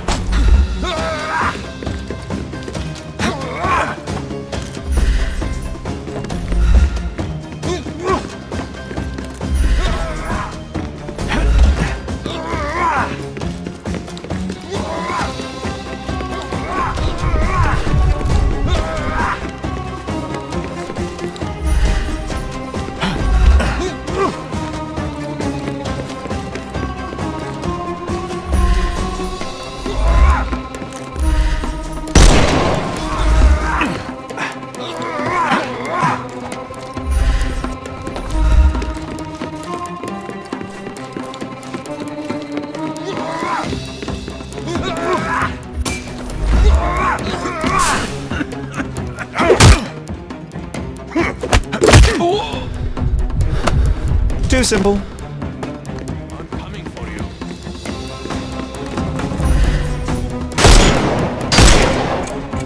Time to knock this guy out.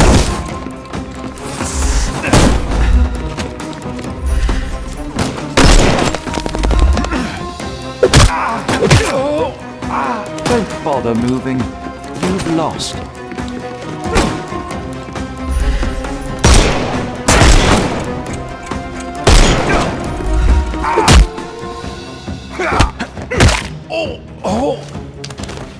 Don't cry, you'll live. Give him the pepper snuff.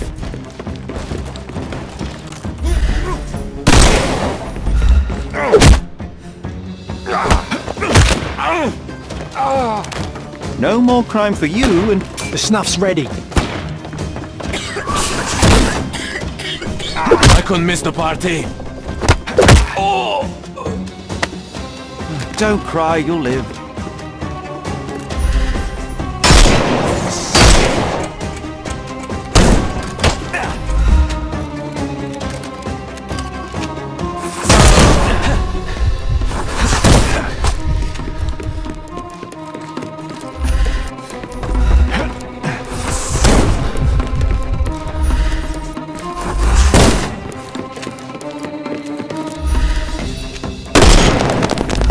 How do you do? Too simple.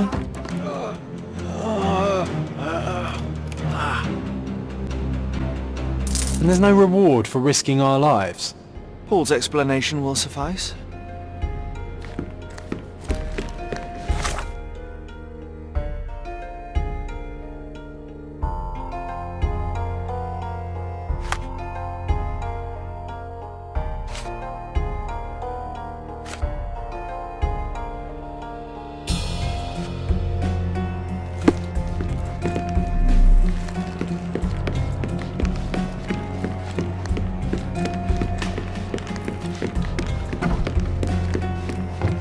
we can become pirates and show them what should be stored in here.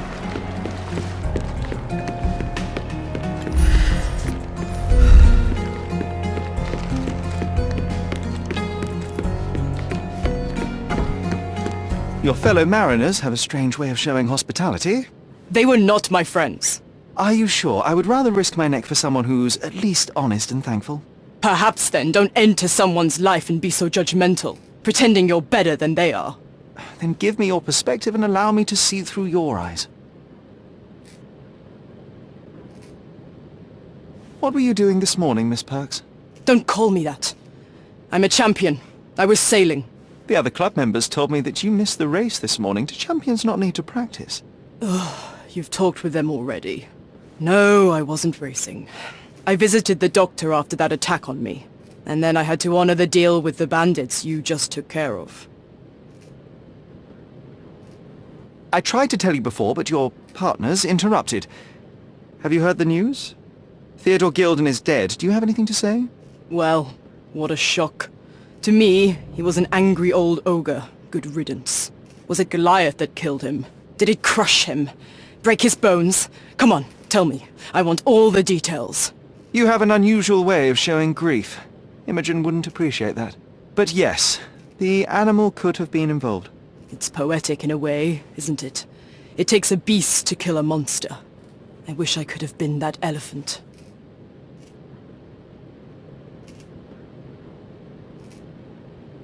This business of yours, you should be more careful. Ruining your life at such a young age is ridiculous. I am careful. Except for you, no one has noticed where I store the smuggled goods. If the police arrive, there's no link to me. It's common storage, not exclusively mine.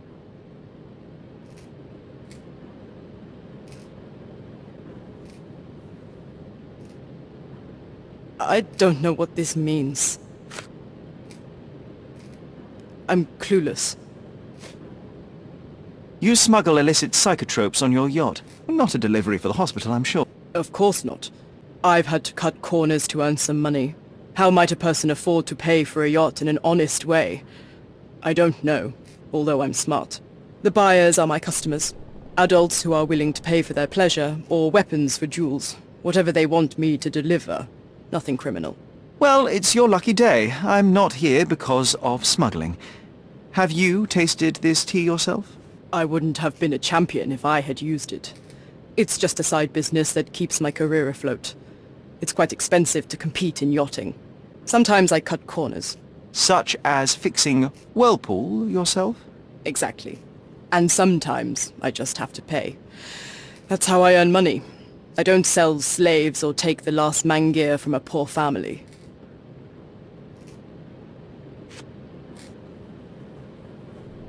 It seems as though Theodore Gilden hung a sword of Damocles over your life and career. Were these only words, or something more serious? Check my forearm. Pulled muscles and bruises. Small cuts. Nothing that you could call serious. I doubt that a man in his late 50s could wrestle you. It wasn't him. He behaved like a rat and hired brutes. His boys tried to lock my hands behind my back, but I was faster and I escaped. Was he so protective of his daughter, or was it your feminine secret that provoked him? My guess is that he was protecting his property. As he saw it, he owned Imogen, and he treated her like a piece of furniture. He didn't want his daughter to be loved by anyone. What's more painful is that Theodore didn't allow me to love his daughter. Typical. I'm not sure that your relationship with Imogen could be described as typical. Are you afraid of a woman in trousers? Now that's typical of men.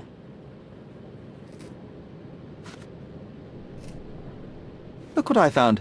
A box full of darts. Hey, that's mine. I confiscated it. These darts appear to be filled with something. Poison? How powerful is it? It's strychnine. Enough to instantly kill a small rodent. I haven't tried it on a human. Yet. I hope you know what you're doing. Could it immobilize a larger animal, say, an elephant? I've never tried, but I have wondered.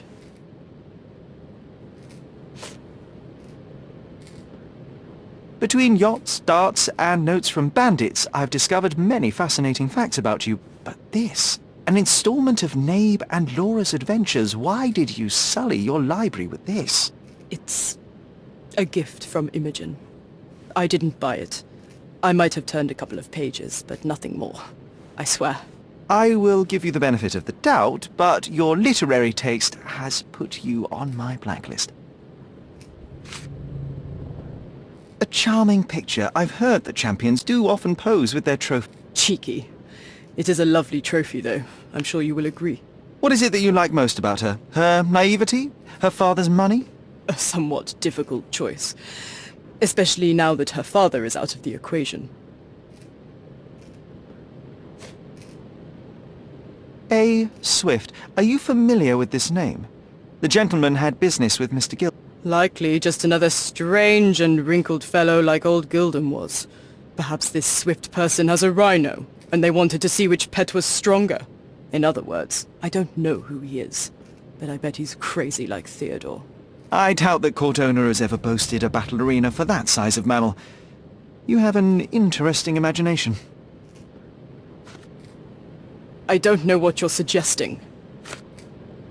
Imogen doesn't strike me as an industrious young lady, so I find it strange that she was busy packing up all her belongings when Mr. Gilden died. That's some favourable wind in your sails, isn't it? Is it so suspicious that a couple might embark on a trip? I wanted to thank her, so we planned to go travelling. A Theodore-free place, without elephants. The timing of it is suspicious, however. Your lady friend becomes an orphan and heir, and there's a planned trip directly afterwards. An improvised romantic dinner will never please a spoilt girl. A planned voyage might. It's not spur of the moment.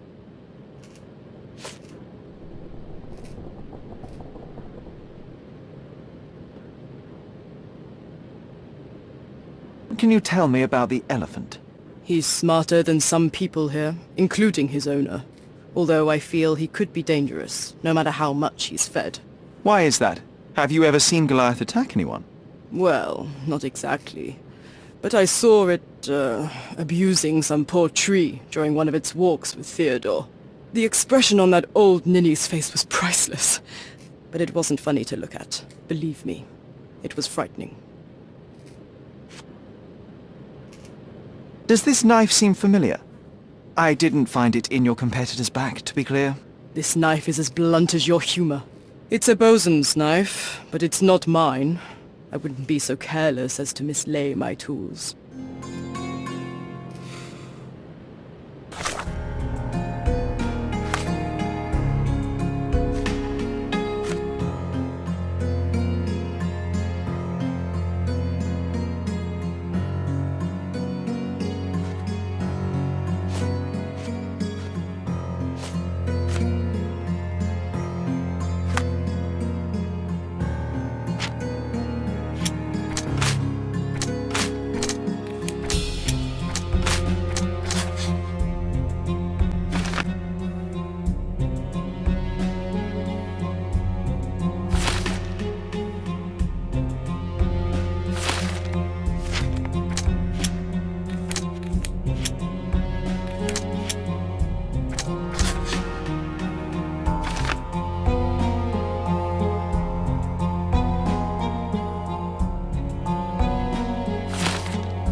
Just be quick.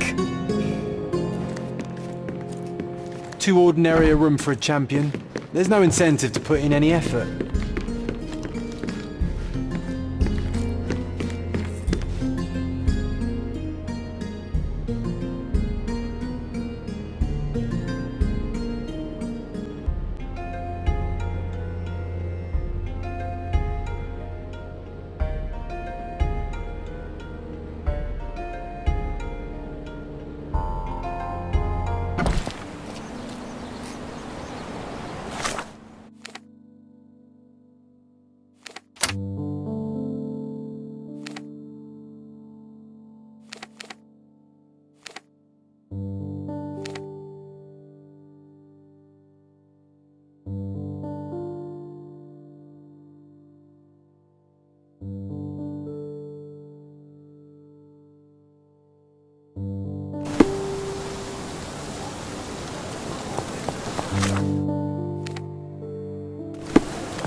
say about this. I've nothing to say about this. Have you seen what your father sent to... This is despicable. My father was never a gentleman, but this crosses the line. I knew that father wasn't fond of Paul, but this is just awful. If only he could have seen how good Paulie is to me. Are you aware that Paul smuggles drugs for a dangerous gang? Mr. Holmes, I've already told you. I call him a pirate in play. He's not an actual pirate. He's a champion and a brave gentleman, not a thug. Let us agree to disagree on that. But don't be surprised if one of his clients knocks on your door. It's chilling to think the monster is...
With your love for archives, you would have made the perfect bureaucrat.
From day to night, Aiden stands there, recruiting non-rebellious.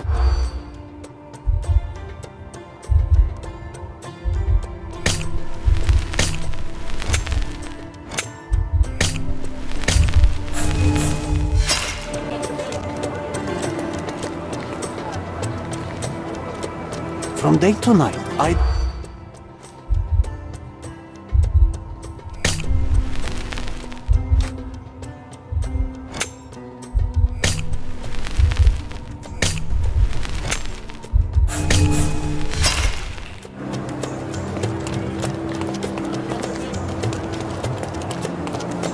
From day to night,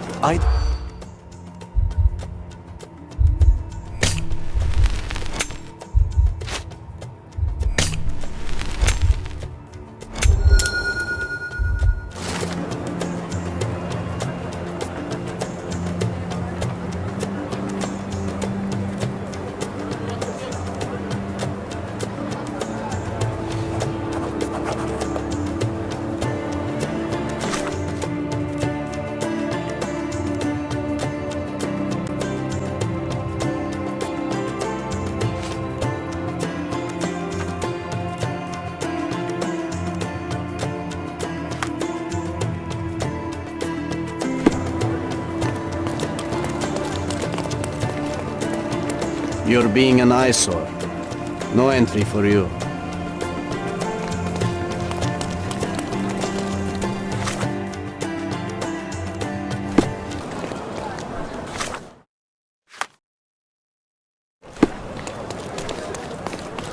Come! Merhaba. It's a good day for a purchase. Don't hurry, we can bargain. Nice afford. Let's pick something that suits you.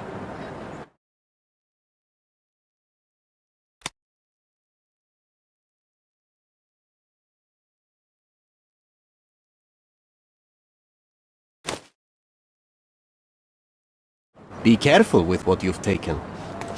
Don't miss out on the best carpets on the island. Sir, kind sir, might I steal your attention? I'm not buying. Ah, that is the thing. You won't waste a single mangir. I am a digger, you see, and I have heard of a dig site so deep it clogs your ears. I want to be there. Why are you telling me this? I have heard of a man recruiting for such a dig. A man with a scar, such as the one that you're hiding. And your boots are dirty with the deep clay I am so familiar with. Oh, I hope it wasn't too rude of me to point that out. You have a good eye. And you just want to dig? Dig deep and that's it? What's the catch? Are you in desperate need of money? Oh, there is no catch, sir. I won't even ask for advance pay. Just give me a shovel and I'll dig a hole like you've never seen. Huh. Is that so? Well, I have to ask you an important question first. Would you be fine working for Brits?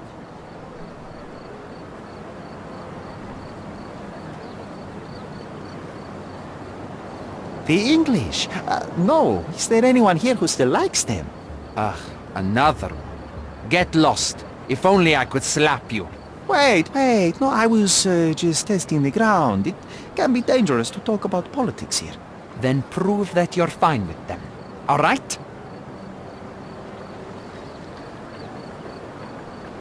I'll sing you a very special song. God save our gracious queen. Cut it! Or people here will make you their queen. I can also speak in limericks. Please don't. You might be a little bit weak in the head, but a natural born digger with a keen eye is what we need. Take this permission slip and go to this address. The guard will let you in and check with the professor once you're there.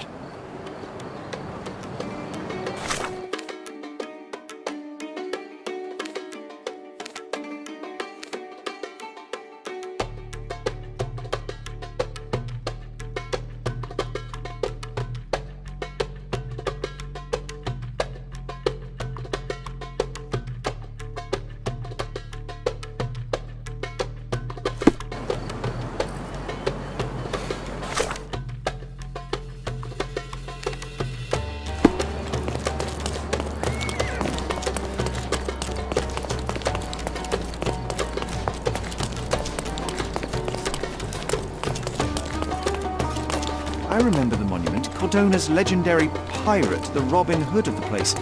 Do you recall it, John? I do. I wonder if... What is that? Karim of the Silver Hand, the pirate with a golden heart. I told you I remembered him. Hey Sherlock, I'm up here. Guess what I found? A riddle, and it's about a treasure. Listen to this. What? John, you've surpassed yourself.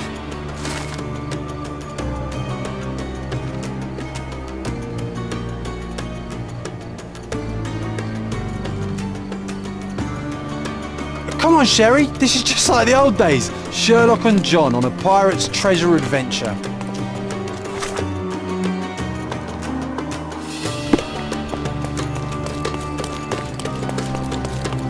Stop loitering and get inside.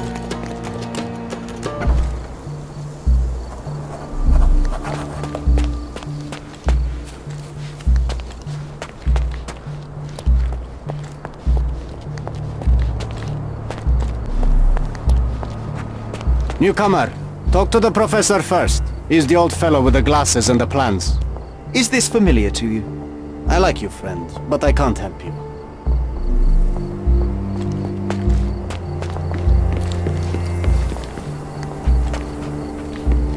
Don't touch anything here. Get back to work. Where's the fire in your eyes? Where's the smile? I am sick and tired of seeing apathy among the new workers. Sir, believe me, I do have the spark. I want to start work straight away. It's as important to me as it is to you. Ah, that's the spirit. I'm on the verge of a great discovery.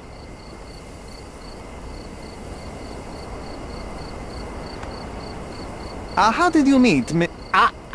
Don't ask questions. You'll have to find the answers yourself. I'm not a nanny. I'm a busy man who is changing the course of history. When was the last time you saw... Young man, you're disappointing me. I'd like to see a bright career for you as the best digger on the island. Don't ruin it. We'll talk when you find something useful. I am ready to work. Splendid.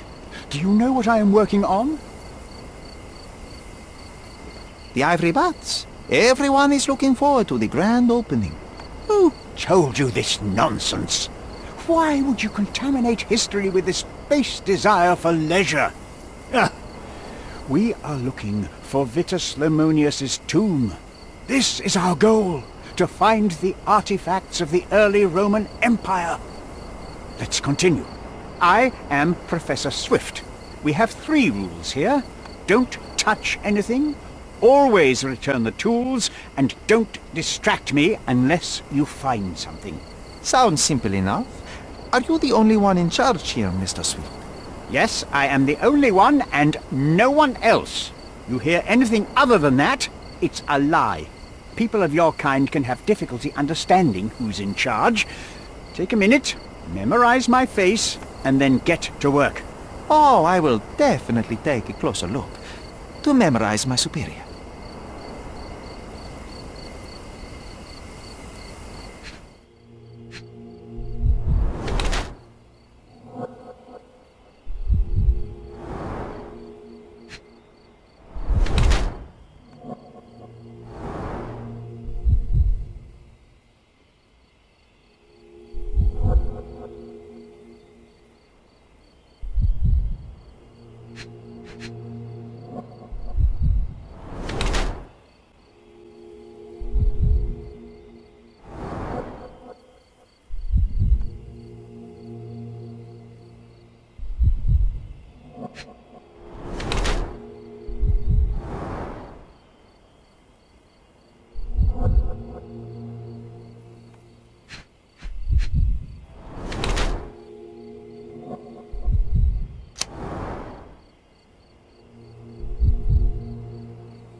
I wish I could be as passionate about something as you are, Mr. Swift.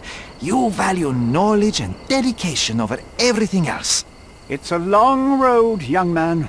A sharp eye and attention to detail are the only stepping stones along this path. You have to sacrifice everything you love for the larger prize. Exactly. So much in life is superficial. I wish more people would understand. I never heard a truer word, lad. Folk will ignore what truly matters in life, and for what? Convenience. Bold words indeed. I doubt that many scientists would be willing to support their bragging with fieldwork. The academic world is full of restrictions. Our honorable professors are too afraid to dirty their hands. God forbid if they have a stain on their shirt. You can follow in my footsteps. You can start learning by returning to work. Show me what you can find.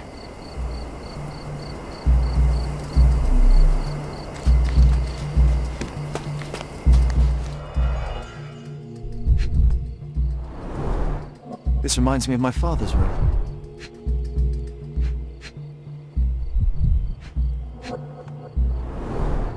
A plan for this whole operation.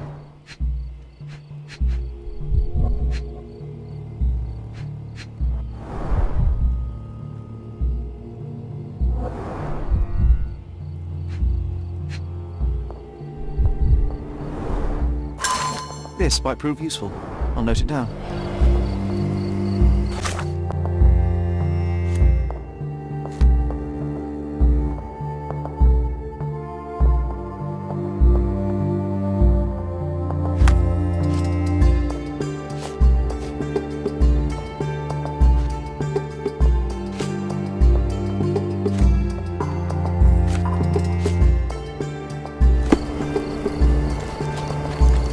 Let me warm my bones here.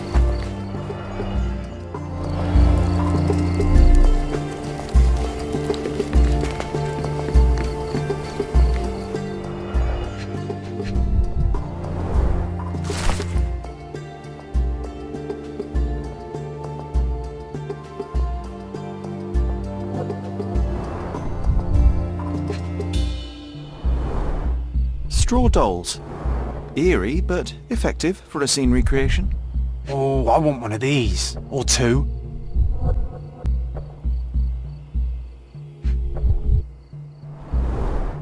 Oilcloth. Won't fade and waterproof. Enough here to make 10 sails and more.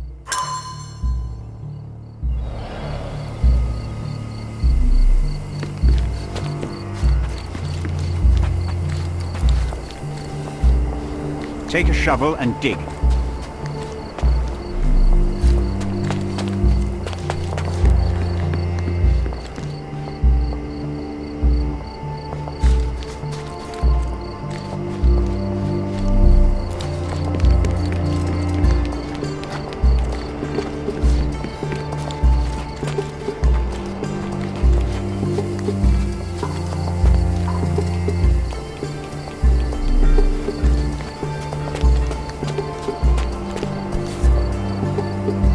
Sharpest pickaxe. A guilty pleasure of the real archaeologist. Missing your Laura, Mr. Swift? Hey, a word about the trilogy. Right then, you literary expert, you, what was so important about these books? Or did you simply need some kindling? It's inspirational. I have a plan. Are you listening? I wish I wasn't, but I am. So, we catch a monkey, a langur, for example, then we extract some blood from it. What? Why? It will make us forever young, Sherry. Page 127, the second book. Oh, I am so done with this. No, wait. Then how about we make a wax statue? I've stopped listening, John.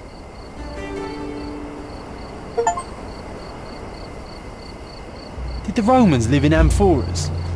I see nothing else here.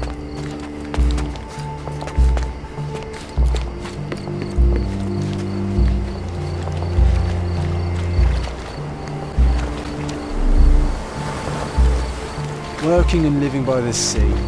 What a dream.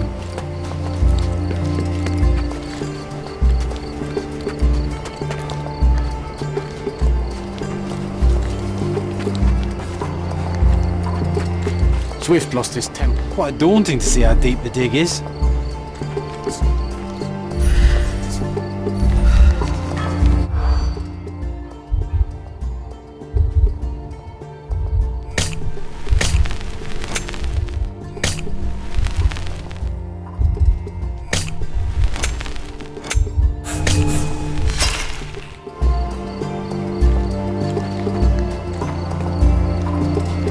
Swift lost his...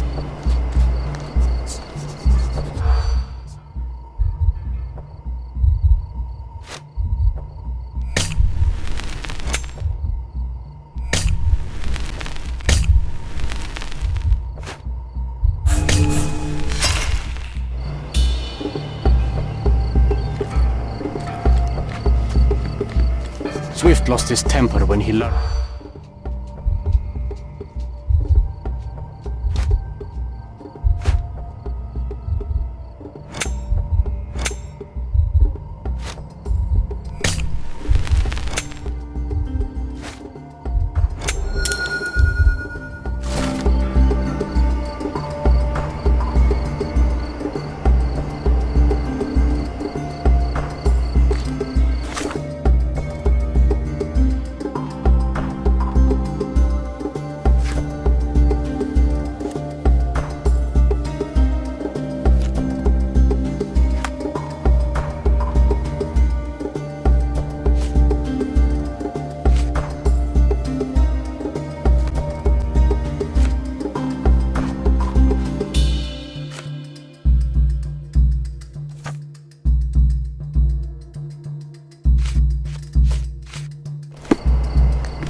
Somehow the text remains legible.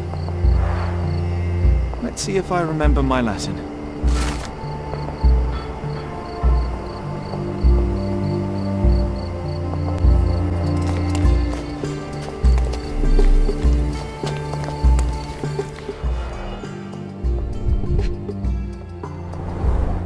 A sickle for harvesting. The ancient Romans honored the seasons. A goddess? A mother? Someone's wife?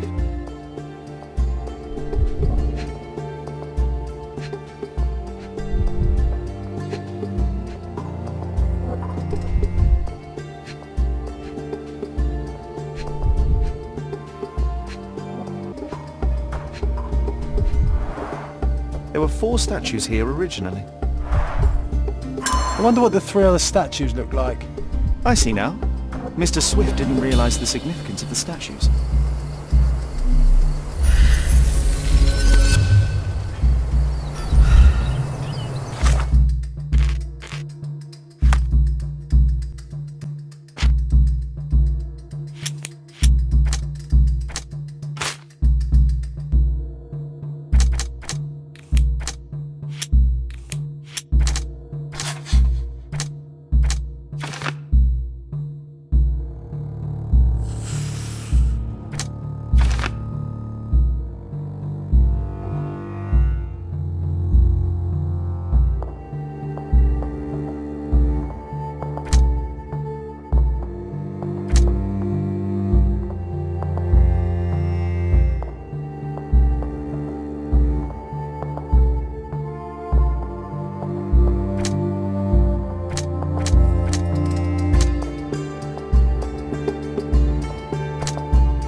Seems everything's in place. Now, let's see what this has to tell us.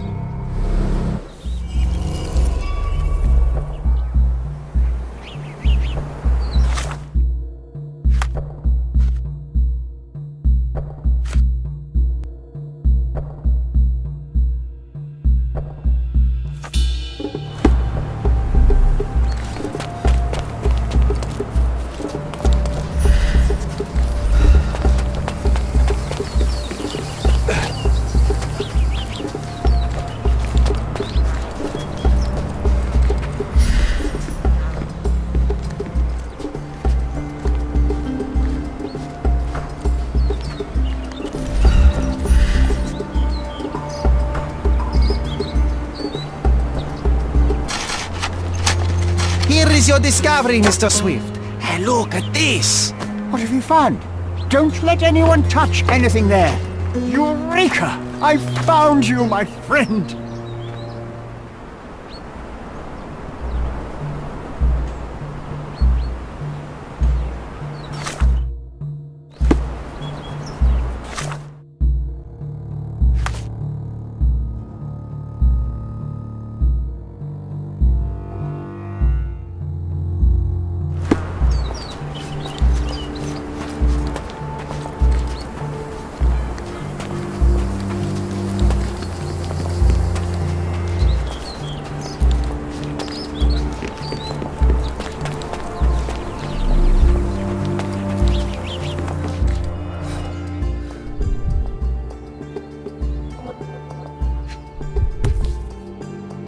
Box of darts. Handy against rodents of all kinds.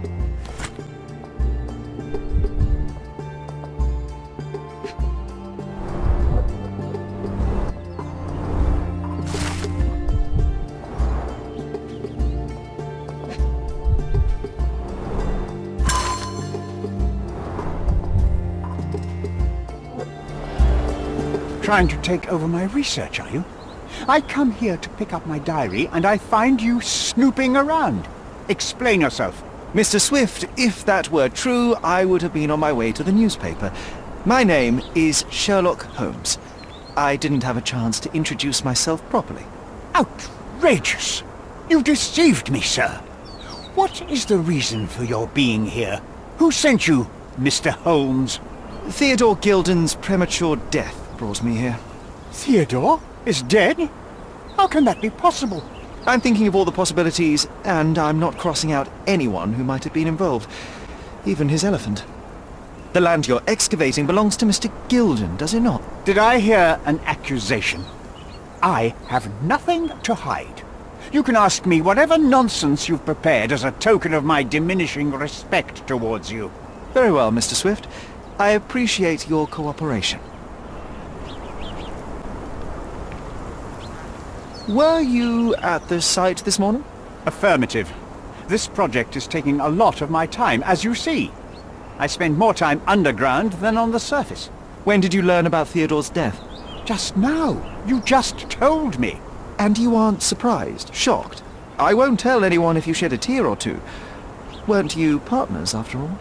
We were. And it is a real shame. But I've seen too many deaths in my life, Mr. Holmes, for the news to truly shake me.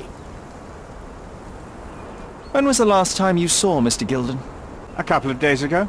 We discussed the site. I believe in the tomb and its secrets. Theodore's patience was stretched, however. He was already inventing new projects. It wasn't a long conversation. I suppose that his daughter will inherit everything now, along with all of the eccentricities and problems. And not forgetting Goliath. Eccentricities and problems, Mr. Holmes. One of many. Will you allow me to return to my research, or are you insisting on remaining an obstacle? Oh, I haven't even started yet.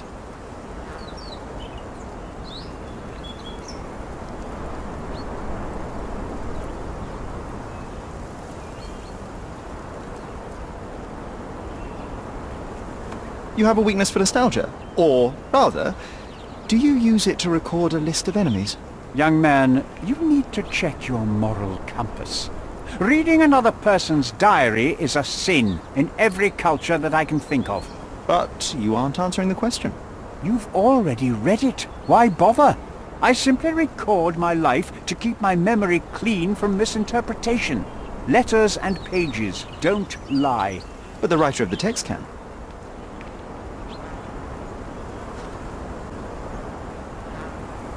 With this book, you attempted to plan an attack on the elephant? Your insinuations are out of place.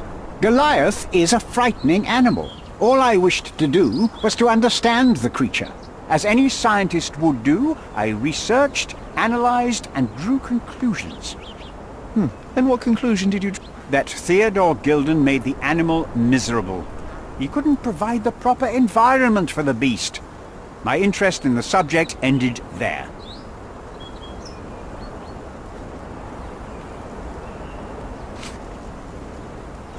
What's with this box of darts? Is it for a scientific argument? A little darker than that. Rather for killing the kind of rodents that might nibble a nose or a toe in your sleep. Let's just say I have to protect myself against a larger animal, such as an elephant. Might it be enough to stop it, make it faint? If I were you, I wouldn't bank on it.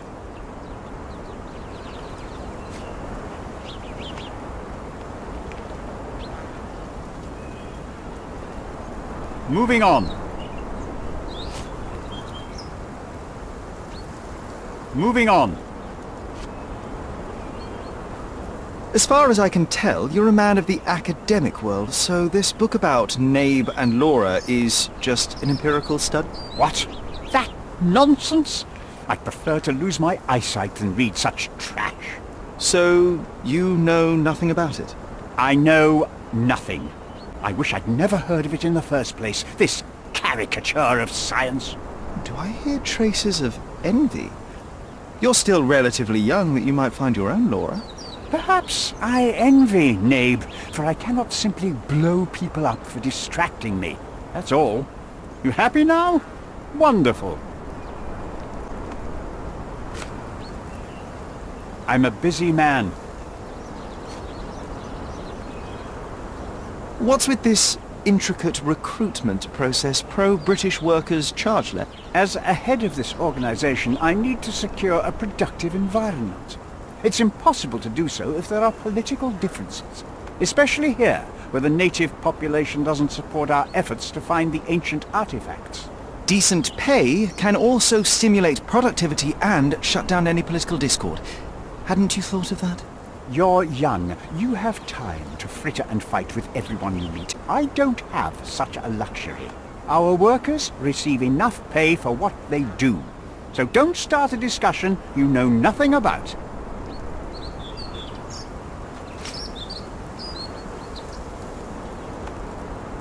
Moving on. I'm a busy man.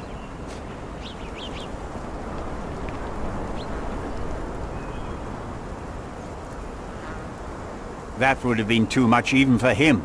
Don't get me wrong, he had a harsh temper. Like a true businessman, he was ready to burn his competitors to the ground. But threatening someone physically would have been something new even for him, am I correct? Absolutely. Besides, I had never seen him this angry. The fellow who received the letter must have been extremely alarmed. Remember one of the rules? It seems that you didn't return a tool. Is this knife... Do I look like a fellow who carries a knife? I don't need it. There are plenty of uses for it on the site, and outside of it. I have other people to cut ropes for me, Mr. Holmes. Moving on. Gilden's elephant is quite an unusual addition to Cordona's fauna. What is your scientific opinion on that? No matter how much Theodore loved it, it still remained a wild animal trapped inside a stone pen. Goliath needs savannas, fields, lakes.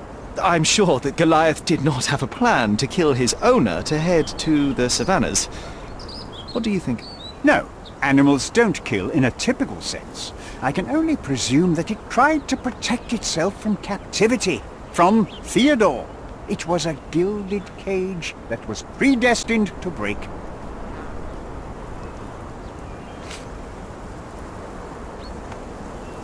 I'm a busy man. Moving on. Moving on. Have you seen this person before? The one beside Imogen Gilden? No, but he's with Imogen, so I suppose that he's a friend of hers. That girl always has her head in the clouds. I could have said Theodore was different, but that wouldn't have been entirely true. Away with the fairies, was he? That's one way of putting it. Either way, I don't know much about Imogen's life or her friends. The type of elite that pretends to be educated. Did this plan cause a rift in your business relationship with Theodore Gilden? Nothing like that. Admittedly, we didn't share a common vision of what is more important, the past or the future. In my opinion, we can't build a future without knowing the past. So you wanted to save the tomb of Vitus here, or perhaps your control over the research? Only the knowledge that rightly belongs to humankind, nothing less and nothing more.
Just be quick.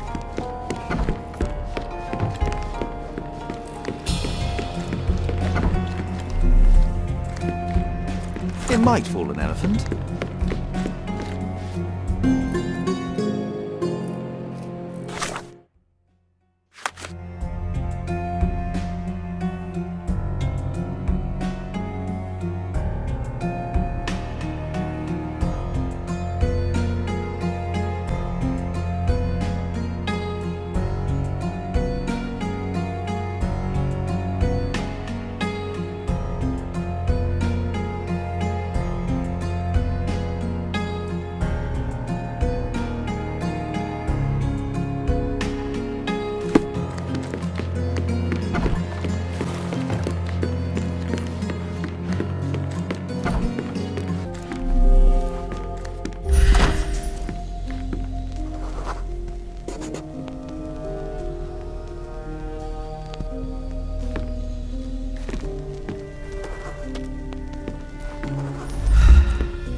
Be swift.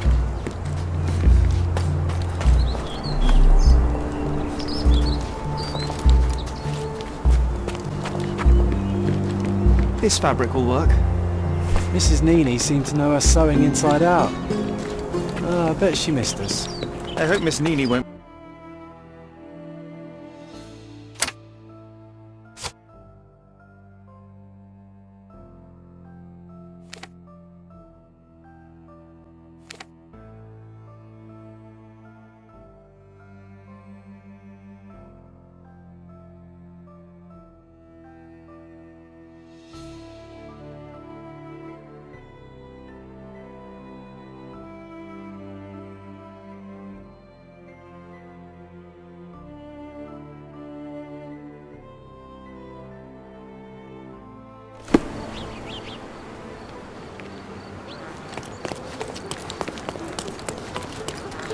He's even been putting up posters, Paul.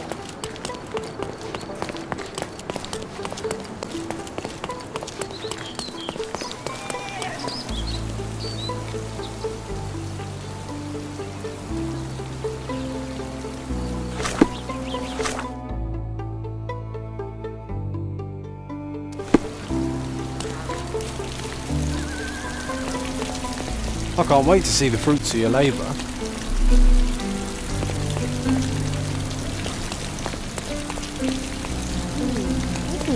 Is this familiar to you? I'm afraid my mind has gone blank.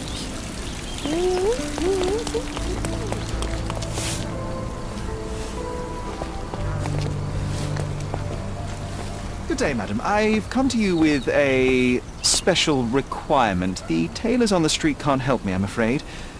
Could you make a doll for me? Oh, Senor Holmes. You taught the police how to do their job, and they found the thief. Of course I will help you. But what sort of doll? A child's doll, such as my great niece might play with? A little larger than your typical doll. Signore, I don't understand. Boy, girl, animal, and what color? Animal, a passionate, perhaps amorous animal. Oh, Signore, you talk in riddles. I am an old lady who's seen it all. Tell me what you need. I need a life-size elephant. I think Mrs. Nini outdid herself with this one. Is that a tail? That's a trunk, John, but I must agree with you that it's her masterpiece. Well, let's not waste any time.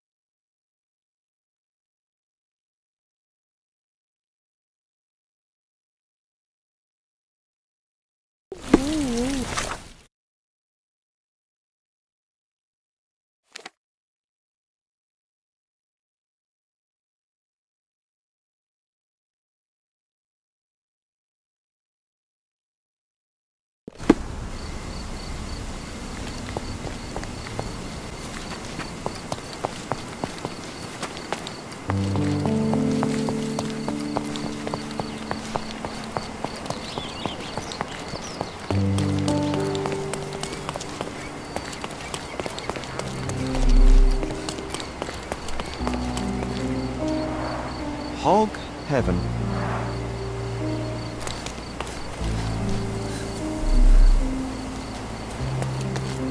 The game is on.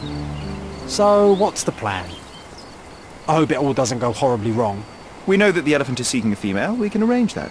A doll with the appropriate scent might do miracles. So you're a marriage broker? Well, I suppose that makes me a groomsman. Oh, she is a bit breezy, I must say. Well, Goliath is eager for a single female elephant in his area. It should be just enough for his taste. You'll need to trust me.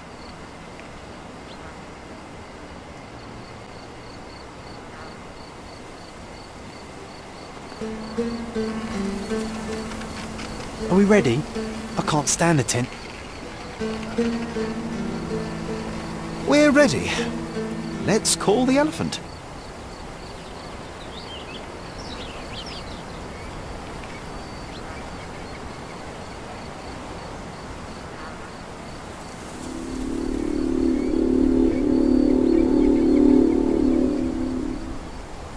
How could anyone resist?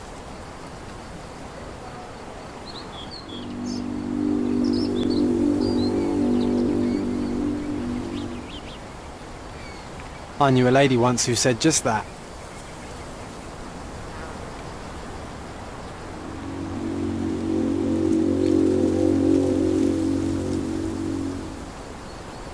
Too bad I'm not an elephant.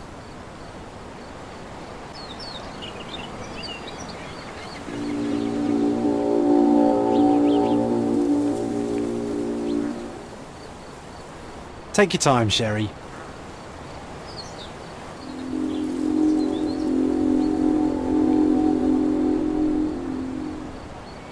That deserves a slap.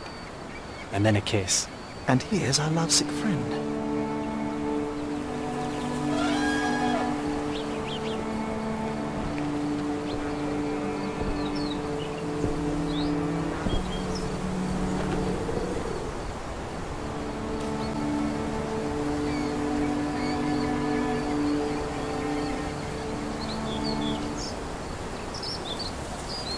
What is the meaning of this? Why are you bringing it here? I won't allow you to leave it. I assure you that it is only a temporary measure. It won't be long until the elephant is gone, I promise you.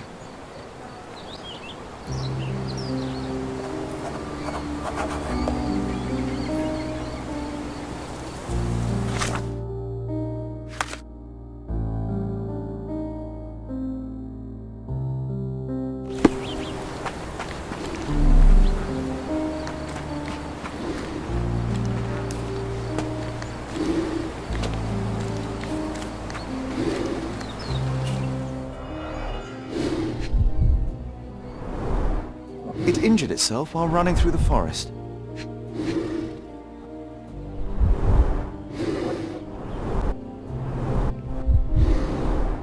Peaceful and compliant, almost a gentleman.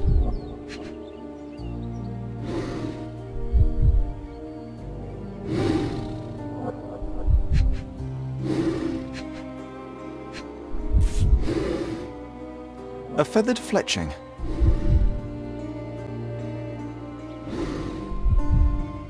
There's something in the needle.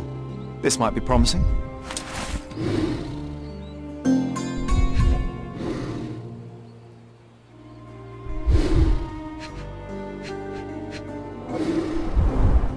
The left tusk is larger and more worn. You're a left-tusked elephant.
You were right about Goliath. Everyone confirmed your opinion. They all agree that the beast is vicious. The animal wielded 2 tons of rage, and Mr. Gilden regrettably didn't stand a chance. The mating season only served to amplify its temper. Oh, spare me. That's a little too much detail, thank... What is the point of this conclusion? How do you plan to use your findings?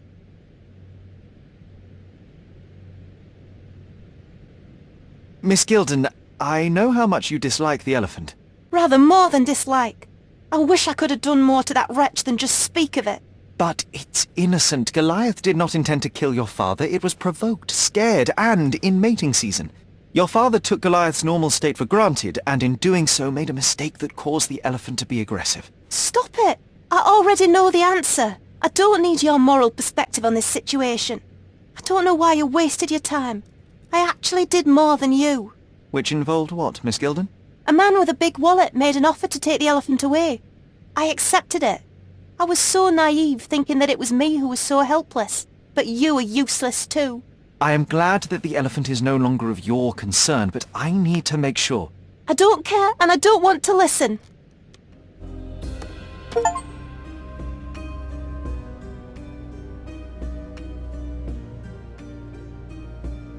Thought you wouldn't turn up.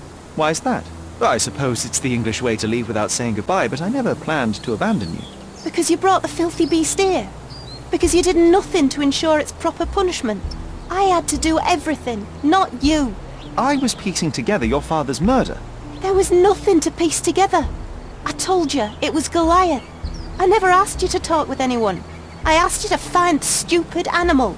Even if my efforts are invisible, that does not mean that I did nothing. I don't have the strength to argue. These are my father's belongings. They're about your mother. Take them all and leave me be. I won't waste your time any longer, Miss Gilden. Thank you for your help.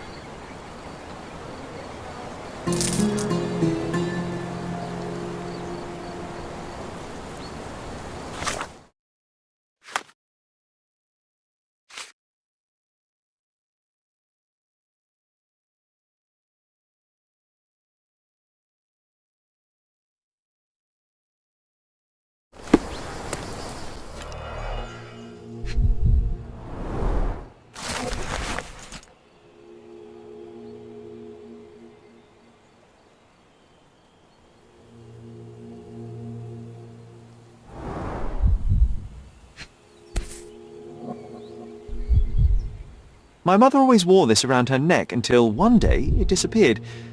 I was wondering where it went. She said it was a birthday present from a good friend.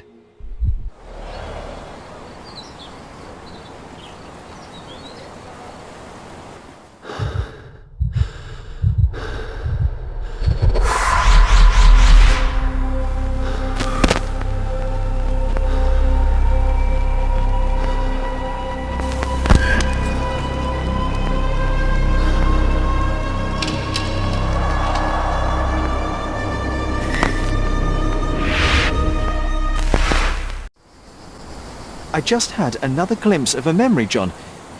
It's fuzzy, but I'm sure it happened somewhere in the manor.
Did it feel good killing Theodore Gilden after the humiliation and threats? What? I thought you were blaming Goliath for that. No, I think you killed Theodore Gilden. Goliath is, unfortunately, a victim of circumstance. I'm far better than to kill Gilden. Believe me. You see, I managed to capture the elephant. Goliath had a dart stuck in his hide, similar to the ones that you used to kill rodents. My guess is that you used Goliath. A dart can kill a mouse or human, but for an elephant it's not enough. Strychnine is a powerful stimulant and convulsant. Once the drug was in the bloodstream, Goliath became extremely agitated and so blinded by the flow of energy that he killed his owner. And my dart is responsible for that. I'd rather use my hands. Yes, there would have been fewer variables, but after the attack on you, your condition didn't allow for a direct confrontation. So, you used what you had. That's not what happened. Anyone might have the same set of darts as I do. They're not expensive. But not everyone knew Theodore and had access to his property. You were at the crime scene at the precise moment when Gilden died. I was not. I was visiting the doctor after the attack on me. Ah, of course, where no one saw you. That's an inconvenience. But in any case, the person who was there met the rage of the elephant. One was struck by the gate with such impact that they were thrown into the shed. The knife fell out. The bruises on your elbow match the contour of the hole in the shed. But I told you where my bruises came from. And I heard you, but you didn't catch my words. A bosun's knife was found there, a very specific tool commonly used in your field. That's only your assumption. I was never there. I mean, I was, but not when this happened. I can understand why you killed Mr. Gilden. He saw you with his daughter.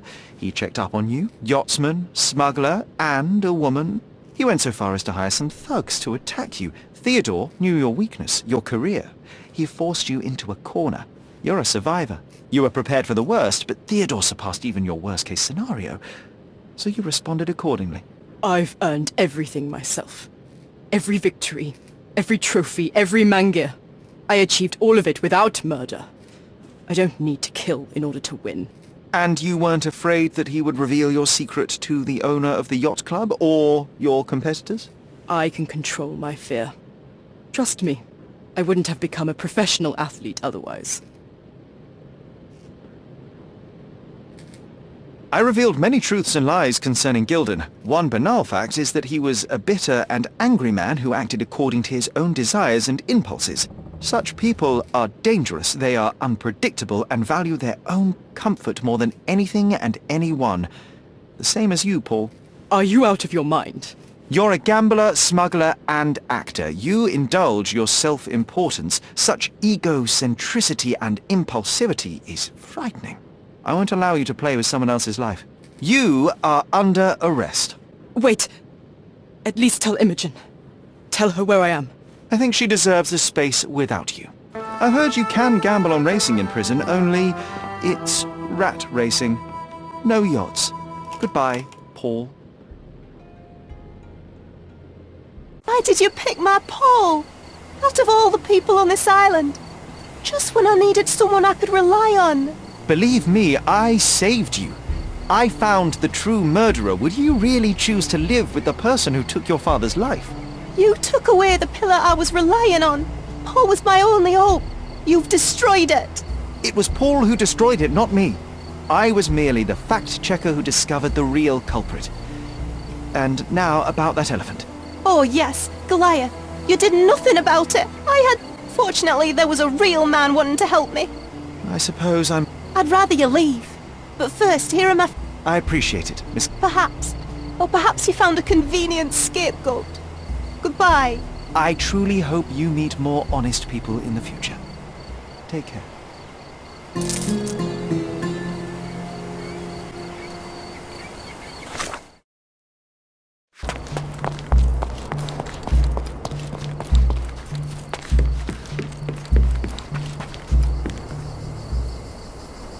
You are guilty, Mr. Swift. Killing Theodore Gilden was a testing challenge.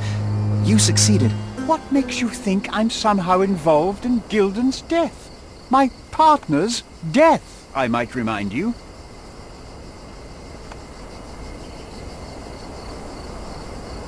Your dart uses strychnine to kill rodents at the site, is that correct? Oh, yes, that is its purpose. The same dart with strychnine was found on Goliath. The very same substance is a powerful stimulant. It causes convulsions, a flow of energy. You shot Goliath. The elephant became extremely energetic, agitated, and so terrified that it killed its owner. For a man of your age, it was easier to hit a larger grey target than a small man. You said it yourself. Goliath killed Theodore, and your strychnine speculations are absurd. Only athletes use it as a stimulant, not elephants. True, but one dart of strychnine would not be enough to kill the elephant, and you knew it. You were there when Theodore Gilden died. Nonsense. I visited him many times, but I wasn't there when the elephant killed him. Then I must have made a mistake, because the murderer met Goliath's rage personally. The perpetrator was hit by the gate and thrown into the shed. Your bruise matches the contour of the broken hole. One further detail is that the murderer had a bosun's knife, fairly useful in a place where one might cut ropes and fabric, such as, I don't know, the dig site? That's your interpretation of the facts, Mr. Holmes. You've simply aligned them to suit your hypothesis. It's not a hypothesis once proven, it's theory, Mr. Swift. Let me tell you a story. A man spends almost 5 years of his life locating an artifact. He puts every ounce of energy and money into his research. The same man even goes so far as to sign a contract with a ruthless man, a businessman. It was a risk, but the reward would be worth it. Years go by and there's still no result, so the businessman decides to end the man's research. He spits on the research, he promises to bury the site under an eccentric project. All of this is just his whim. Theodore Gilden could do anything he wanted with this place, and you were anxious about the fate of your research. You wished to protect it. You tried to tame Gilden's eccentricity, but you killed him instead. Theodore wasn't trying to sabotage my career. We had a disagreement, but it wasn't as dire as you describe it. He wasn't a pleasure to talk to, but killing him? Nonsense.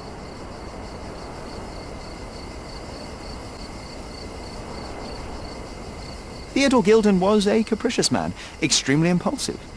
But the cold-blooded nature of your plan makes you even more dangerous.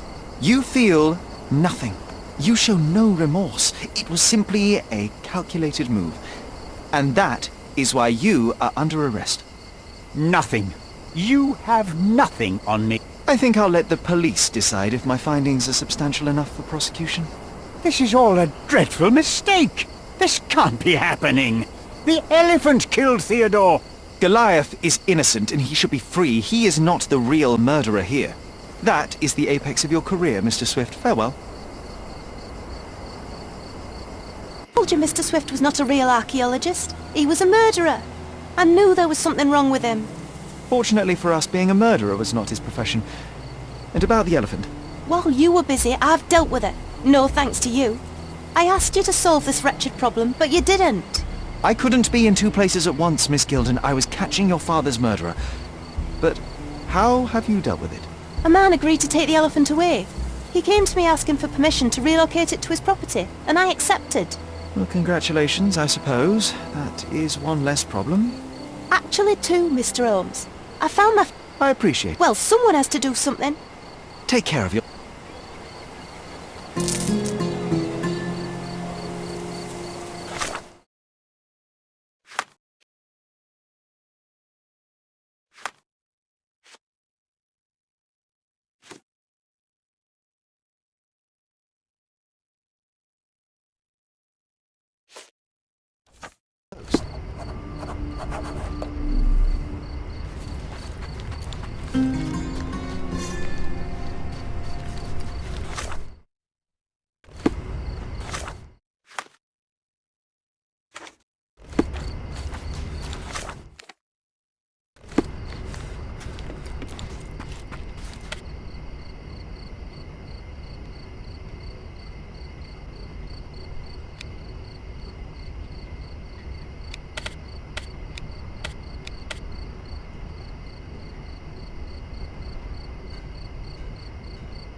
I'm coming.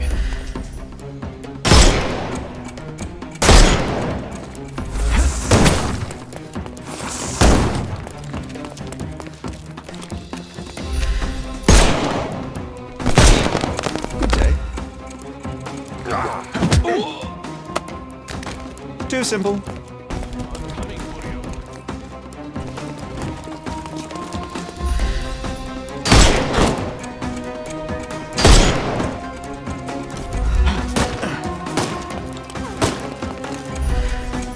Can overcome the brute now.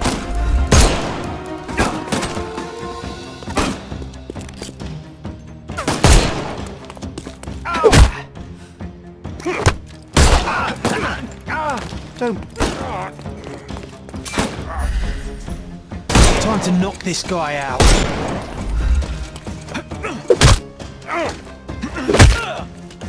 No more crime for you until next. Give him the pepper snuff.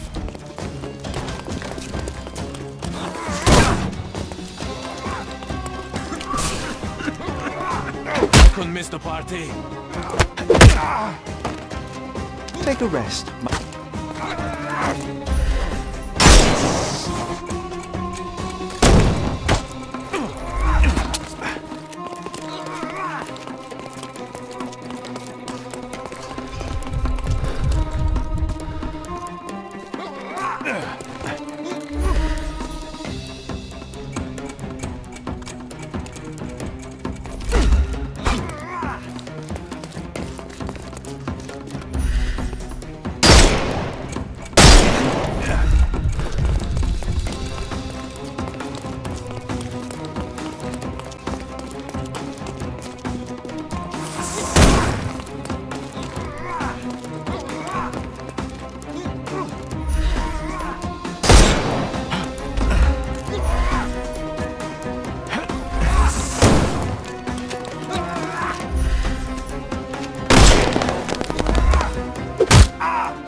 Too simple.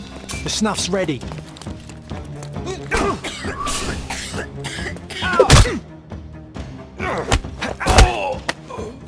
Take a rest, my friend.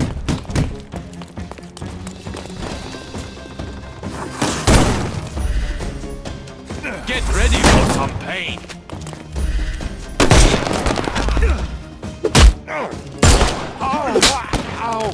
Don't cry, you'll live.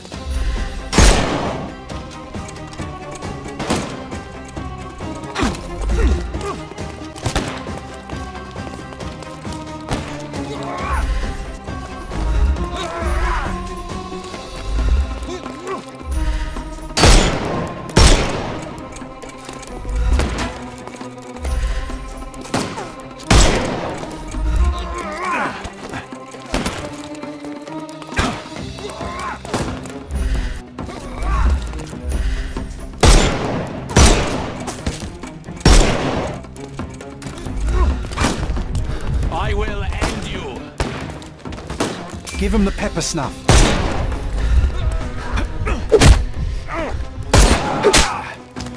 No more.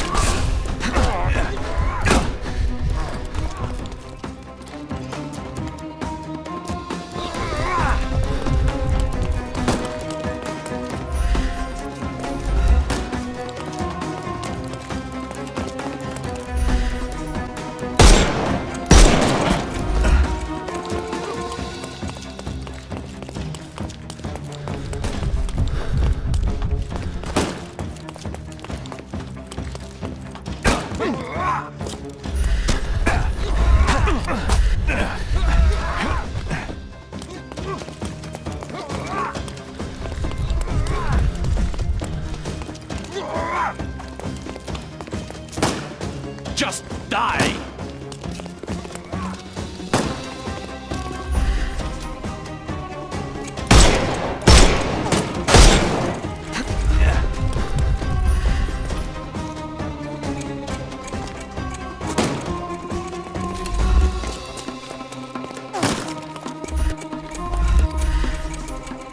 It's all yours now. Go for it.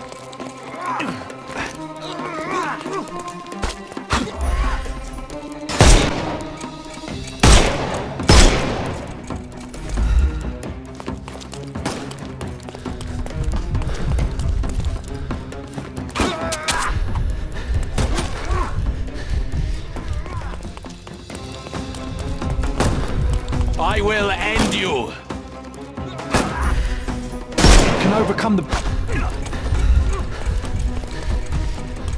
The snuff's ready.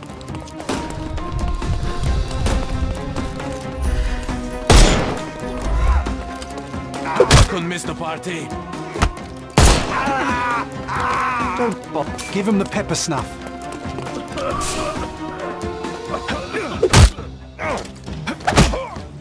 No more crime for you until next month.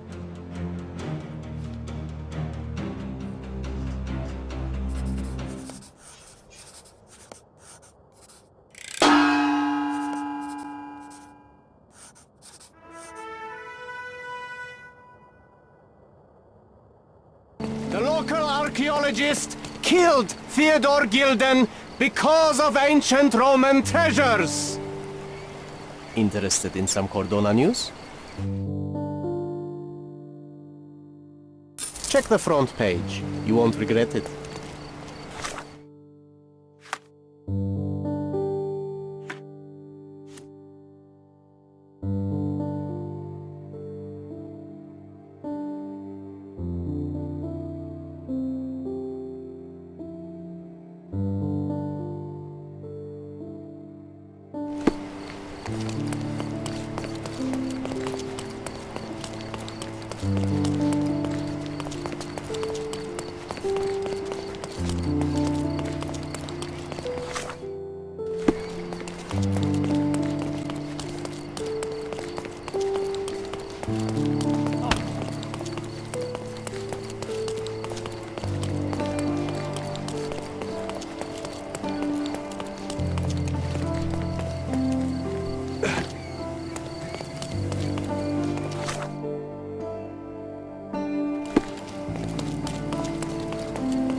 That was the third in a row, and all...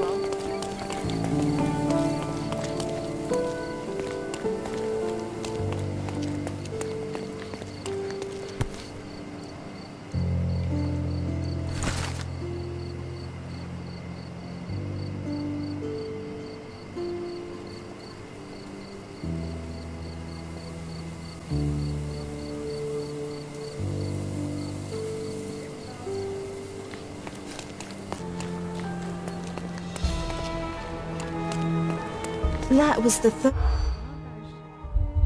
I do feel thirsty.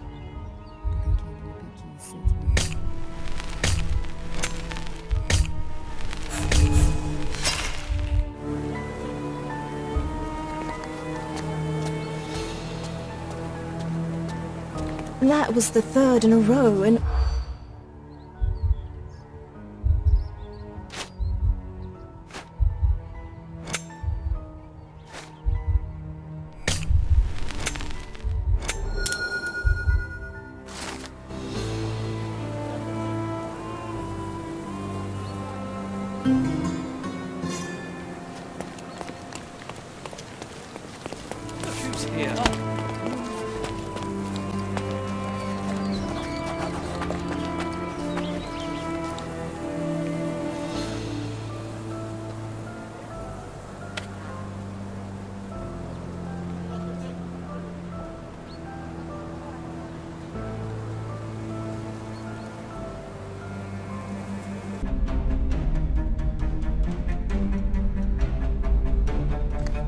I'm coming.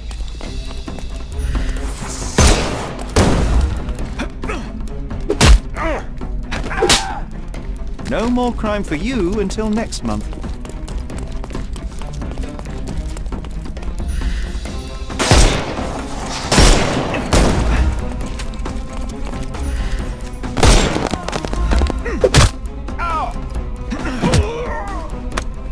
Too simple.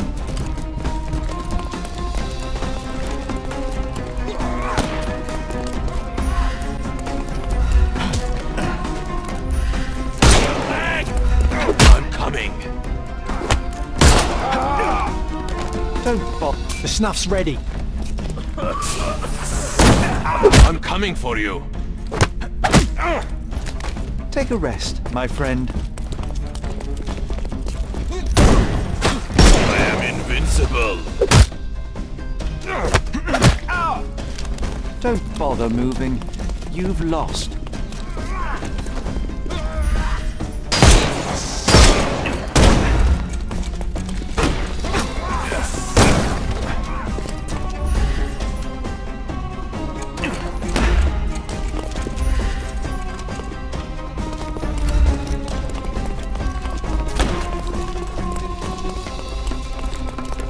Just die!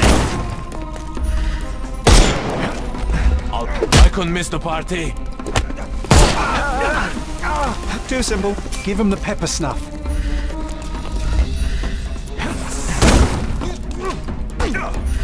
Your tricks are useless!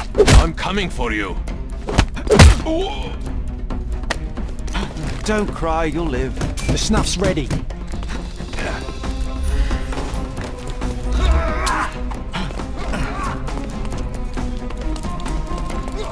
Not that easy!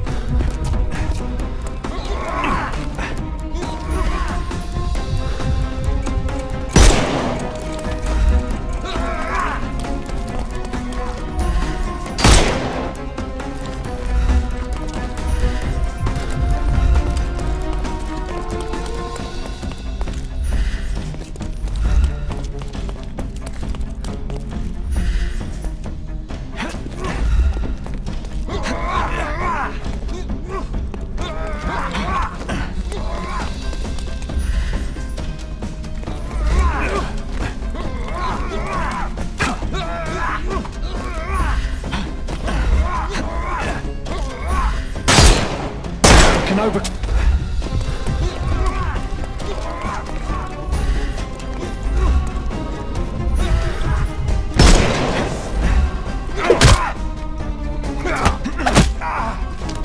No more crime for you until next month.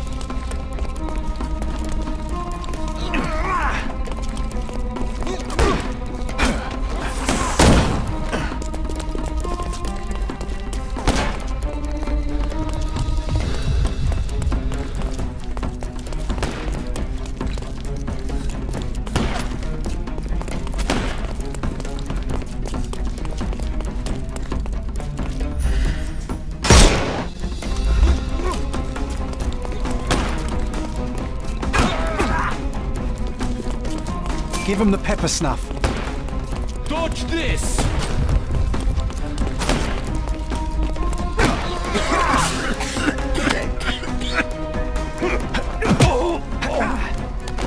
Take a rest, my friend. No more crime for you until next month. Don't bother moving.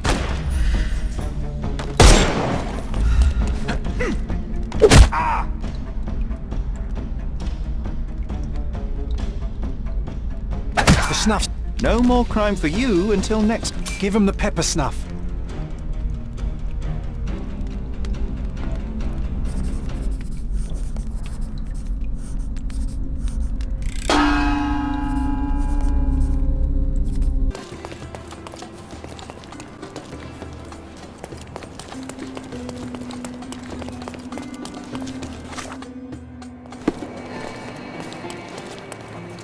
Salty breeze, old ruins, dusty roads. Do you recall clambering over these walls as a child? Perhaps. Did we find something at the top?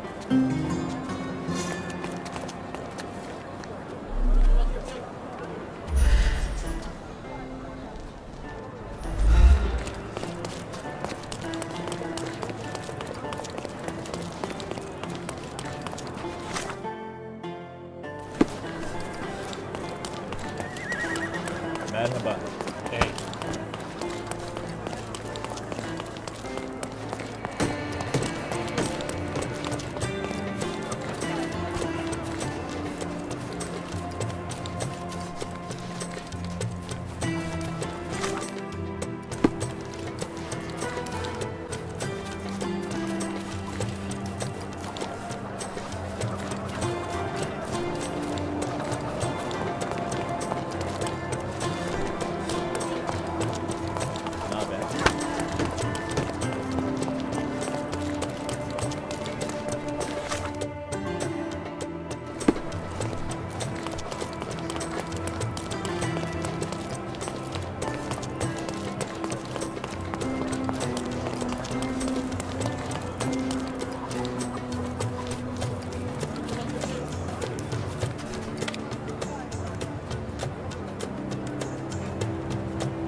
I couldn't miss the party.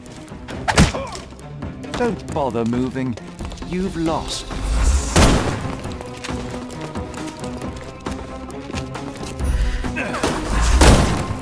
Take this!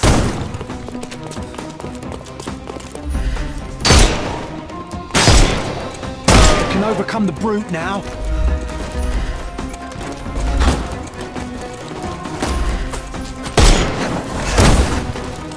I couldn't miss the party. No more crime for you until next month.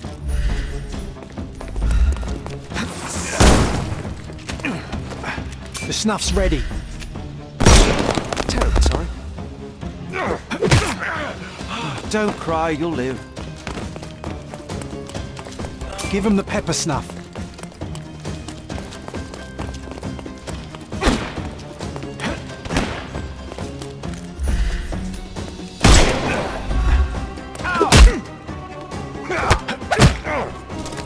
Don't bother moving. The snuff's ready.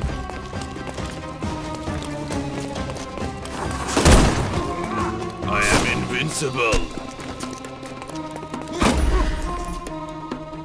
Time to knock this guy out.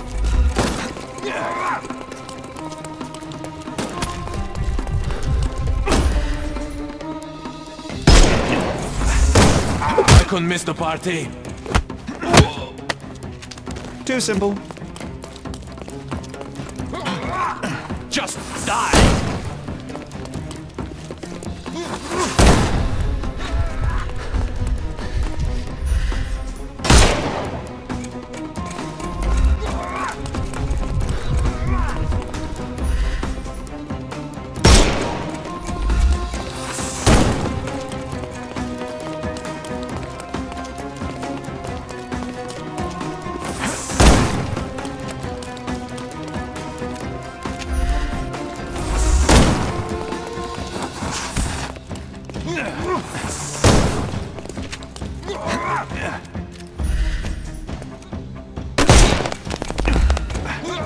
I'm coming for you.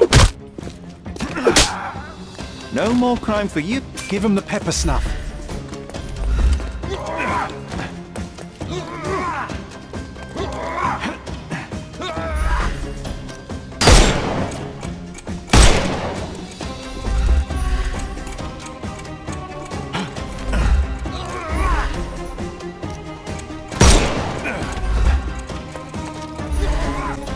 It's all yours now. Go for it.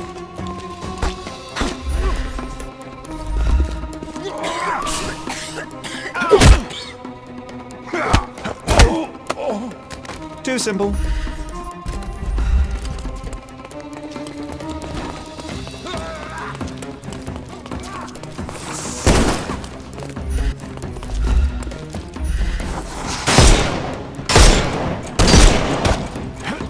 Just die!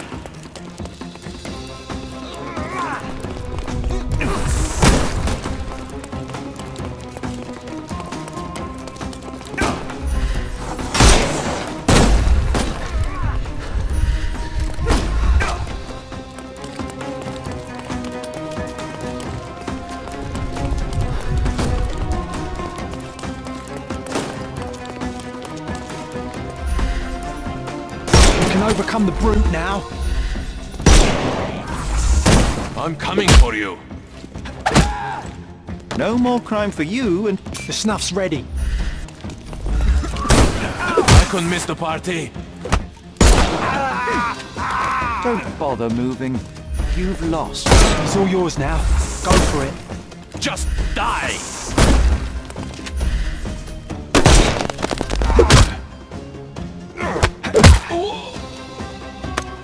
Take a rest, my friend.